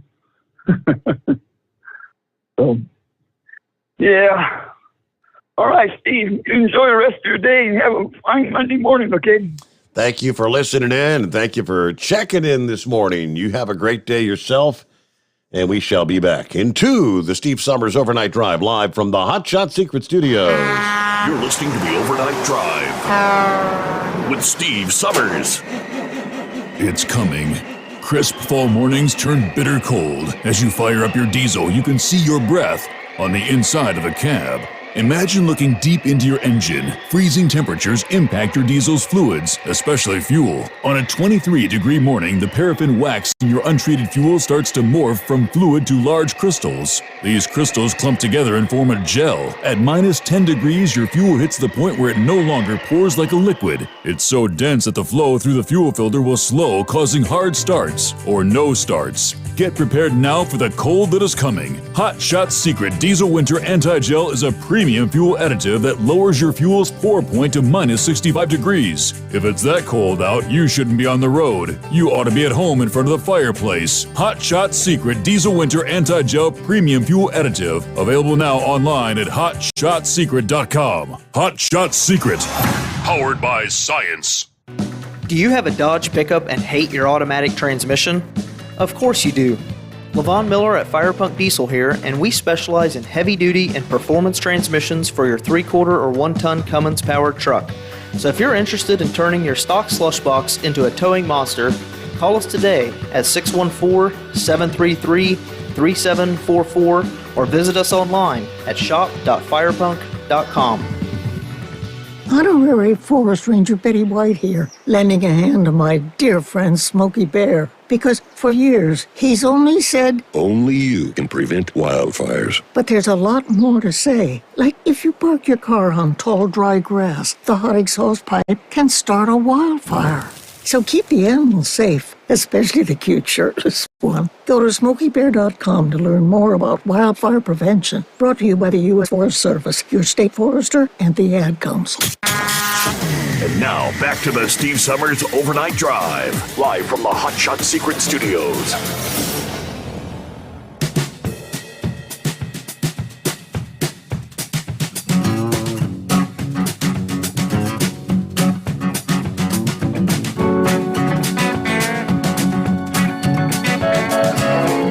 Yeah, here just about, what was it? I think last Tuesday, where you had Pete Buttigieg, Camel Toe, out there touting the electric vehicles, right? If you don't want to worry about the high fuel costs, just you buy an electric vehicle. Then comes the news that, charging an electric vehicle, it's not as cheap as you may think. According to the EPA, the national average for a kilowatt hour of electricity is 13 cents. Now, that's a national average, including at homes where most electric car owners charge their vehicles with a 240-volt level 2 charger that typically takes 8 hours or more to fill. Now, that was reported last Wednesday. Many of these are also available in public settings, like office and shopping center parking lots, where they're known as destination chargers. And there's a few facilities that offer what they call level 3 charging stations, that you can charge a vehicle in, say, 20 minutes. Tesla, for instance, rolled out the supercharger stations that can significantly cut down on the charging time, but costs per kilowatt hour vary widely. For those using a level 2 charging station at their home, where gaining a fully charged vehicle takes 8 hours or longer, the cost is relatively cheap at 13 cents per kilowatt hour. But the costs jump when using the public services. The fast charge rates come closer to 50 cents per kilowatt hour, although you can get a charge in minutes rather than hours. Right. They break down some of the numbers where it may seem like a savings, but charging your electric vehicle comes with its own set of pricey problems. The costs, of course, are rising per kilowatt hour when using public stations, and using a home charger is the biggest savings. However, owners have to shell out between from $700 to $2,000 to install a level 2 charging unit, according to Carvana. That would pretty much make your first year of fuel savings a wash. You're not saving anything. Now, if you want to install a level 3 charger in your home, you'll be paying up to $50,000 or more, including upgrading the electrical system in your house to power the thing. Most people can ill afford such a costly installation for supercharging their vehicle, which means the largest number of Americans who purchase electric vehicles will be stuck with the system that takes half a day to charge. Obviously, that makes use of your vehicle much more limited than gas-powered cars. Furthermore, look at repair costs. Much more for an electric vehicle, according to Roadshow News. Because the electric vehicle market is still so new, parts are more costly, so are the labor costs. Add in the fact there's only a few mechanics that even are trained to repair the vehicles. Drivers will find the selection of repair shops very limited. And of course, the labor costs much higher due to supply and demand. Now, presumably, that may even out in the coming years, but right now it is very costly. Also, a major source of expense is your battery pack replacement. Depending on your vehicle, the battery pack could last anywhere from 5 to as much as 20 years, but the replacement cost might keeping the car prohibitive. Some experts say the average battery life is, say, 8 years or 100,000 miles, and depending on the model, the battery packs themselves will cost anywhere from $5,000 to as much as $20,000 to replace, not including labor. Now, that's a warning to anyone buying a used electric vehicle. After all, if you buy a 10-year-old vehicle that still has the original battery, you may be forced to fork over another 10 grand shortly after putting as much as $25,000 to purchase the used vehicle. Again, a cost that few average Americans could ever afford. Then you've got the geopolitical concern. Many of the rare earth minerals like lithium and the manufactured batteries and parts are made in China, and the cost for those materials are also skyrocketing.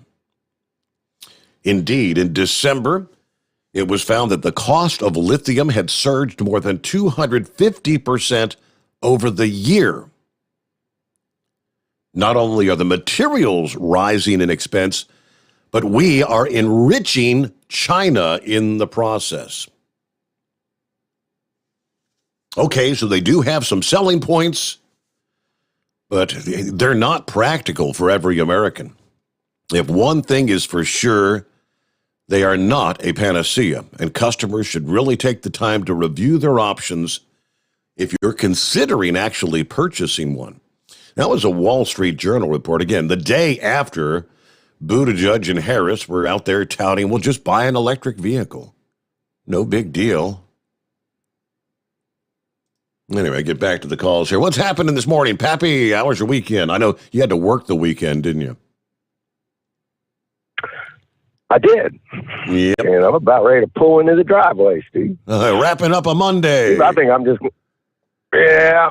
I think I'll just buy a horse, Steve. You know, I think that would solve all the problems. Let's just go back to the horse and buggy days. Man. Giddy up. Hey, it's nice to know who has your six and who don't have your six. Know what I'm saying? In civilian terms, Steve, that means who has your back and who doesn't have your back. Mm-hmm.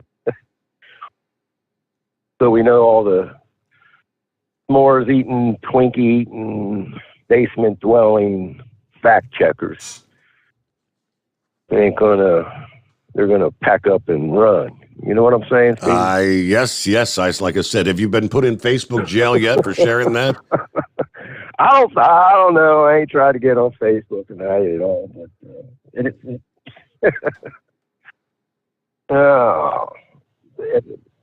they ain't telling us nothing that us truck drivers and real people didn't already know anyway. Yeah. Where are they going to go, Steve? That's my question. Where are they going to go? Huh? They going to go south? Right. Going to Mexico? You going to go to Canada? Yeah, you got one option. I guess that's Canada. You want to go up there with the socialists. Trudeau. I don't know, Steve. Unless you can swim real good. I guess you could go east or west if you could swim real good. Man. What else is in it? Oh, Steve, what's up with Iraq and Iran? Yeah, we're negotiating with Iran, right? We're negotiating with them, and they're launching missiles and actually claiming it was aimed at who? It was aimed at the United States consulate.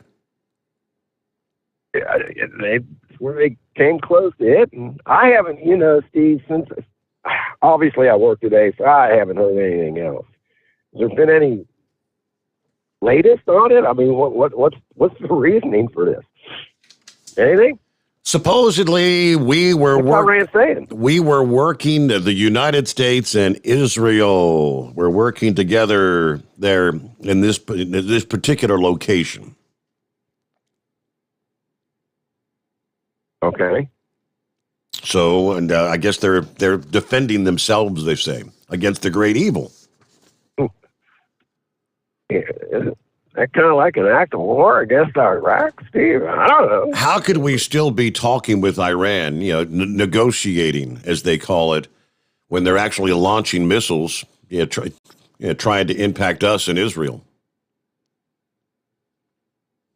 Maybe they're thinking, they're probably right, that'll get Biden to the talking table even quicker. Oh, we need to make a deal with them before they launch any more missiles, man. Let's be nice and make friends. Yeah, right.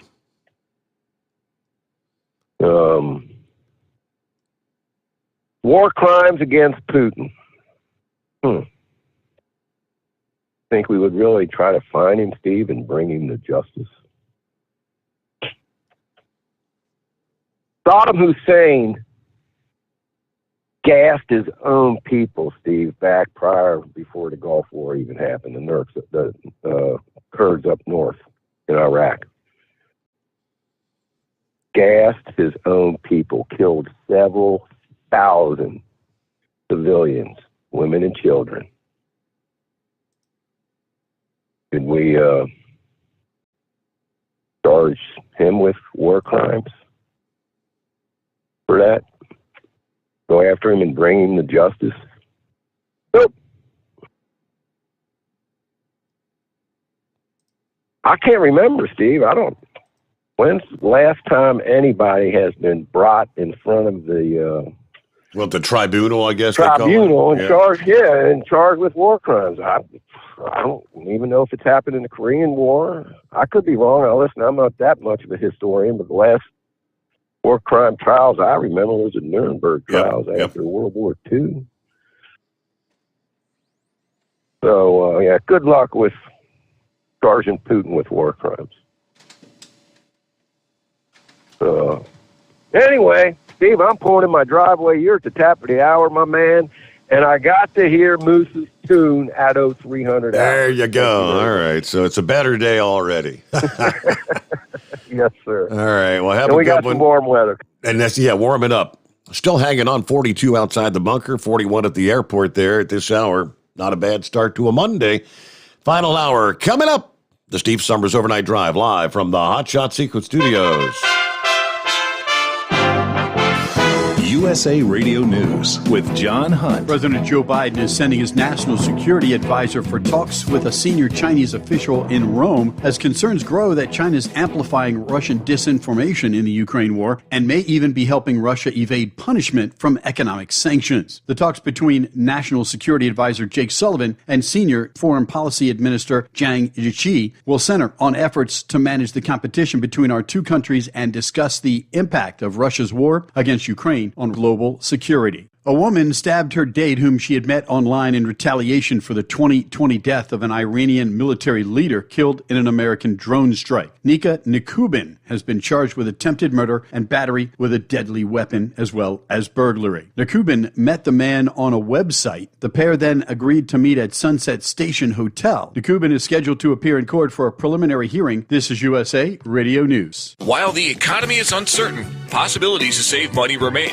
Hey everyone, this is Mike. And this is Brian with Fellowship Home Loans. Even in these trying times, a cash out refinance could be the light to your path. Home values are rising and interest rates are following. So don't hesitate to make a move to do a cash out refinance now. Let us check some numbers and see if you could save or if it might make sense to hold tight. It starts with a phone call at 800-535-2779. That's 800-535-2779 or online at fellowshiphomeloans.com. We guarantee a thorough check of the numbers, the market, and your obligations to determine the best path. Give us a call at 800-535-2779, 800-535-2779. Or online at fellowshiphomeloans.com. For more than 20 years, we've helped families save, just like we'll help you too. Fellowship Home Loans. Welcome home. Intercontinental Capital Group, DBA Fellowship Home Loans, Equal Housing Opportunity Lender, MLS number 60134. Republican U.S. senators are imploring the Biden administration to reverse course and allow the transfer of Poland's MiG fighter jets to the Ukrainians to fight the Russian invasion. A sign the Defense Department's rejection of the offer may be running into steep resistance on Capitol Hill. Republican Senate Minority Leader Mitch McConnell. This administration has been a step behind every step of the way. 40 GOP senators signed on to a letter from Senators Joni Ernst from Iowa and Mitt Romney from Utah, urging President Biden to answer the plea from Ukrainian President Vladimir Zelensky, who told lawmakers if the U.S. couldn't help with a no-fly zone, it could at least send more planes so they could fight the battle with Russia themselves. The national average price for gas did not go up for the first time in over 2 months, holding steady at $4.32 a gallon on average nationwide. 1 year ago today, we were looking at $2.85 a gallon. Highest prices on the West Coast, with California leading the way. This is USA Radio News. Hi, this is Dr. Joel Wallach, and I want to tell you that arthritis is not a genetic thing. It's not a disease of aging. Neither is osteoporosis.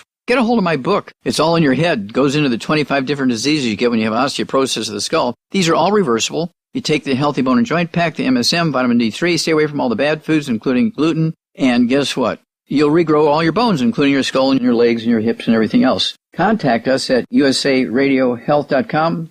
That's usaradiohealth.com.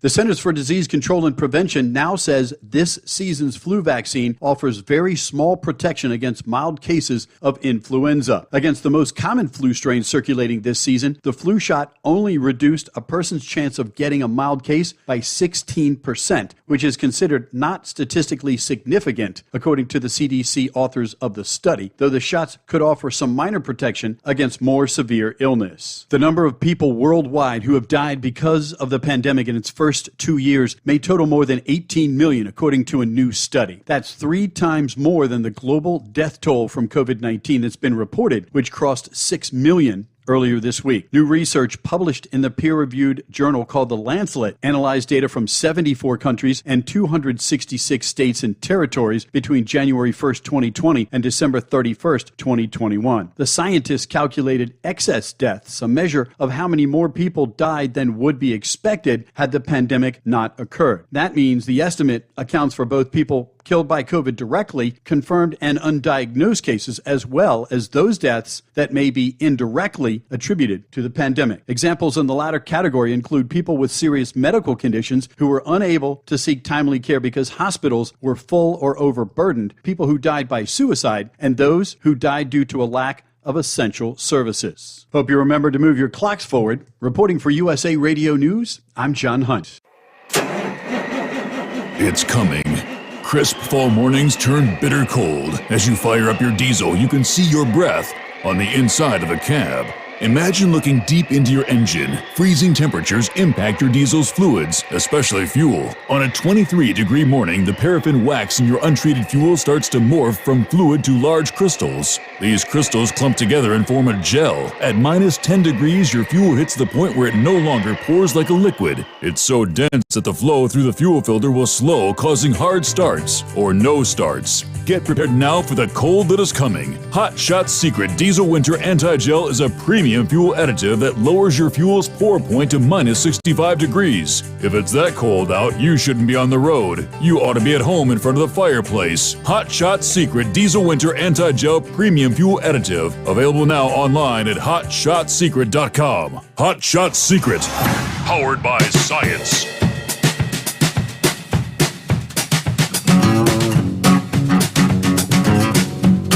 All right, to answer Pappy's question, which we haven't really discussed it this morning,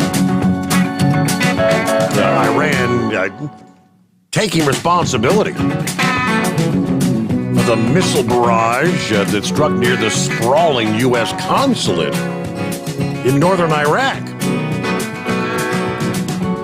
Now, they're saying it was in retaliation for an Israeli strike in Syria that killed 2 members of their Revolutionary Guard last week, apparently. The Revolutionary Guard said on their website it attacked what it described as an Israeli spy center in Erbil. They did not elaborate, but in a statement, they said Israel had been on the offensive, a strike that killed 2 members of the Revolutionary Guard. Of course, according to the semi-official Tasnim news agency. But Iran, they say, fired 10 Fata missiles, including several Fata 110 missiles, which have a range of about 186 miles. All right, which, of course, that instantly said emergency meetings, what to do, the follow-up, so... But yes, Iran did claim responsibility. All right, so our final hour off and rolling here on a Monday morning as we close out the weekend.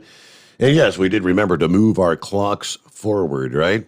Let's huddle down to check in with Eagle this morning. What's going on, Eagle? Yeah, I got some things to talk about tonight, Steve. But first of all, I want to make one quick comment about sports before I get into politics. First of all, the Tom Brady situation. I knew the guy was going to come back. I just didn't think he was going to come back this early. He didn't even make it 1 year. Like I say, his wife is trying. It wouldn't surprise me if Tom Brady gets a divorce within the next year or two, because his wife clearly doesn't want him to play football, but he wants to play. So it might seem like it's a strain on his marriage, and he mainly retired mainly because of his wife. So don't be surprised to hear about Tom Brady getting divorced in the next few months. Now, let's talk about the Tony Stewart. I want to talk about him right quick. You know something, Steve? I didn't know Tony Stewart had this much money, from auto racing. Recently, about a month or so ago, he put his house up for sale in Indiana, and I forgot what the total price was. $30 million. But it was the most expensive house in Indiana. Huh? $30 million. Yeah. I didn't know Tony Stewart had that much money. He being from NASCAR racing, and now he has his own race team and NASCAR and NHRA drag racing team. So Tony Stewart is making money. How he's doing it, I don't know, but I like Tony Stewart, so good for him. He won the NASCAR race today. His driver won, Briscoe. I forgot what his name was, but his driver won today in NASCAR 14 car, won, and then he won an NHR event today. So Tony Stewart is on top right now. He's winning races in both divisions. Now, let me say this, Steve. Before about the politics. Anybody listening tonight, like I said, Steve, you can tell that the internet and YouTube are biased against Donald Trump. I tried to just while I was on hold, I tried to look up the Donald Trump rally from South Carolina yesterday, and guess what? What a surprise! No videos on YouTube of Donald Trump's rally.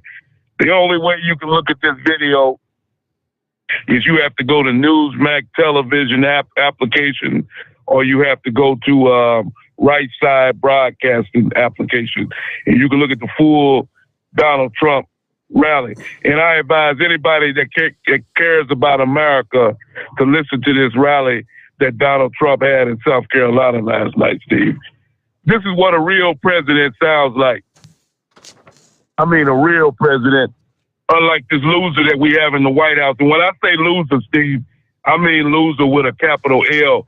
This guy here is the weakest, and I mean, it's embarrassing. I thought that Jimmy Carter was the weakest loser that we ever had in the White House, Steve. But Joe Biden is officially taking over that spot. You don't get no weaker than this guy. And I don't care what nobody says, Steve. If Donald Trump was in the White House, you could bet your last dollar that Vladimir Putin would not be in Ukraine right now. You could bet your last dollar that the Chinese government would not be getting ready to take over Taiwan. You could bet. Did you hear the news today, Steve? And it's just a matter of time before we're involved in a very serious World War III. Vladimir Putin, apparently, his military is not getting the job done like he thought it was. The Ukrainians are putting up more of a fight than what this idiot thought. And now he's asking for the Chinese government for help. Did you hear about that? Yes, indeed he is. The sanctions are hitting him hard, so he's asking. Russia's asking China for some financial assistance and for some military hardware. Yeah. Okay. So this is getting to be very, very dangerous now, Steve. When you involve the Chinese in this war, now we're talking a whole different ball game. Now, when the Chinese get involved in this situation, we're talking real, real dangerous business now. But like I said, like I told you 2 weeks ago, Steve, Vladimir Putin is a bunch of hot air. He talks, and he has this idiot that we call president in fear, running like a little girl, Steve. This man is threatened to use nuclear weapons. I believe in calling a person's bluff. If you're going to use nuclear weapons, Vladimir Putin, brother, you need to use them and stop talking about it. He's not going to use no nuclear weapons, Steve, because he knows the minute he pushes that button that he'll be evaporated. That the United States there will no longer be a country called Russia, and Vladimir Putin knows that. He's not going to release no nuclear weapons. I promise you that. But unfortunately, we have Joe Biden in the White House who's actually scared of this guy. The most powerful military ever put on God's green earth, Steve. It's embarrassing, Steve. It's bad. It's real bad what this man has done to America in less than 2 years. It's really sad. You see what happened in Afghanistan, and you see this loser, Kamala, go over there and laughing and giggling like a little high school girl. This woman here should never even be called vice president. She's an embarrassment that the American taxpayers pay this woman's salary. This is really sad.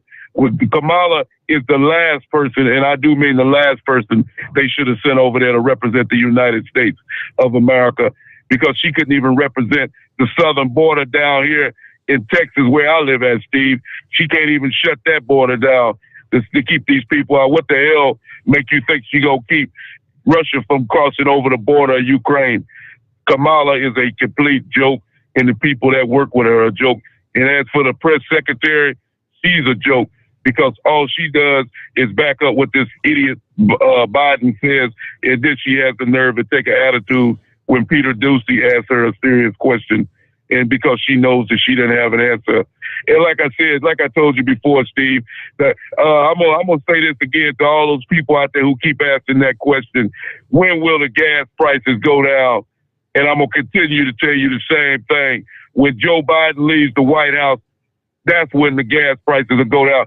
This is all a big setup, Steve. This has nothing to do with Russia. This loser has the nerve to say, well, we're at war with Russia, and that's why the gas prices are going up. No, Joe Biden, the gas prices are going up because you shut the pipeline down, brother, and you buying oil from these other countries, and they putting it at sky-high prices over $100 a damn barrel. That's why we're paying these $7, $8 a gallon, Joe Biden, not because of Russia. So you can stop that lie right now. You know, I'm just fed up at this point, Steve. Donald Trump right now on his new social media app, Steve, he has over 1 million people that are trying to get on there. They got so many people trying to get on to his new social media account that they got it locked up that you have to wait in line. That's how popular this man is. This guy, people are regretting the day that they ever went to the voting booth and voted for Joe Biden, man. Everything is sky high. The food is going sky high. The gasoline is going. The rent is going sky high. It's just embarrassing, Steve. Do you realize, Steve, they got some videos on YouTube right now with owner-operators fueling up their truck.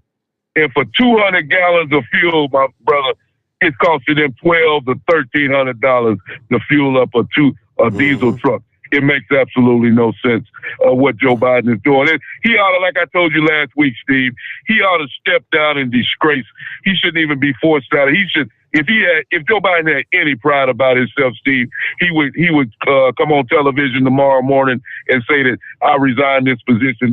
I'm not getting the job done, and I'm not representing America. But he won't do that, Steve, because he's a coward. And unfortunately, Steve, Vladimir Putin, he should have been stopped a long time ago. This war has been going on for 3 weeks too long. This man has attacked hospitals. He has attacked innocent women and children.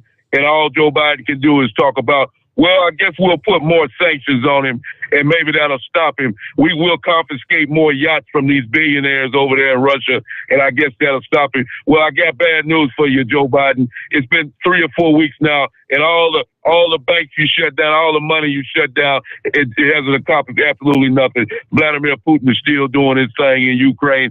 So when you go to bed tonight, my man, keep thinking about another sanction that you could put on Vladimir Putin so he can laugh right in your face and it can embarrass you once again. And I thank you for taking my call tonight, Steve. All right. Happy Monday there, Eagle. Right out of the box on a Monday.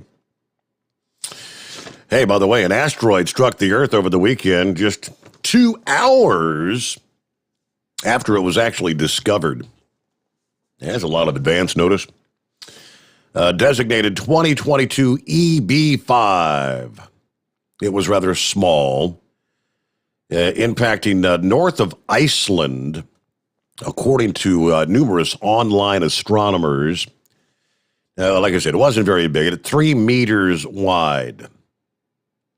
About half the size of an average male giraffe, which grows to about 5-6 meters in height. The 2022 EB5 had, for the most part, burned up in the atmosphere.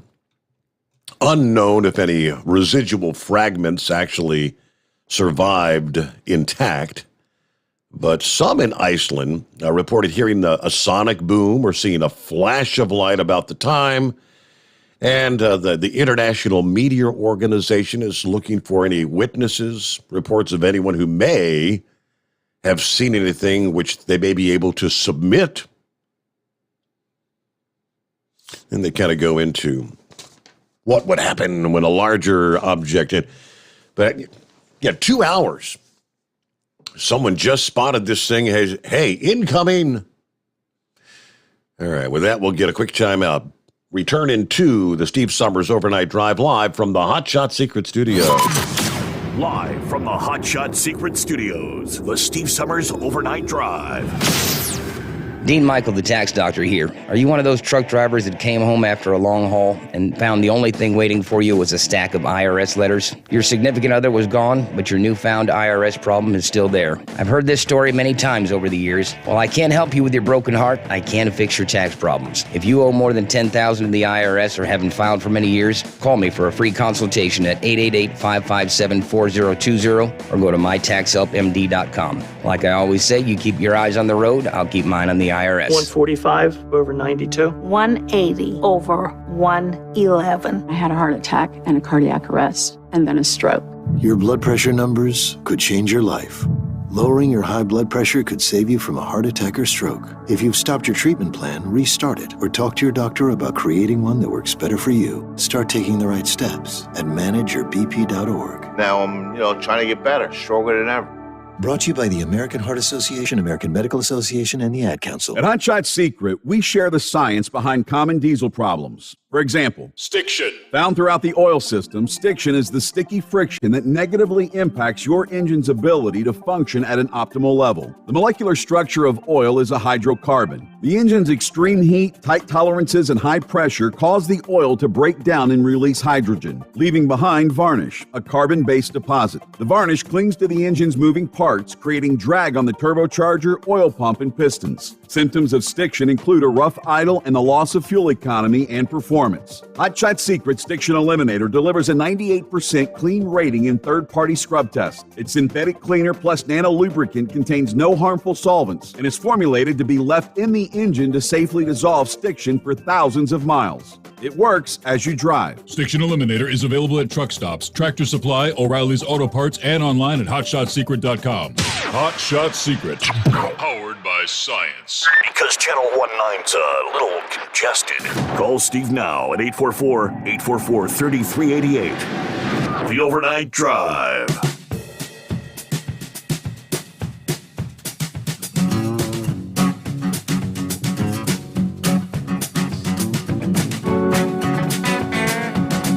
Well, I've heard from the rest. You might as well hear from the right wing nut. What's going on, wing nut? Choking on his damn cigar, no vanilla pudding, give me. Excuse me. I heard Pinky. There's no way that I'm related to that. No. So that's the reason why I'm 5 times removed from looking at Louis. Excuse me.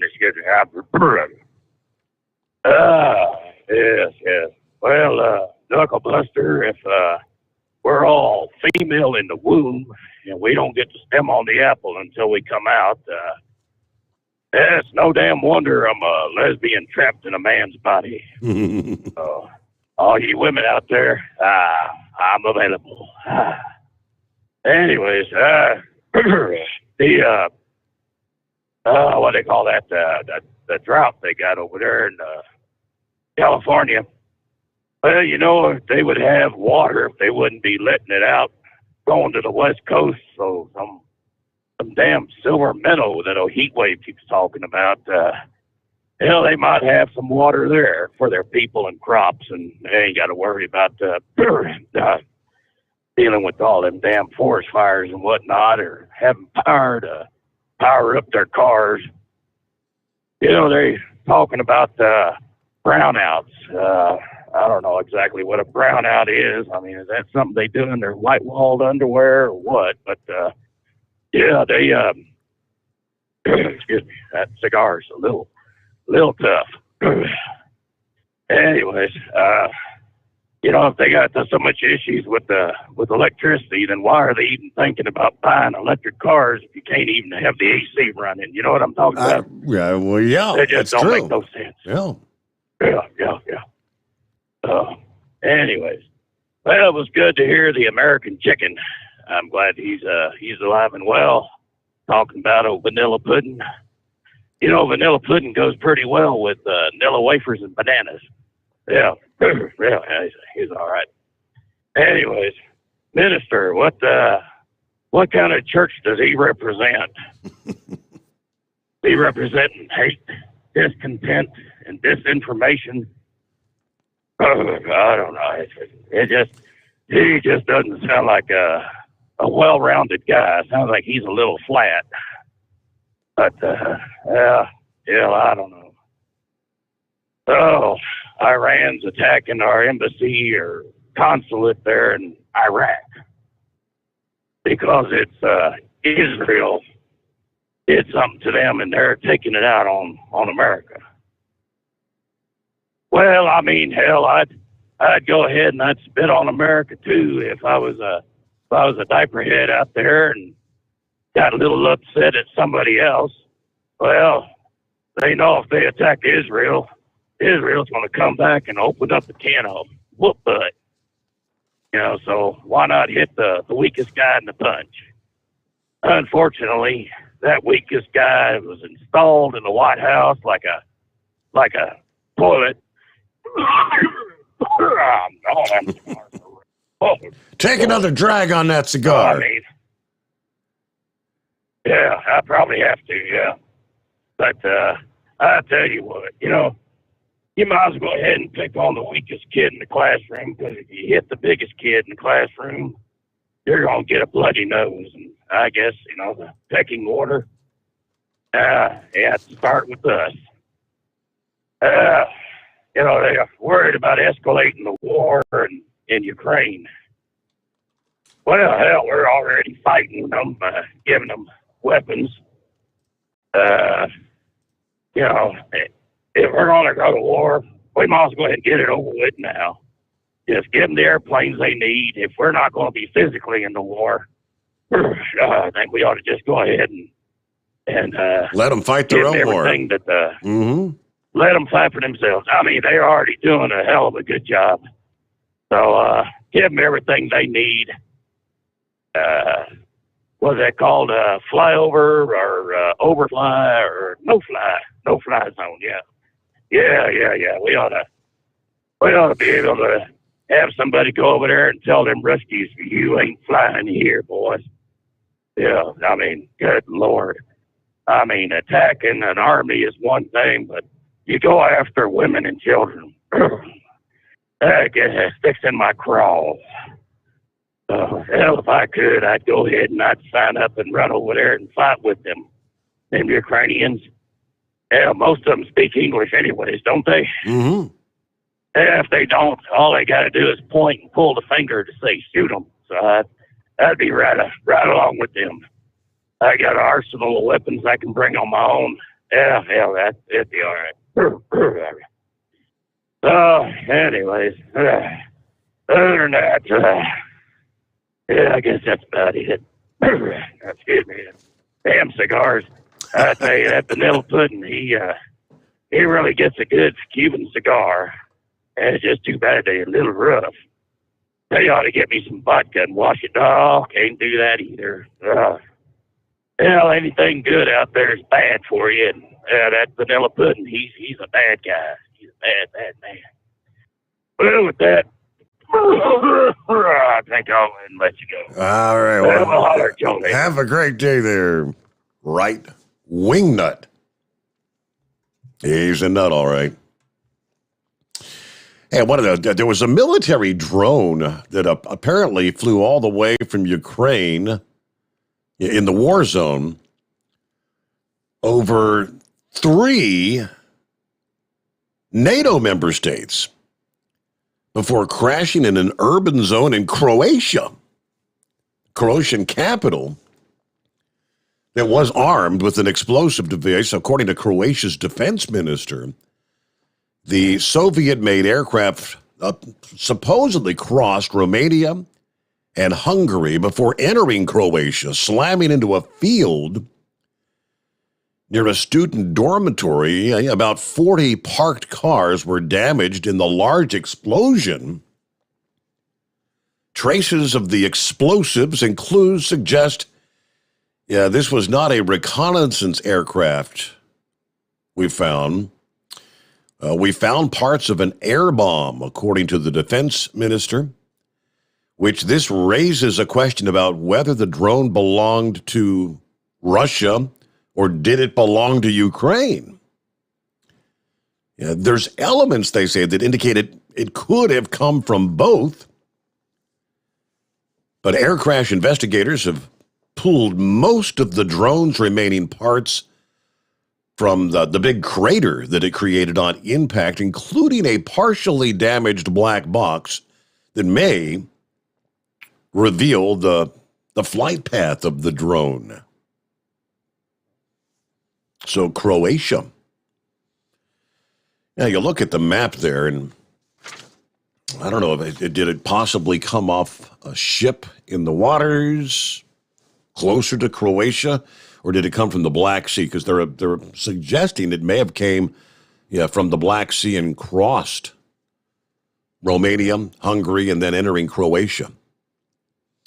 But with that, we'll get our news break in here. Back in a moment, the Steve Sommers Overnight Drive, live from the Hot Shot Secret Studios.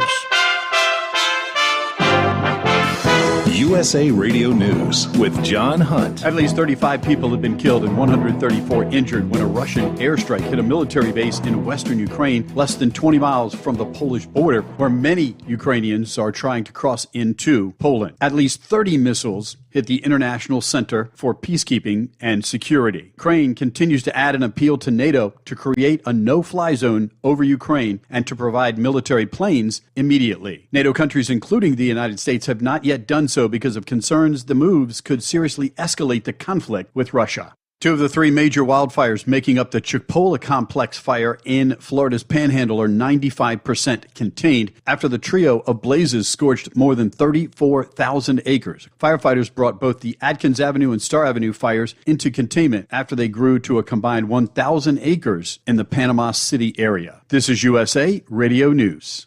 You know, I've told y'all how much my feet hurt from time to time, and I've also told you how much I enjoy getting to work because right here under my desk I have a pair of my slippers, Mike Lindell's new invention with patented fill, the My Pillow fill that, he works in the pillow so well, comfort memory foam, patented impact gel, and it has an indoor-outdoor sole for all-day use. Right now, they are on sale. If you go to mypillow.com, click on the radio listener square, you will see My Pillow slippers at 50% off, but only for a limited time. Plus, you'll get Mike's softcover book, What Are the Odds? From Crack Addict to CEO. Go to mypillow.com, click on the radio listener square, use my promo code USA, or call 1-800-951-8175. Use my promo code USA. Savings on overstock items, too, at mypillow.com. You're listening to the Overnight Drive with Steve Sommers. The Hot Shot Secret Facebook page gets a lot of robust Q&A about diesel problems and their solutions. We listen to our customers. Here are their words straight from their mouths about Hot Shot Secret everyday diesel treatment. Our fans call it EDT. I'm John Sharp, a.k.a. Jay Sharp from Newburgh, Pennsylvania.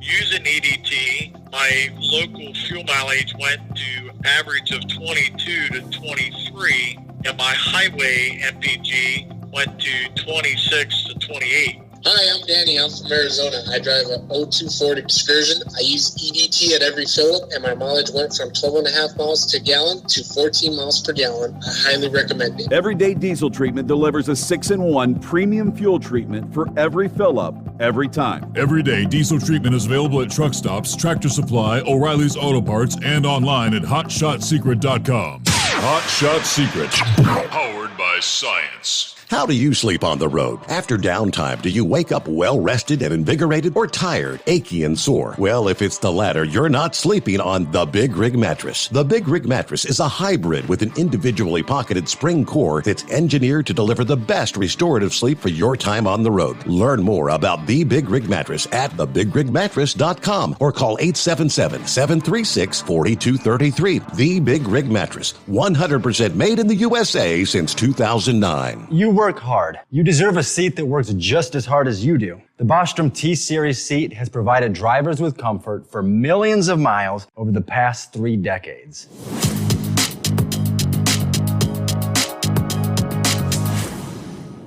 Each seat is built right here in the USA and has 4-position front cushion tilt and higher low-profile air suspension with Isolator. It's also equipped with many standard and optional comfort features, such as high and mid backrests, 9.4-inch fore-aft slide adjustment, adjustable armrests, and manual or dual air lumbar support system to keep you comfortable throughout your ride. Build your T-Series seat today at BostromSeating.com and ensure your ultimate comfort for wherever the road takes you. Bostrom Seating, the ultimate comfort for the open road.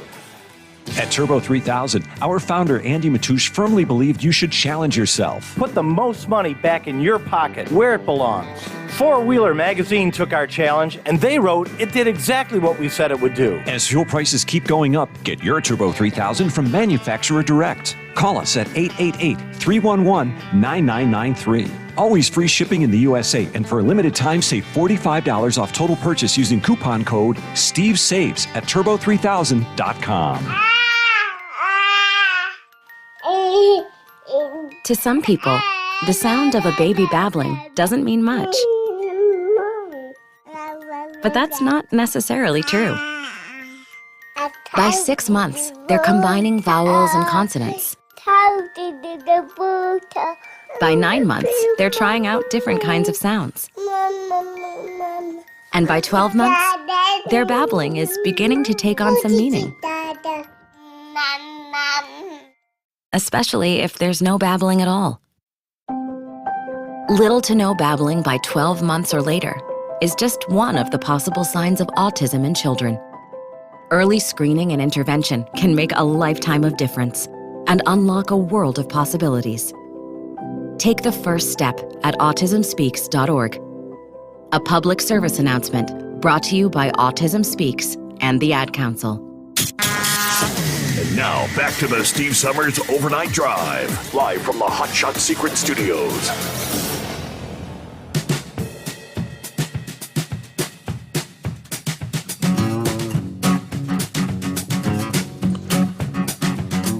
All right, meanwhile, Russia threatening to leave an American astronaut stranded in space. Astronaut Mark Vandehei,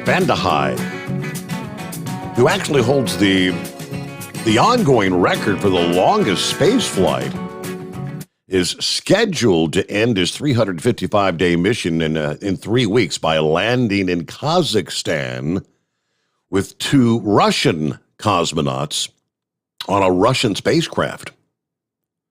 But the head of Russia's space agency and a close ally of Vladimir Putin, in a video posted to social media threatening to leave him behind and detach Russia's segment of the space station altogether. The video showing Russian cosmonauts waving goodbye to Vandehei in space and then detaching the Russian segment of the International Space Station from the U.S. segment Another video shows crews covering the American flag on a Russian rocket. Now, the Russian news agency shared the video clip on the social media platform Telegram with the caption, "The Roscosmos television studio jokingly demonstrated the possibility of Russia withdrawing from the ISS project, the undocking of the Russian segment of the station, without which the American part cannot exist." Now, Scott Kelly, who spent nearly a year in space, 2015-16, and logged more than 520 days in space, he kind of trading some barbs on Twitter over those posts. It kind of enraged me that the country that we had been in this international partnership for 20 years would take the time to make a video to threaten to leave behind one of the crew members that they are responsible for. They agreed to be responsible for his safety, getting him to the space station, and getting him home. For me, that really just kind of crosses the line, Kelly says. But is anything sacred anymore? Not in this day and age, but... All right, who we got on the line? Talking about electric vehicles. Morning, Steve. This is Scott. Hey, Scott. Yes, go ahead, Scott. Yeah, anyways, I'm not going to offer any tax advice. I'm just a truck driver, or not tax advice, but investing advice. But if you can go to the markets and real quick there, Steve, and pull up, the ticker is MULN, and it kind of goes to what I'm going to talk to you about. We obviously know Nancy Pelosi's husband. He makes a boatload of money off of investing, and most all of them do out there in Washington. They go in, making a few thousand a year, then come out millionaires. Based on their policies, they know what to invest in. And I think a little bit of that has to do with the EV car makers, Steve. Friday, I was sitting in my hotel having a couple beers, and on one of the forums I went to, they were all of a sudden talking about this Mullen Automotive. I've never even heard of it. And I'm like, what the hell, They're like, yeah, it's $1. What the hell? So I put $500 or 500 stocks on it, bought 500 shares for $1. And you see what it did today. It's up. This morning, it was up 67%. That was from Friday afternoon around 3 o'clock in the afternoon till now. And I never even heard of that car company. I watch Rivian, and that's kind of steady. It seems like they just jump around on which stock to buy. And I'm sure that Washington, and they're making a ton of money because probably this car company won't even make it. It'll be a flop. But there's so many different EV car makers out there that are on the forums. You'll see them all just jump on one.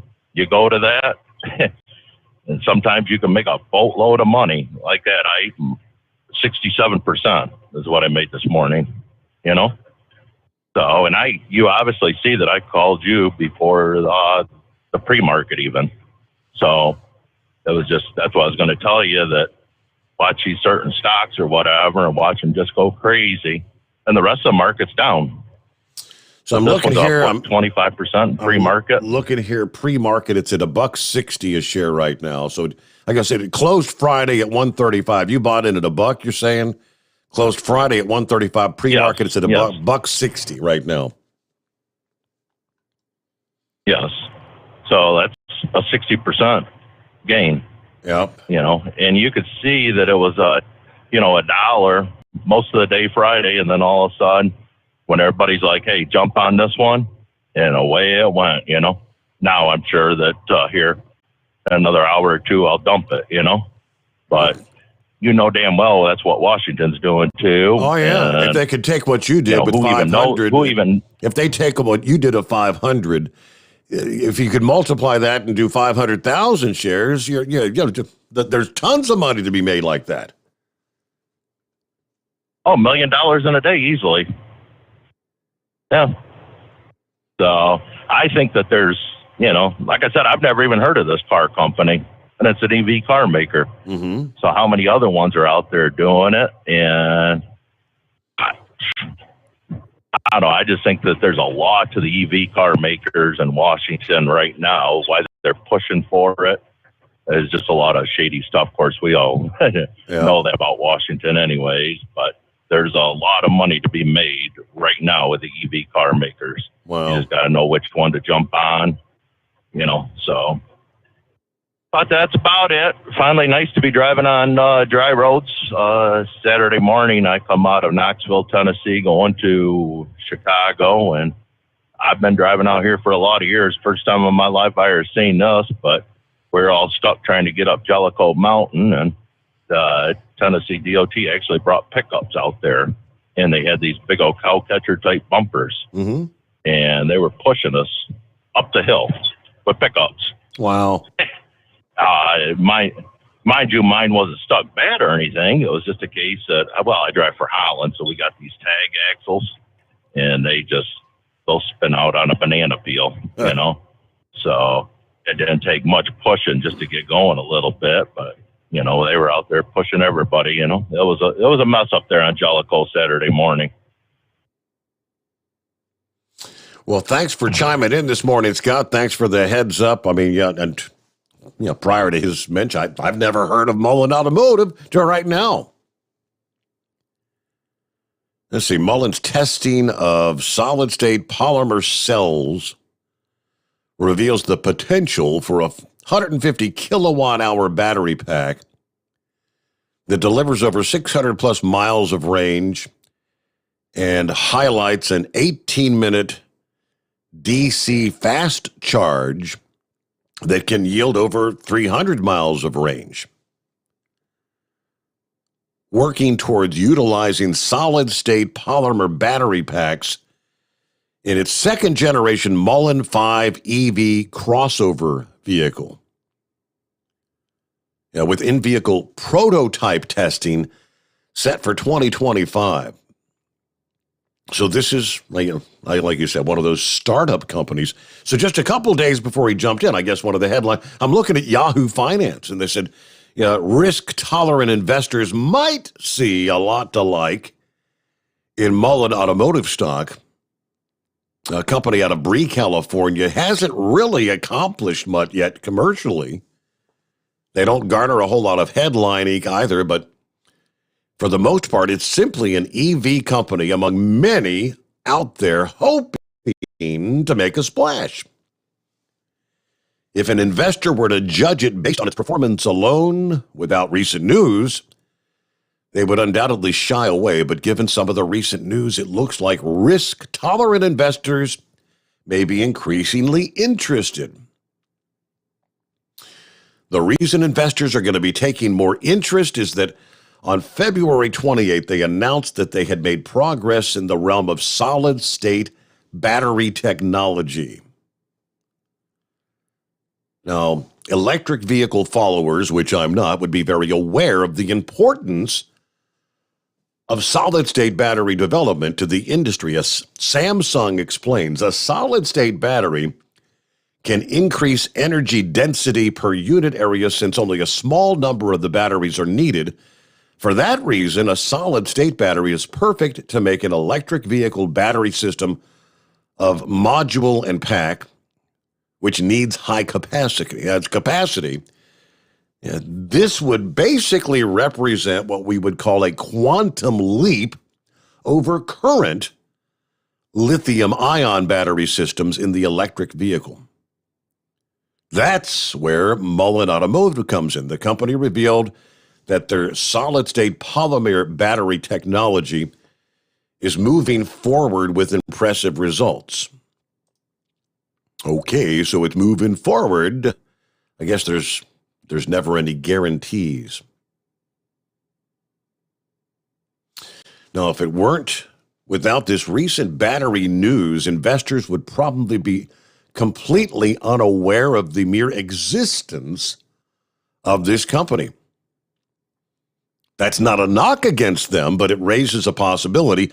Unknown electric vehicle companies often make bold claims that turn out to be false. There you go.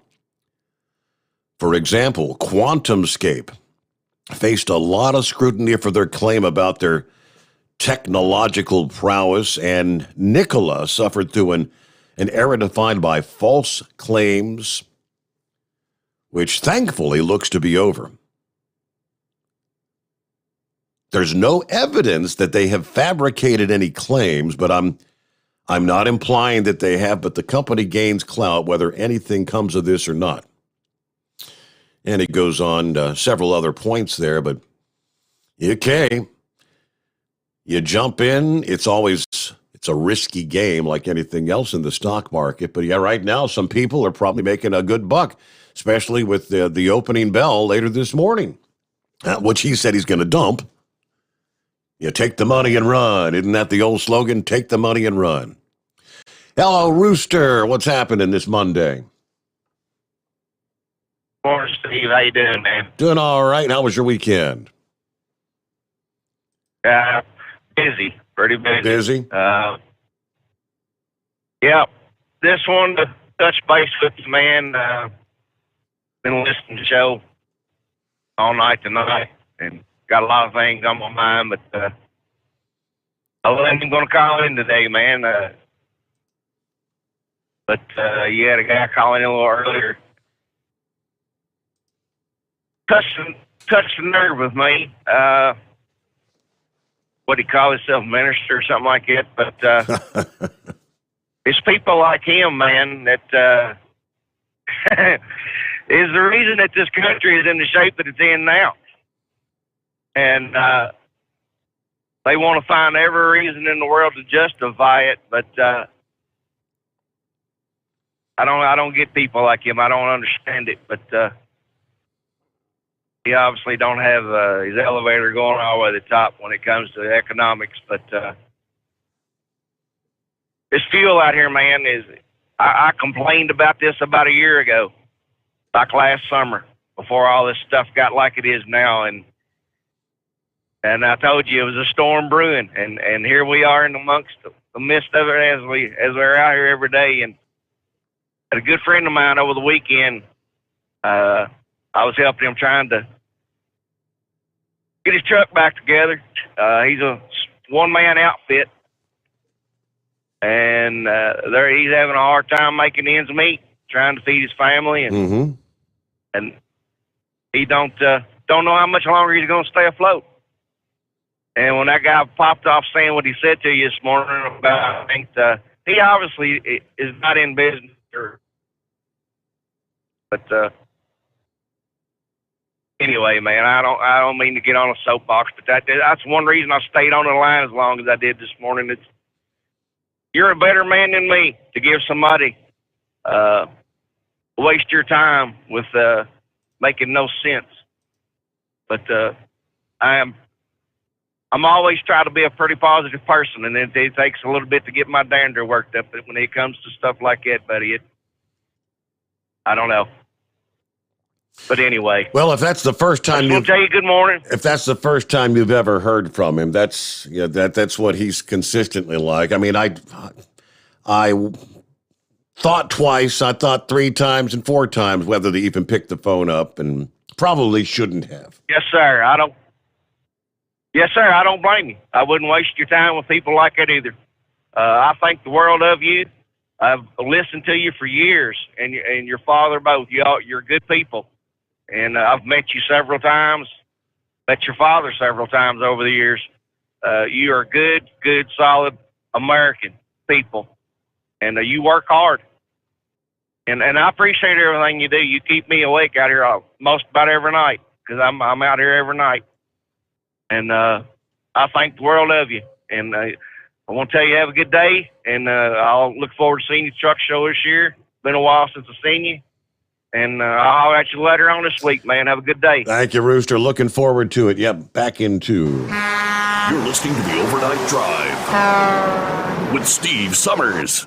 The Hotshot Secret Facebook page gets a lot of robust Q&A about diesel problems and their solutions. We listen to our customers. Here are their words straight from their mouths about Hotshot Secret everyday diesel treatment. Our fans call it EDT. I'm John Sharp, a.k.a. Jay Sharp from Newburgh, Pennsylvania. using EDT, my local fuel mileage went to average of 22 to 23, and my highway MPG went to 26 to 28. Hi, I'm Danny. I'm from Arizona. I drive a 0240 Excursion. I use EDT at every fill-up, and my mileage went from 12.5 miles to gallon to 14 miles per gallon. I highly recommend it. Everyday Diesel Treatment delivers a 6-in-1 premium fuel treatment for every fill-up, every time. Everyday Diesel Treatment is available at truck stops, Tractor Supply, O'Reilly's Auto Parts, and online at HotShotSecret.com. Hot Shot Secret, powered by science. How do you sleep on the road? After downtime, do you wake up well-rested and invigorated or tired, achy, and sore? Well, if it's the latter, you're not sleeping on the Big Rig Mattress. The Big Rig Mattress is a hybrid with an individually pocketed spring core that's engineered to deliver the best restorative sleep for your time on the road. Learn more about the Big Rig Mattress at thebigrigmattress.com or call 877-736-4233. The Big Rig Mattress, 100% made in the USA since 2009. You work hard. You deserve a seat that works just as hard as you do. The Bostrom T-Series seat has provided drivers with comfort for millions of miles over the past 3 decades.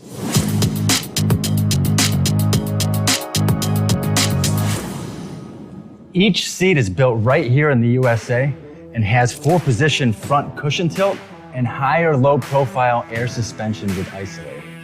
It's also equipped with many standard and optional comfort features, such as high and mid backrests, 9.4-inch 4-aft slide adjustment, adjustable armrests, and manual or dual air lumbar support systems to keep you comfortable throughout your ride.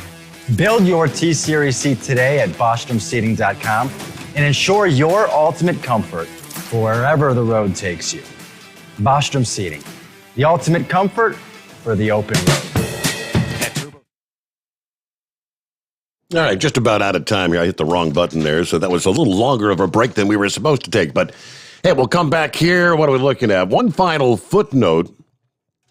Georgia House Republicans Friday passed a bill for allowing the concealed carry of a handgun without first getting a license from the state. That was approved by a 94-57 vote by a majority of Republican representatives. Governor Kemp expressed his support for the measure.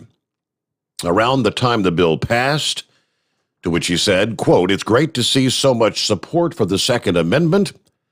I'm committed to working with both the Georgia House and Senate to get constitutional carry across the finish line." So this particular act would allow anyone to carry a concealed handgun anywhere licensed permit holders can carry a firearm, provided they pass a background check. So there you go, in the state of Georgia. With that, hey, thank you so much for hanging out with us a Monday morning. Hope your week's off to a good start. Come back, we'll do it again at the midnight hour tonight. The Steve Sommers Overnight Drive, live from the Hot Shot Secret Studios.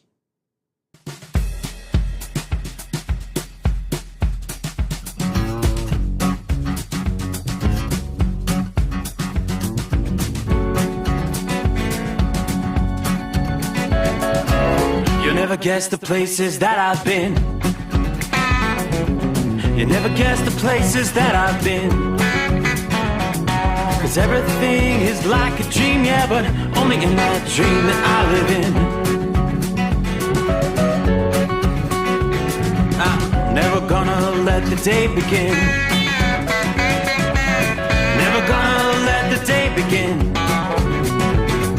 'Cause everything is like a dream, yeah, but only in that dream that I live in. Oh, don't wake me up before you go, and I'll just make this bed my own. Oh, darling, please just let me sleep. Give me my dreams.